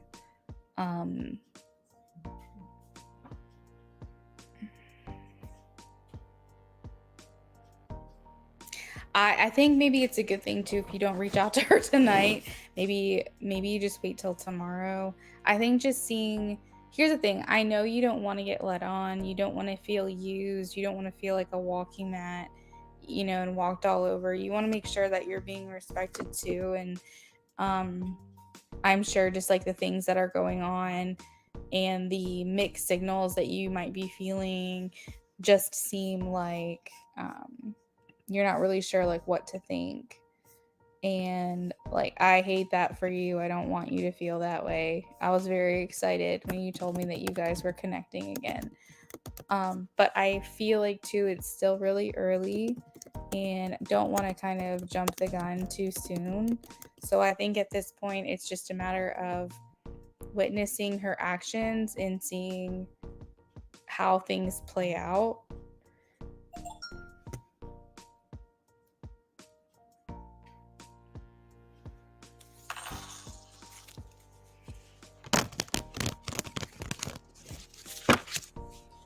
All right, let's take a look at your next question, babes.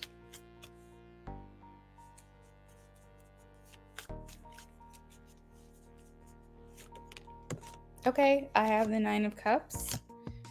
First thing out, which is coming true: happiness, cheerfulness, fulfillment, achievement, the Empress, high self-esteem, confidence,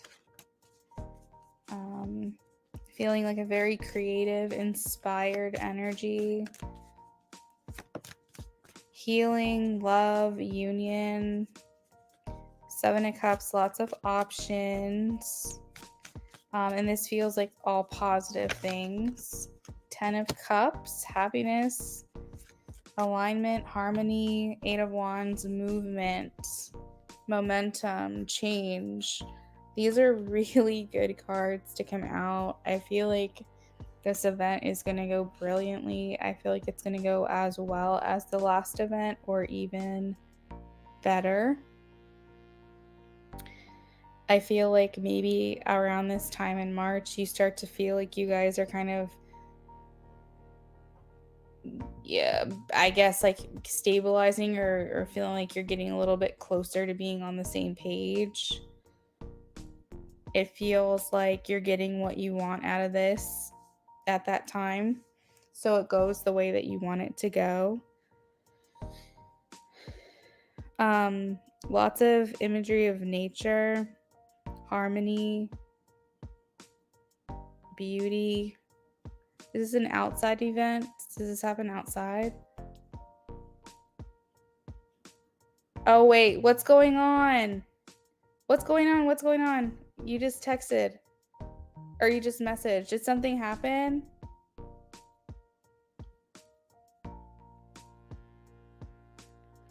Or are you responding to what I'm saying?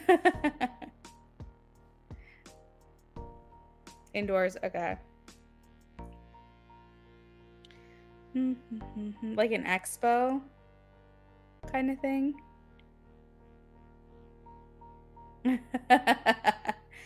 I mean, It's saying opportunity. The center of your reading is opportunity, limitless possibility, dreaming, fantasizing, literally wishful thinking. And then in the other, like the next card is wishes coming true. So getting what you wished for. Expo at a hotel. Oh, cool, cool, cool.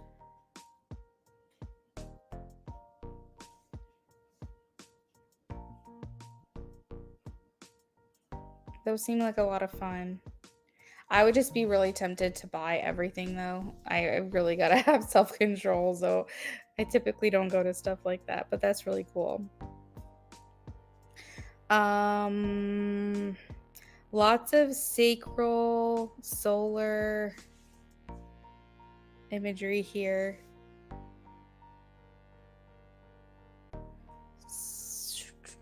What do I have here? Root, sacral, solar.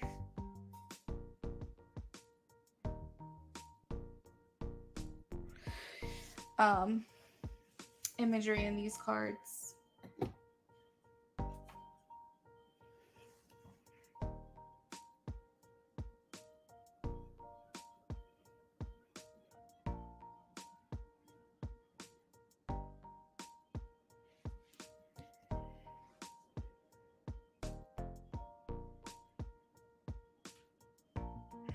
Oh, good. I'm glad. Yeah, so definitely don't jump the gun.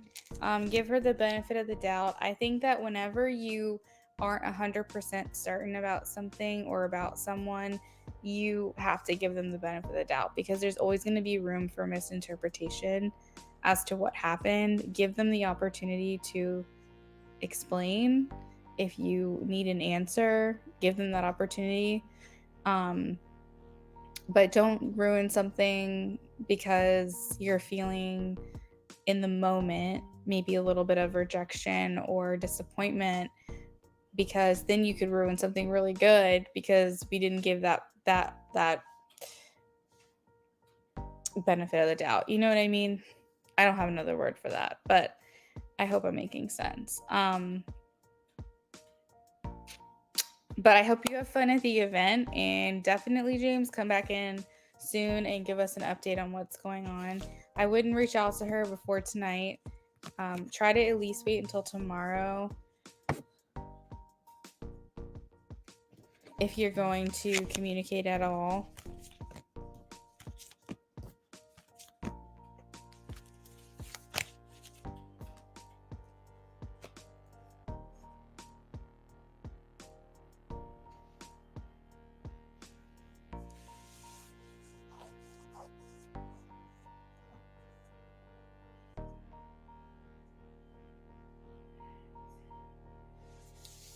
Okay, so tomorrow night. Okay, yeah, that would be good. That would be good to wait until at least then. James, you're probably right, you know. I wish there was a subtle you really have. I wish there was like a subtle way to like nudge her and be like, you know, I'm still here, I'm still paying attention to you without actually like having to make the move. But I know there's no way to do that. You have to outright communicate. And I feel like if she wants to see you or hang out with you, she should also be making equal effort as well.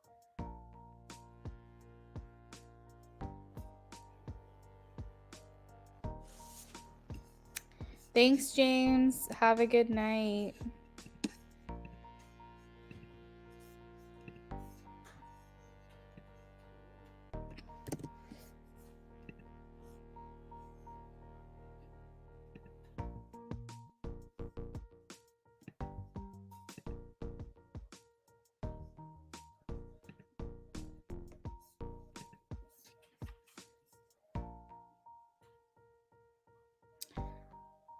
Shone, hello and welcome in. Thank you for the sub.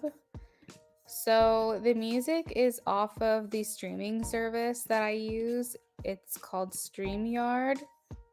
So it's a royalty-free background music that comes with the software, the system, basically the membership that I have.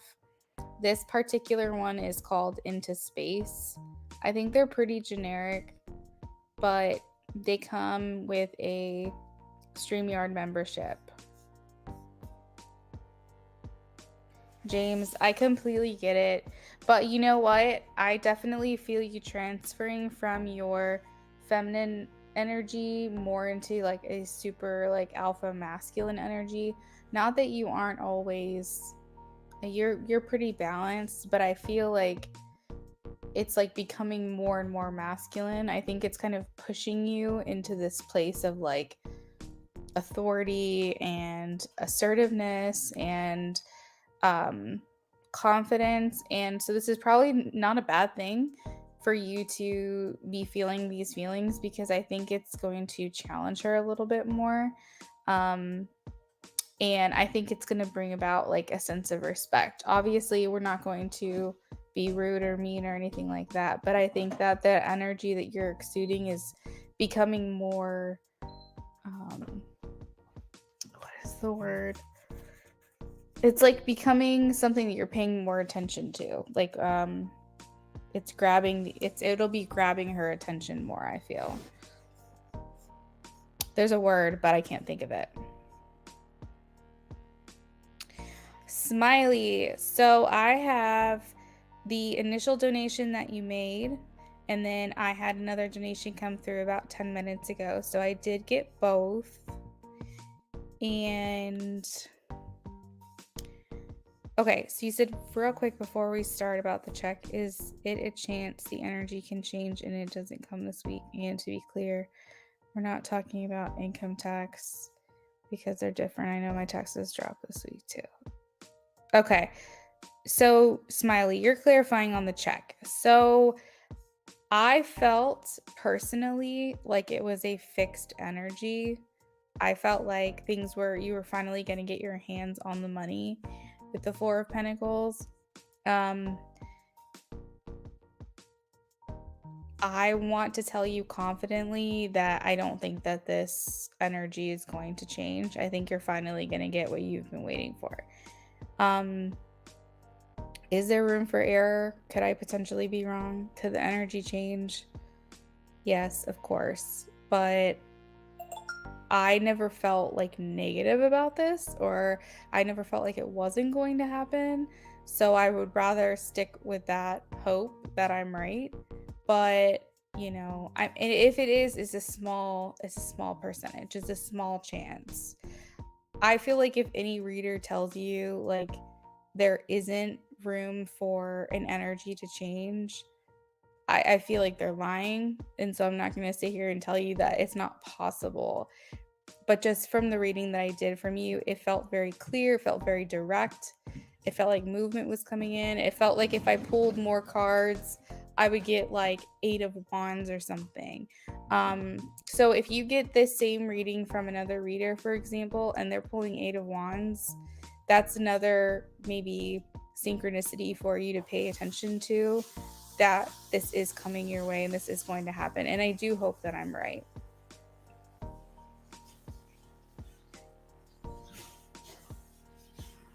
You're welcome.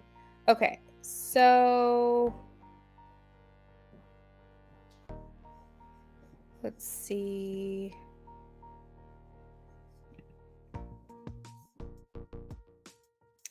All right, so this was the first question, and then your second question is going to be about Ron. Okay.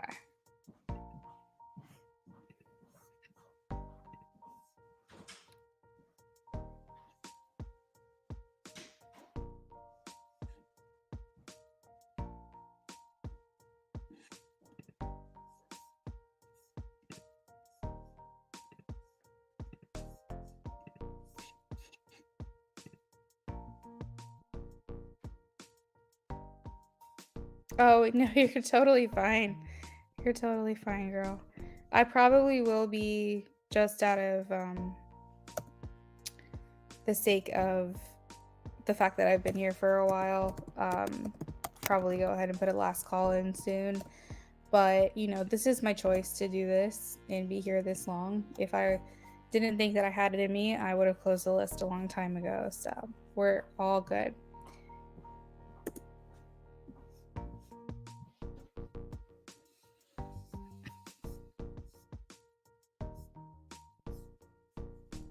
James, wow, crazy Luna. Ah, wow, James, look at, see, you gotta trust me. You've gotta trust me. I was gonna say, I don't think she did this intentionally. Don't jump the gun. And actually, because they're back and you did not get a notification for it, I do think it might have been a glitch. But I do trust that she does play your interactions and your conversations over and over, because it is a message that I received during your reading. So I still think that that happens. But I am so glad to hear that I was on the right track, you know? That's good. Oh my gosh. All right, so shuffling for Smiley now. Okay.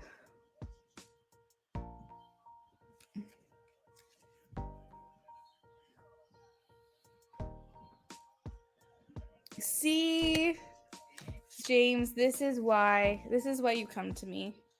Because I let you take a breath for a minute before you do anything crazy.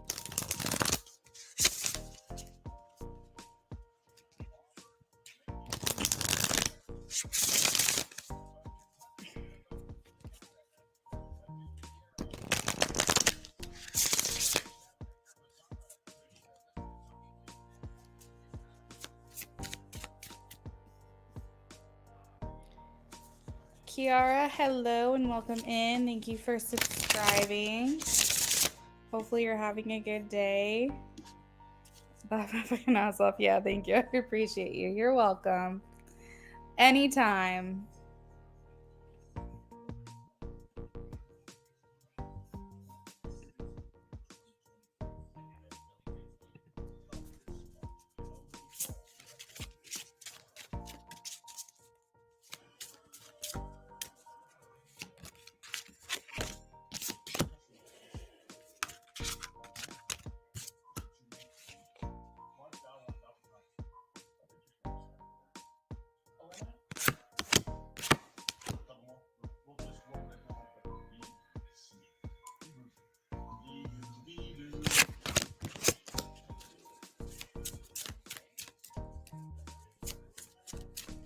So Smiley, I have that one of the things coming through is that your life purpose is being divinely supported, and it's showing that you have a lot of options. Like, you have a lot of things that you can do, but it all comes back to what you do with that. Because I feel like your life purpose is to generate money. I feel like you're a generator, but I feel like a portion of that, as far as like doing good in the world, would be to repurpose like a small percentage of that income that you're making into something like a nonprofit organization donation, or helping something that means something to you or that you're passionate about.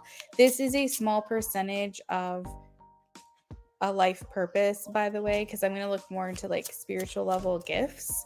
But I do feel like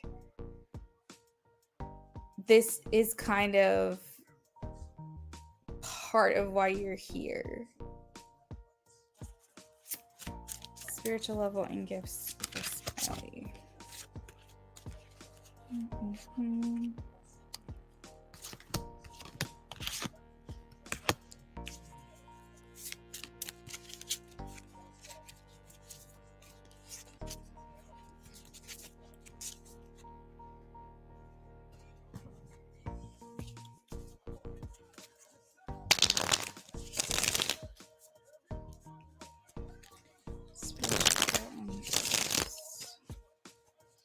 Spiritual and gifts.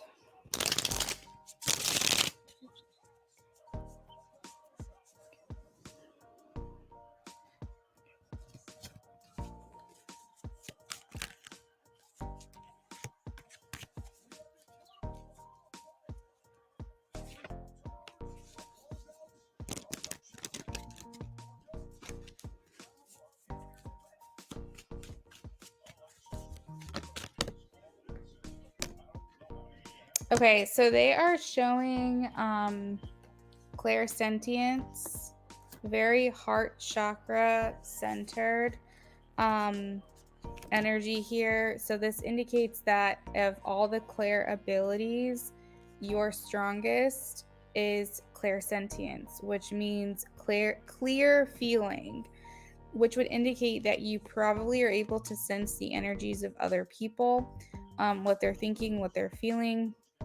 And I think that also, because I was kind of hearing like auras, I think that you should develop that practice a little bit more if you're able to.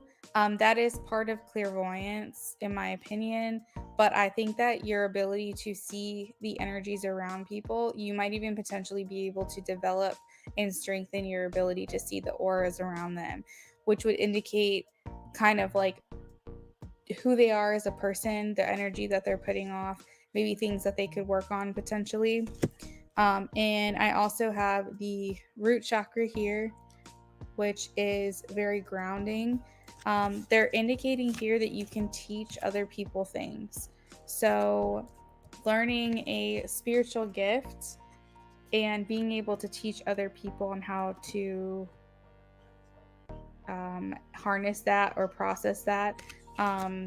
We also have nutrition and yoga. So I feel like your energy centers are pretty good. I think that if you were to practice grounding techniques and teaching that to other people, or working a lot with the earth, working with food specifically, you might be really good at cooking. And this, believe it or not, is a spiritual practice. What else? What else for Smiley here? What else for Smiley? Just a lot of rooted energy. That's crazy. You're very grounded, Smiley. You're a very grounded person, which could indicate that people who are flighty or overwhelmed or anxious, you can help bring them back to center. I feel like there's something about you that people, if they're worried or if they're overthinking or if they're overwhelmed, you can help them feel more at peace. You might be really good at offering advice as well with the clairsentient capabilities that you possess. You might find that people stop you like in the stores and want to communicate with you or tell you their problems, and you're like, I don't even know you, and they just want to tell you everything because you have that like healing aspect to you. You probably, I don't know if you'd be interested, but you might be in some type of body work, like physical therapy or Reiki or kinesiology, sound therapy, things like that that have to do with the physical or help the physical body heal. You attract men that you open their eyes and oh, preach. You are preaching to the choir, girl. But yes, your main life purpose. I know you wanted your like spiritual gifts, so I hope I answered that question. But a big life purpose for you is to generate. That's like a huge word for you. You're here to help other people, to serve other people. And whatever way you do that, you're free to choose. You're not stuck in a box. You don't have to decide one thing or another thing. You can literally do multiple things if you want. How you go about doing this is your choice. You are free and supported in whatever it is, but you are here to give that love and light to other people and bring healing into the world.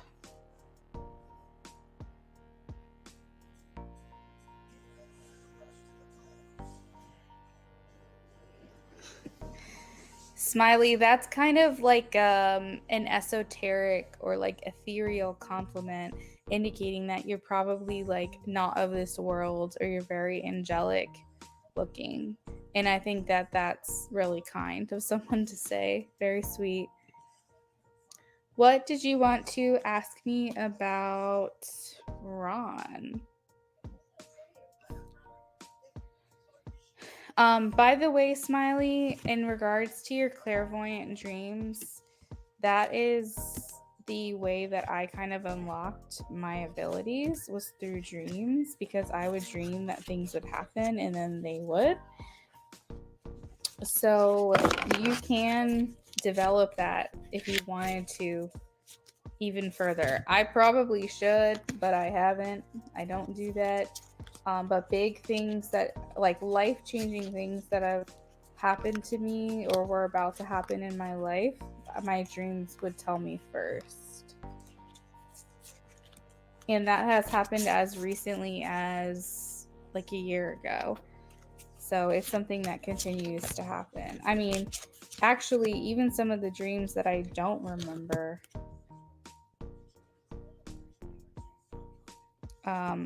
might actually be happening too. I don't remember that dream. Get deja vu a lot. It resonates with you.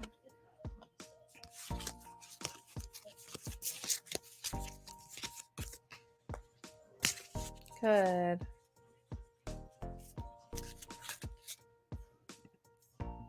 I just dreamed of things like a line of my grandma and events, but I haven't been able to confirm it. Some came true and some not. Astro projected? I haven't done that. Hun, have you astral projected? Have you ever done that before? Huh? Astral projected? Uh-uh. Okay.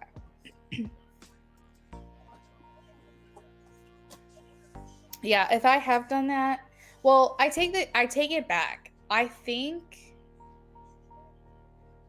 I remote viewed something that was happening in a dream. So, I think that I have the ability to remote view what's happening with other people. I just have not developed that at all, and I probably should look more into it. But I had a dream that I was in someone's house and I was basically following them around their house, and I was getting information about their life that I shouldn't know. And they couldn't see me, but I was like there in their house, and I could see them, and I could see them walking around and doing things as if like as if I was a camera in their home. That was wild. But I have not astral projected, but I have had premonition like dreams that have come true, but they mostly surround pivotal life-changing points in my life that I'm about to experience, or I am in the process of experiencing.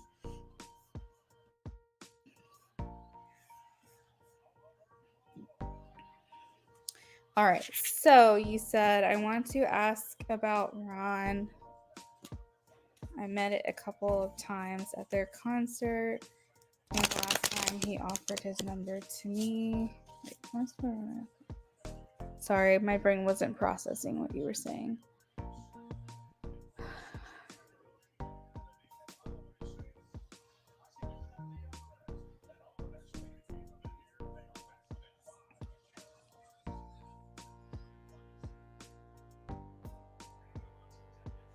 Okay, let's take a look and see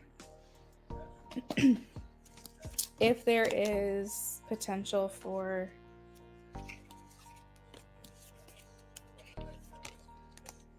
another connection here with him. Yes, exactly, Smiley. I was telling Brennan about this the other day. There's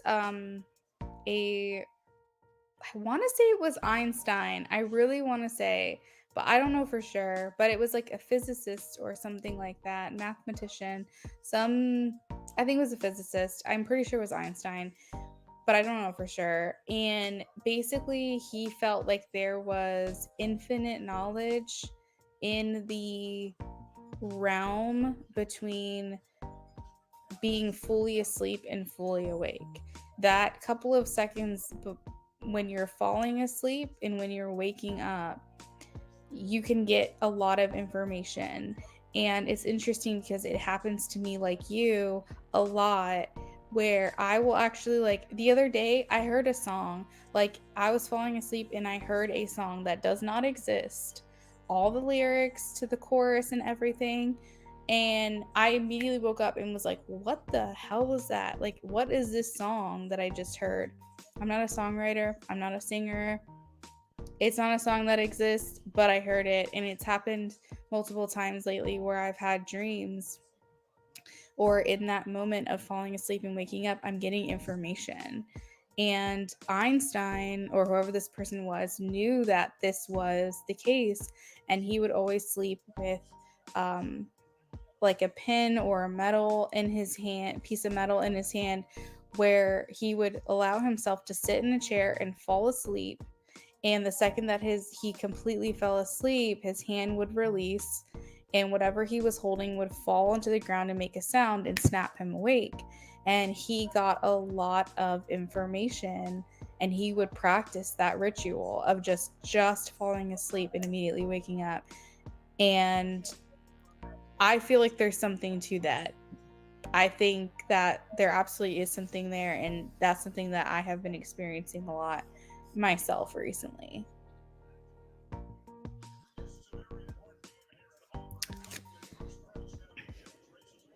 Viewing as in first person as if it was you. Yeah, that's happened to me a couple of times too. Wow. You're still learning it?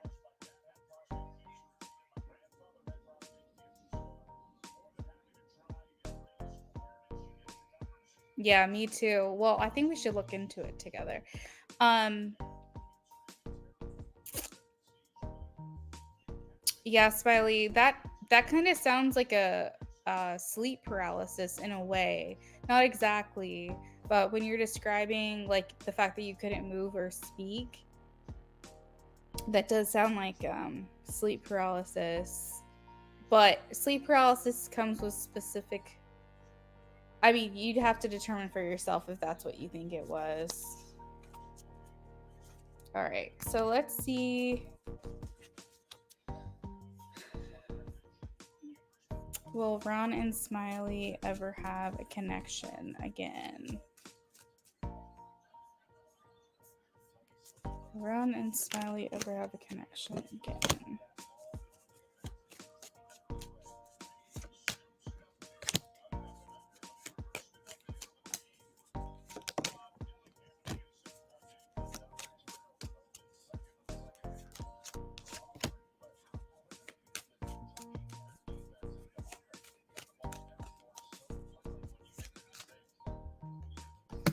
Okay, so Smiley, I'm getting that this person didn't just want a one night stand.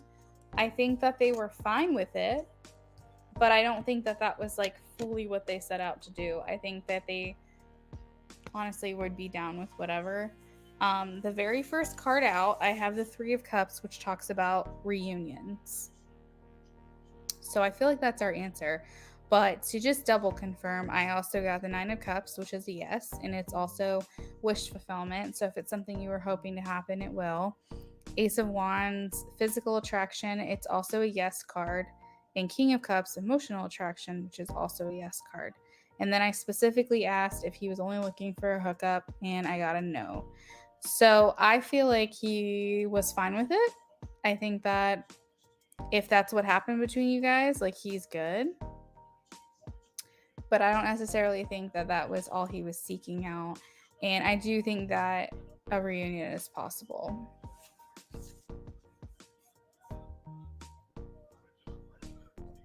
Hey, Sophie, welcome in.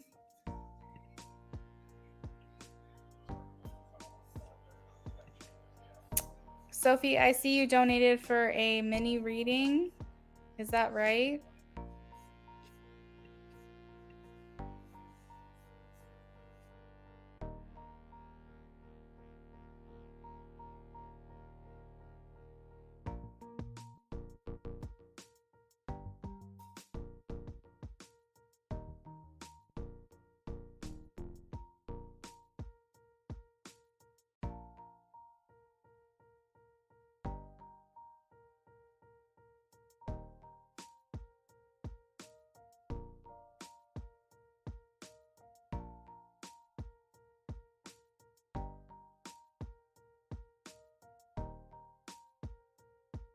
Okay, let's see.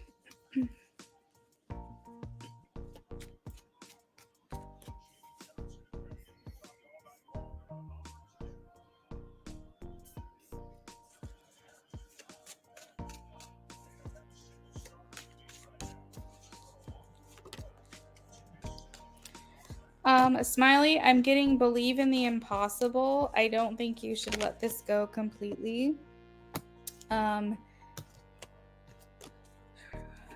Would he remember her? Would he remember her?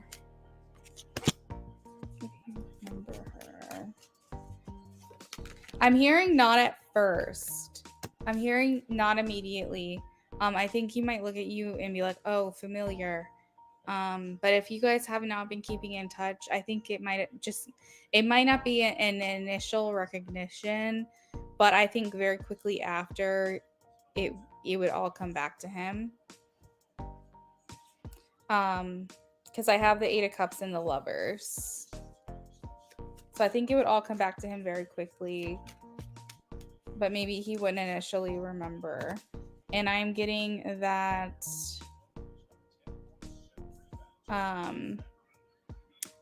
you should still hold out a little bit of hope for this.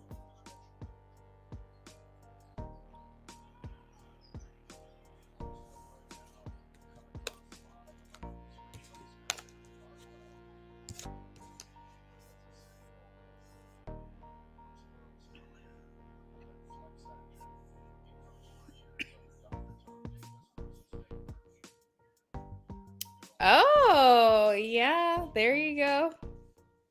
That's an idea. Sophie, yes, you've had sleep paralysis before. Smiley, you know what? Stranger things have happened. Let me tell you a story really quickly. My husband's best friend is now married to someone who was once a fan of his.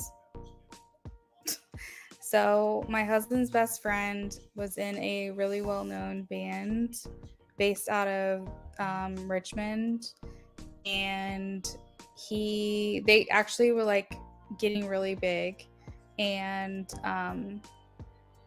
they actually did some tours with like big names. Like who do they do tours with? They opened for Paramore. They opened for Paramore, New Found Glory, Good Charlotte. Yeah. And Good Charlotte. Anyone else? Anyways, they opened for like big names, people that you really know, right? And like they went to like on tour with them. They went to Europe, I believe, if I'm not mistaken, on tour. Yeah. So I mean, they were like up and coming. Unfortunately, it didn't pan out because I think they eventually decided to disband before, like during the process of them gaining momentum. But I don't know, they might regret that at this point. But anyways, when his wife, his now wife, was younger, her older brother would constantly take her to the shows, and she was literally a fan. She went to so many of their shows, so many of their concerts, and she was just out in the crowd. And then she took a picture with my husband's best friend, and it was like a fan with the band member. And then I guess later on somehow they interacted, I think through like Twitter or something, and now they're married and they have a kid. And so stranger things have happened, and I've personally witnessed it. So just letting you know that if you get backstage passes, you might just be taking a call to action on manifesting your dreams.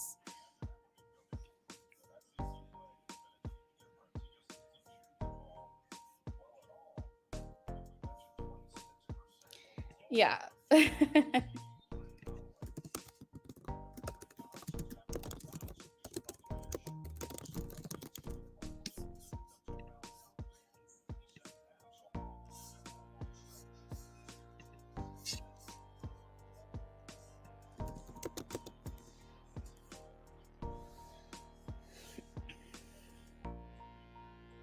Yeah, I know, I totally get you. And I don't think it was anything weird like that. I think it was just a funny case scenario where she was a fan turned wife, and they just hit it off, and it's just a funny story now. Actually, before they got together, she actually tattooed um like his one of his bandmates, like he wrote something down, and she took that. I guess it was like I don't know, it was like a lyric or something that he wrote in his handwriting. So now this guy has his wife has a tattoo of one of his friends' handwriting on her body.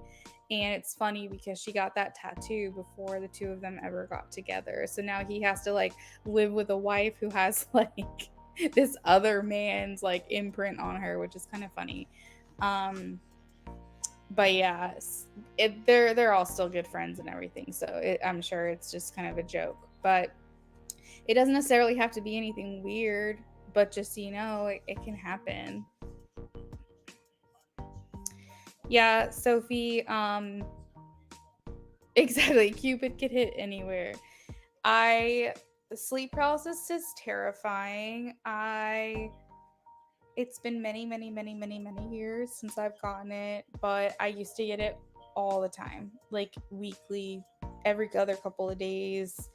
And I know of people who close to me who've also experienced the same thing, and it wasn't until I experienced it and searched what it could possibly be that I understood what it was. It is scary.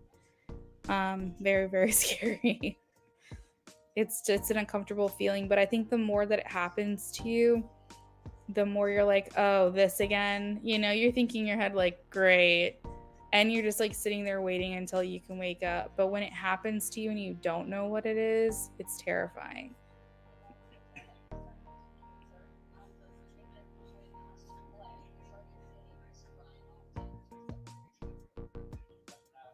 Smiley, that makes sense.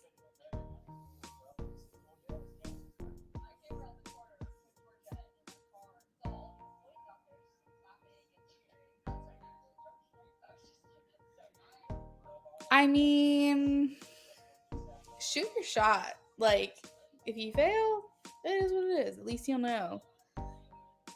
But stranger things have happened, and that's all I'm going to say.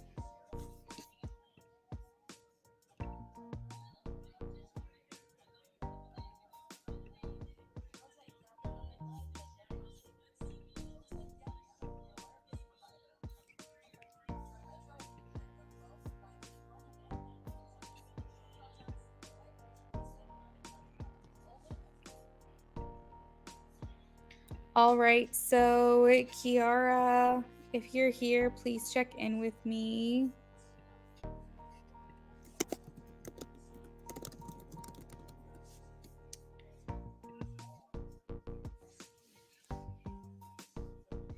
Oh, I meant, I know, I get what you're saying. I meant like with the backstage pass. I was saying shoot your shot with the backstage pass, but that might be a little bit, I don't know. You have to decide that for yourself. Yeah, for sure, for sure. You're welcome, Smiley. Thank you for all your support tonight.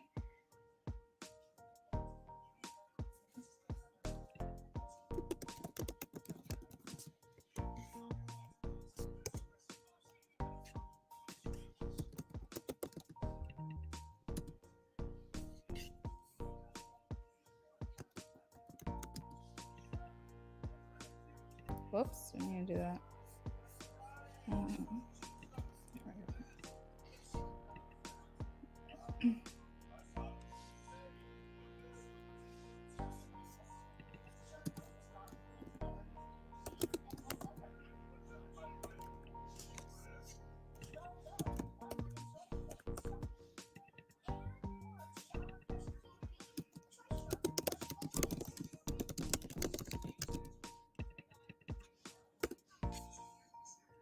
All right, so Kiara, if you're here, please check in. We're about to get started on your readings. I will still do your readings even if you're not here because you posted your questions. But before I get started, I just want to make sure you are actually here or not.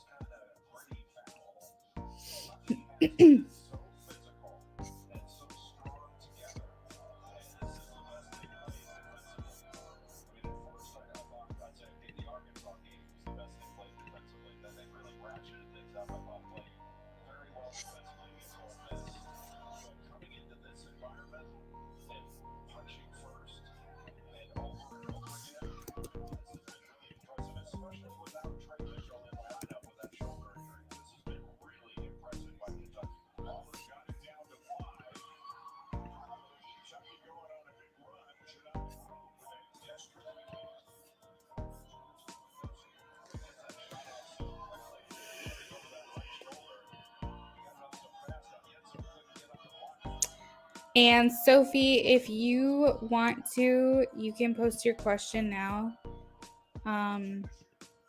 Because you are going to be next. And I think unless someone comes in last minute, you probably will be the last reading of the night.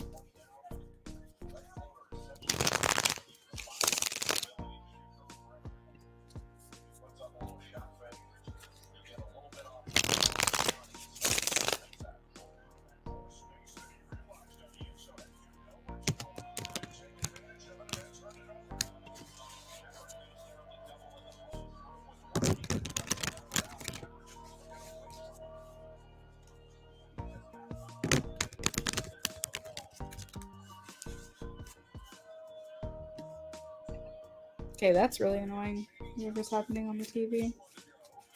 Just like screaming.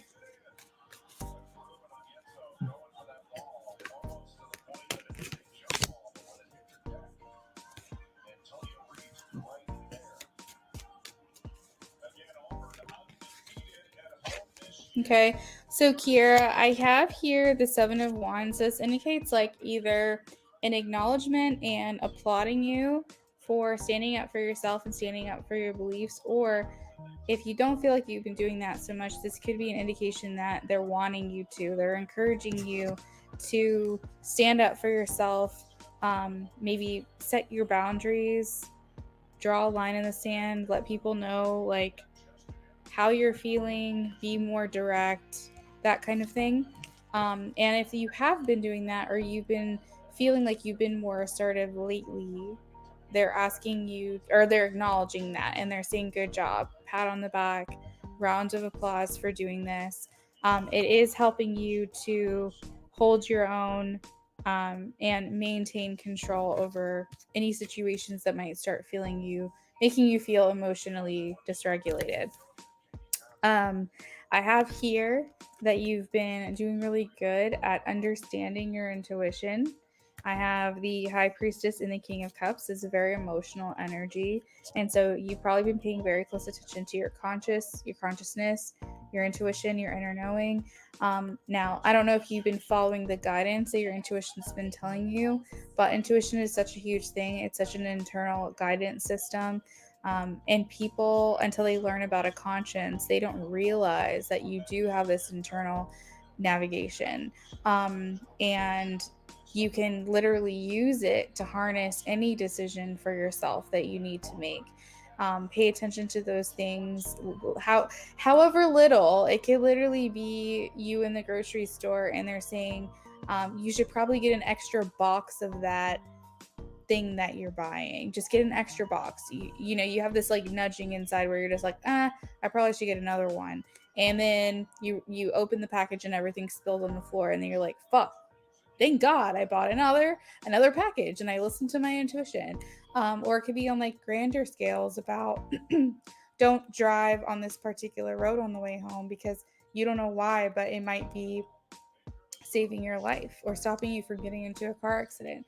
So just paying attention to those feelings that you get where you're kind of like, I don't really understand why I'm getting this information, but I should probably just listen to what it's saying because you won't regret it. So Spirit's just kind of saying that is our way of coming to you. That is your way of your higher self coming through and trying to give you some guidance. We also have the Eight of Cups, which talks about traveling. So I think that your soul longs to possibly do more exploring or do more things for yourself. This also talks about doing your research and looking deeper into things. So, if you've been trying to avoid or distract yourself from something that you probably should not turn a blind eye to, Spirit is saying now is the time to start confronting things head on. And also, this card can indicate it's a good idea to start purging, releasing, and walking away from things that aren't serving you anymore. Things that are in your life, people that are in your life. Habits that are in your life. Maybe they served a purpose before, but it's no longer working at this point. Be grateful for that and then move on. It's not something that you have to keep around forever. If you feel like it's served its purpose before, it is okay to pass it on. Let's see. Anything else here? Seven of Pentacles. So the last message here of this reading for you, Kiara, is that you could have these like budding or budding, no, that's the word, budding ideas, inspiration, projects. There could be something that you have been waiting on for a long time to happen, and it just doesn't seem like it's happening, or it doesn't seem like it's happening as quickly. Spirit is saying that you're in the season of life of the seeds being planted, okay? We're not in the season of harvest. We're in the season of setting things in motion. Okay, things have just gotten started. You're only at the beginning. So if you're feeling like you're running out of patience or you're frustrated because things aren't happening as quickly as you would have wanted, or you're wondering when is it going to happen for me, or when is this thing going to happen that I've been working so hard for, it's coming. It's just a reminder here. This is a season for you that you are in life, which is setting things in motion and getting the momentum going. It's not the season for you to be reaping the reward or the benefit, but it will come so long as you tend to it, nurture it, all of that good stuff. Let's go ahead and move on to your next question. So, Kiara, you said you wanted a mini love. So, because you didn't specify with anyone in particular and you just wanted a mini love reading, I am going to go ahead and just do a general mini love reading. So we're going to look into your love life and what's to come. And I typically only do readings from a month to 3 months out. So we're going to see what all you need to know, if there's any information that would be good for you to have. Mini love for Kiara.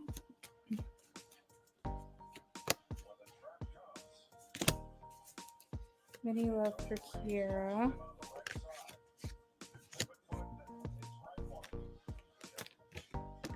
Okay, so there's like a theme here of feeling like you've lost a love, or you're losing in your love life, or you're failing in your love life, or at a disadvantage in your love life. Maybe you feel like if you're single that you're not the first choice, or you feel like everyone's getting this thing and you're not, and you're feeling defeated about it. Or if you are in a relationship, or if you're in like a situationship, you could feel like things just are very challenging. Or if you're in a relationship, you could feel like there's some hardships that you're experiencing in your connection. So whatever status you're at, is like this is kind of the energy here. And I have the Seven of Wands. So it's kind of reminding me of this last reading that we did for you where I saw the Seven of Wands. So maybe Spirit saying they want you to stand up more for yourself in relationships, specifically speaking your truth, speaking your mind, being direct, saying what you want, setting boundaries, that kind of thing. And I think that could qualify for any stage of a relationship that you're in. I do see a King of Swords, so if you're single, this could potentially mean a new man coming in for you. It is the center of the reading. This is air energy, Gemini, Aquarius, Libra. Doesn't have to be those signs, but if it resonates, take that as a double confirmation.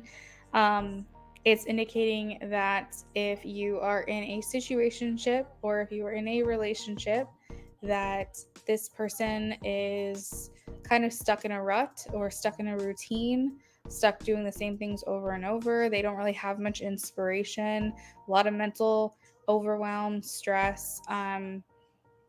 Now, King of Swords does indicate that they could have clarity on the situation with you, but they're not tapping into all of the other aspects that makes them a human being. It's like more robotic, more I feel like it's an energy where it's not really giving. It's a lot of thinking, it's a lot of discerning, it's a lot of stoicism, but you could feel like you're trying to squeeze like juice out of a nut. So if you're in a situationship or a relationship, it could feel like you're kind of hitting a wall with this person. Is that there's a lot of attractive qualities, but maybe you're having a hard time getting your needs met.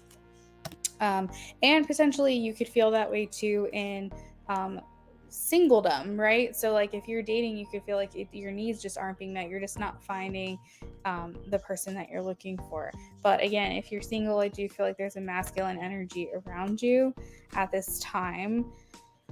So the moon is here talking about the things that we keep hidden and maybe be extra observant over the course of the next month to 3 months. So if you're single, if you're like going on dates and things like that, pay extra close attention, be very observant, try to figure out what it is that they're not showing you. A lot of people like to put their best foot forward, but they'll show subtleties in the things that they say or their actions on how they are actually as a person. And sometimes we don't really get to that deeper stuff until we've been dating them for a while or going on multiple dates.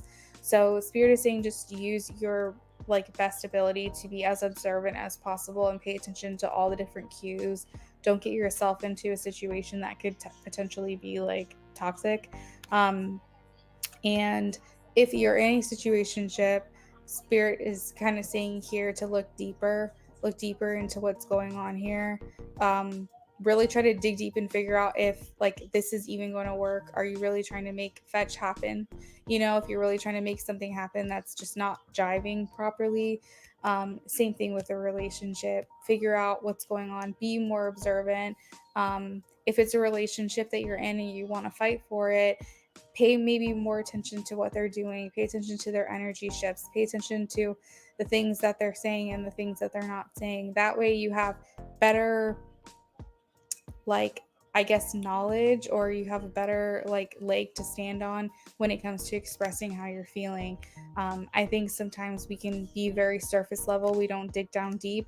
Our partners, we could ask if everything's okay and they say everything is fine, but you're just feeling like things are not okay.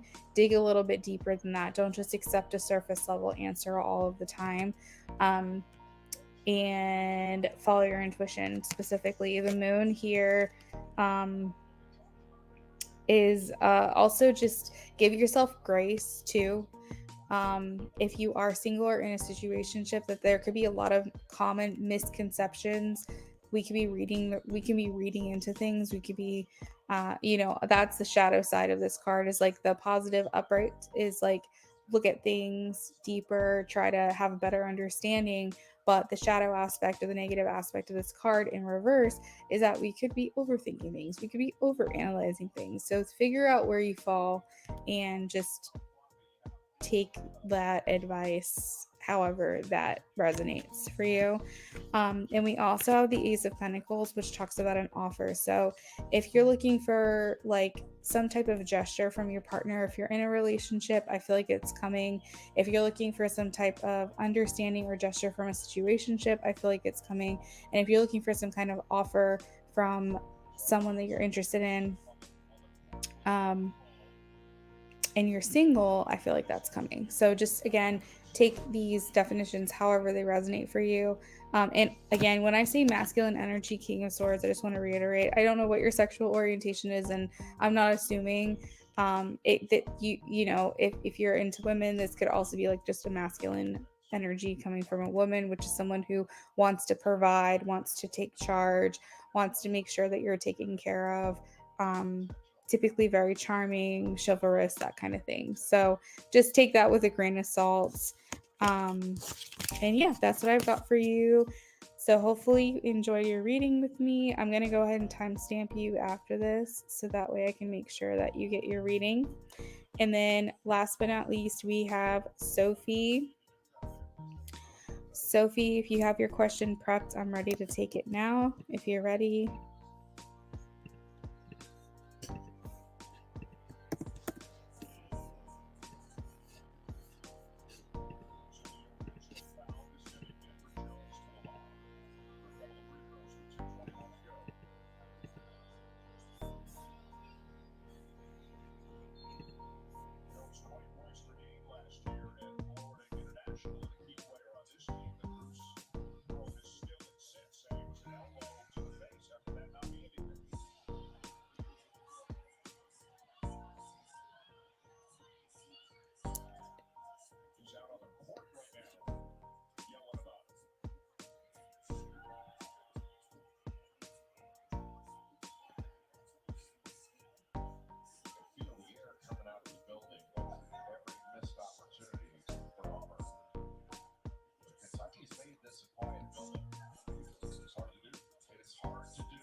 Do you hear them?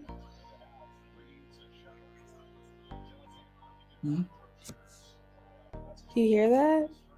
That is so annoying. Somebody's like really close to Do the you mic. mind muting it or like turning it down? It's annoying. Thanks, son. I'm waiting for the controller. Okay.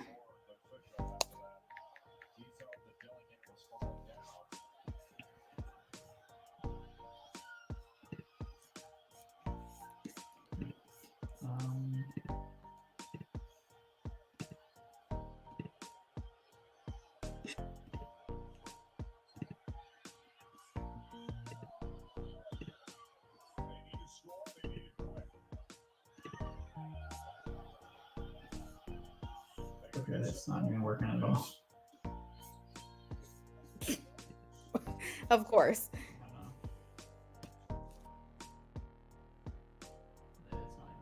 not even working. Just let it sit open. Okay, never mind. I guess I'll let it sit open.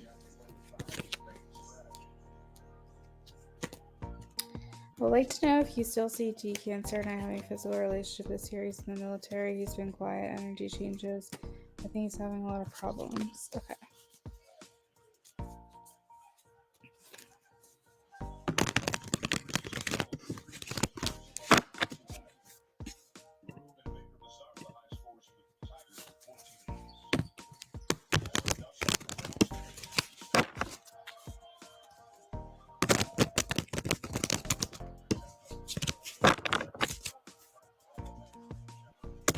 Who's doing that?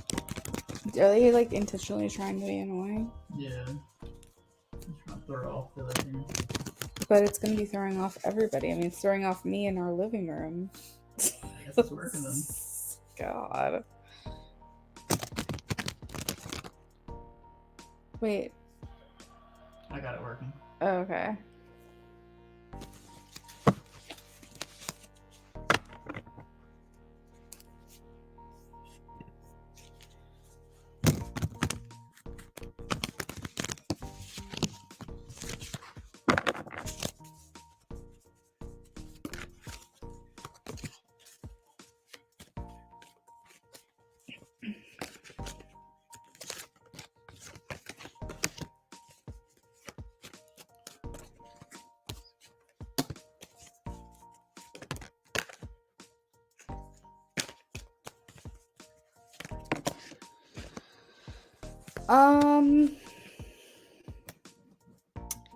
Sophie. I, I mean, this is complicated because I have a specific card in this reading that says anything is possible and nothing is set in stone. So that makes me feel like I can't give you like a definitive answer. But if I am looking at the rest of the cards, I feel like it's a no. I feel like you guys might be able to give more affection to each other, potentially like hugs, holding, kisses, things like that. But if you're talking about like intimacy, like sexual intimacy, I feel like it probably won't happen this year. Again, anything is possible. But I have the Three of Swords, which indicates disappointment and frustration and heartbreak and confusion, alienation, feeling disconnected, so on and so forth. And then I also have the Ten of Wands clarifying the Emperor. And that indicates that this frustration, I guess, for lack of a better word, is a fixed situation. The Emperor is stoic. It is unchanged. It is unmoved. It is essentially just a very fixed card, which indicates that this feeling of lack of intimacy with each other is something that is not going to change at all, at least right now. The Emperor, the positive aspect of an Emperor is that they're stable, they're consistent. They do the same thing in and day out. They're predictable, they're pragmatic. But when you're talking about it clarifying a stressed out, burdened, frustrated energy, it's not really something that you want to have be fixed, like it's not something you want to have unchanged. You want to feel like things are going to change when you're in that headspace. So it's basically showing me the energy of no change in that situation, in that regard. And the Three of Swords also indicates just like a huge disappointment. Now, again, anything is possible, and it doesn't mean that it's not going to happen like next year. It doesn't mean that something couldn't potentially happen, and maybe just the timing is a little bit off, but that's a long time to wait, girl. I mean, it's February, it's a long time. Are you guys like dating, or are you guys just kind of at the talking stages, or where are you guys at right now? Because to me, it feels like part of the issue is that you guys are at a distance from each other, or that he's not able to make time for you. It's something like that because of what it is that he does.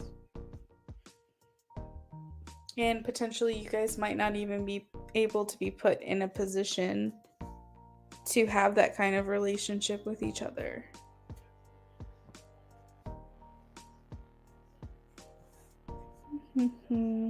Well, I did pull another card, and I have the Ace of Pentacles, which talks about giving someone your seed, if you will. I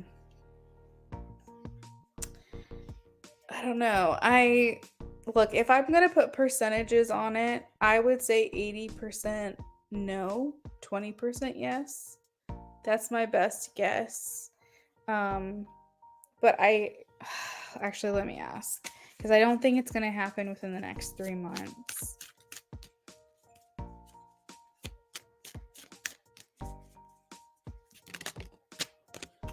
Yeah, it's not going to happen. I don't think it's going to happen within the next 1 to 3 months, and typically that's how far out I read, just because the energy is it's always so up in the air. Things can change on a whim, like for instance, my husband recently left his job, and if I were to ask a question to the tarot while he was working there, it would probably give me one answer. And then the second he decided he was going to quit, the whole entire reading would be completely different. The future is dependent on the decisions that we make, or the decisions that are made for us. So it's really hard to think that far out. But I did ask in the near future, at least, to see if we have any concrete information. I am getting a no on the next 1 to 3 months. So I think best thing to do right now is to take that at face value and maybe check back in later on this energy. Yeah, and I think if that's like personal problems, like issues with the military, or if he's having issues like mentally, things like that, this would also be dependent on his choice to get help or get assistance regarding those things.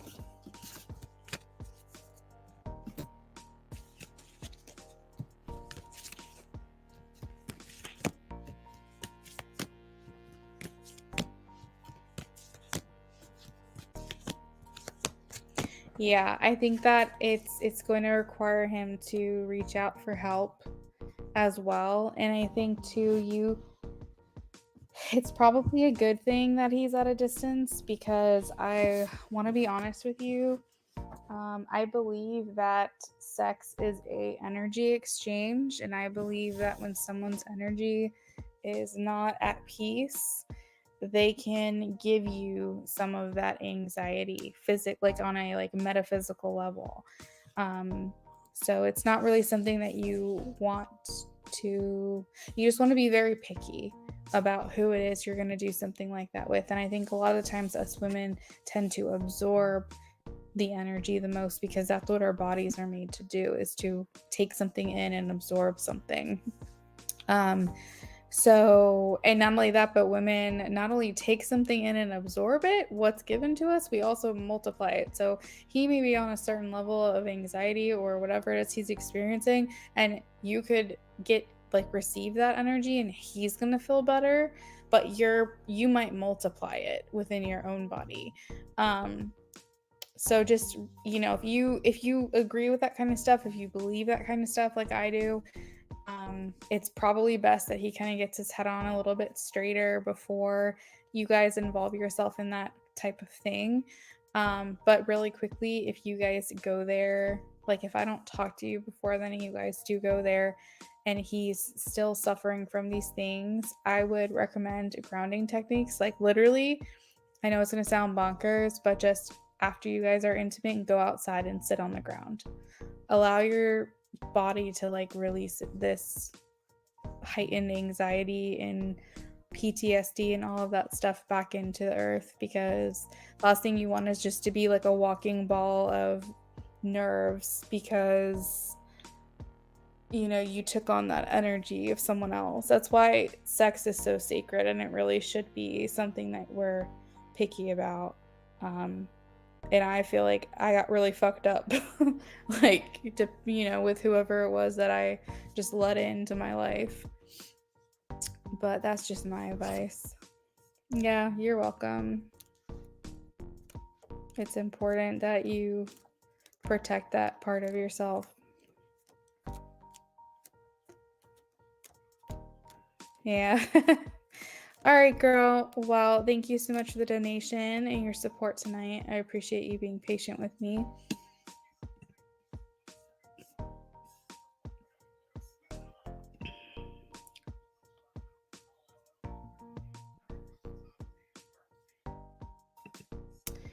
Okie dokie. I'm going to go ahead and, yeah, you're welcome. I'm going to go ahead and sign off, guys. I hope you all have a great night, and I'll see you next time.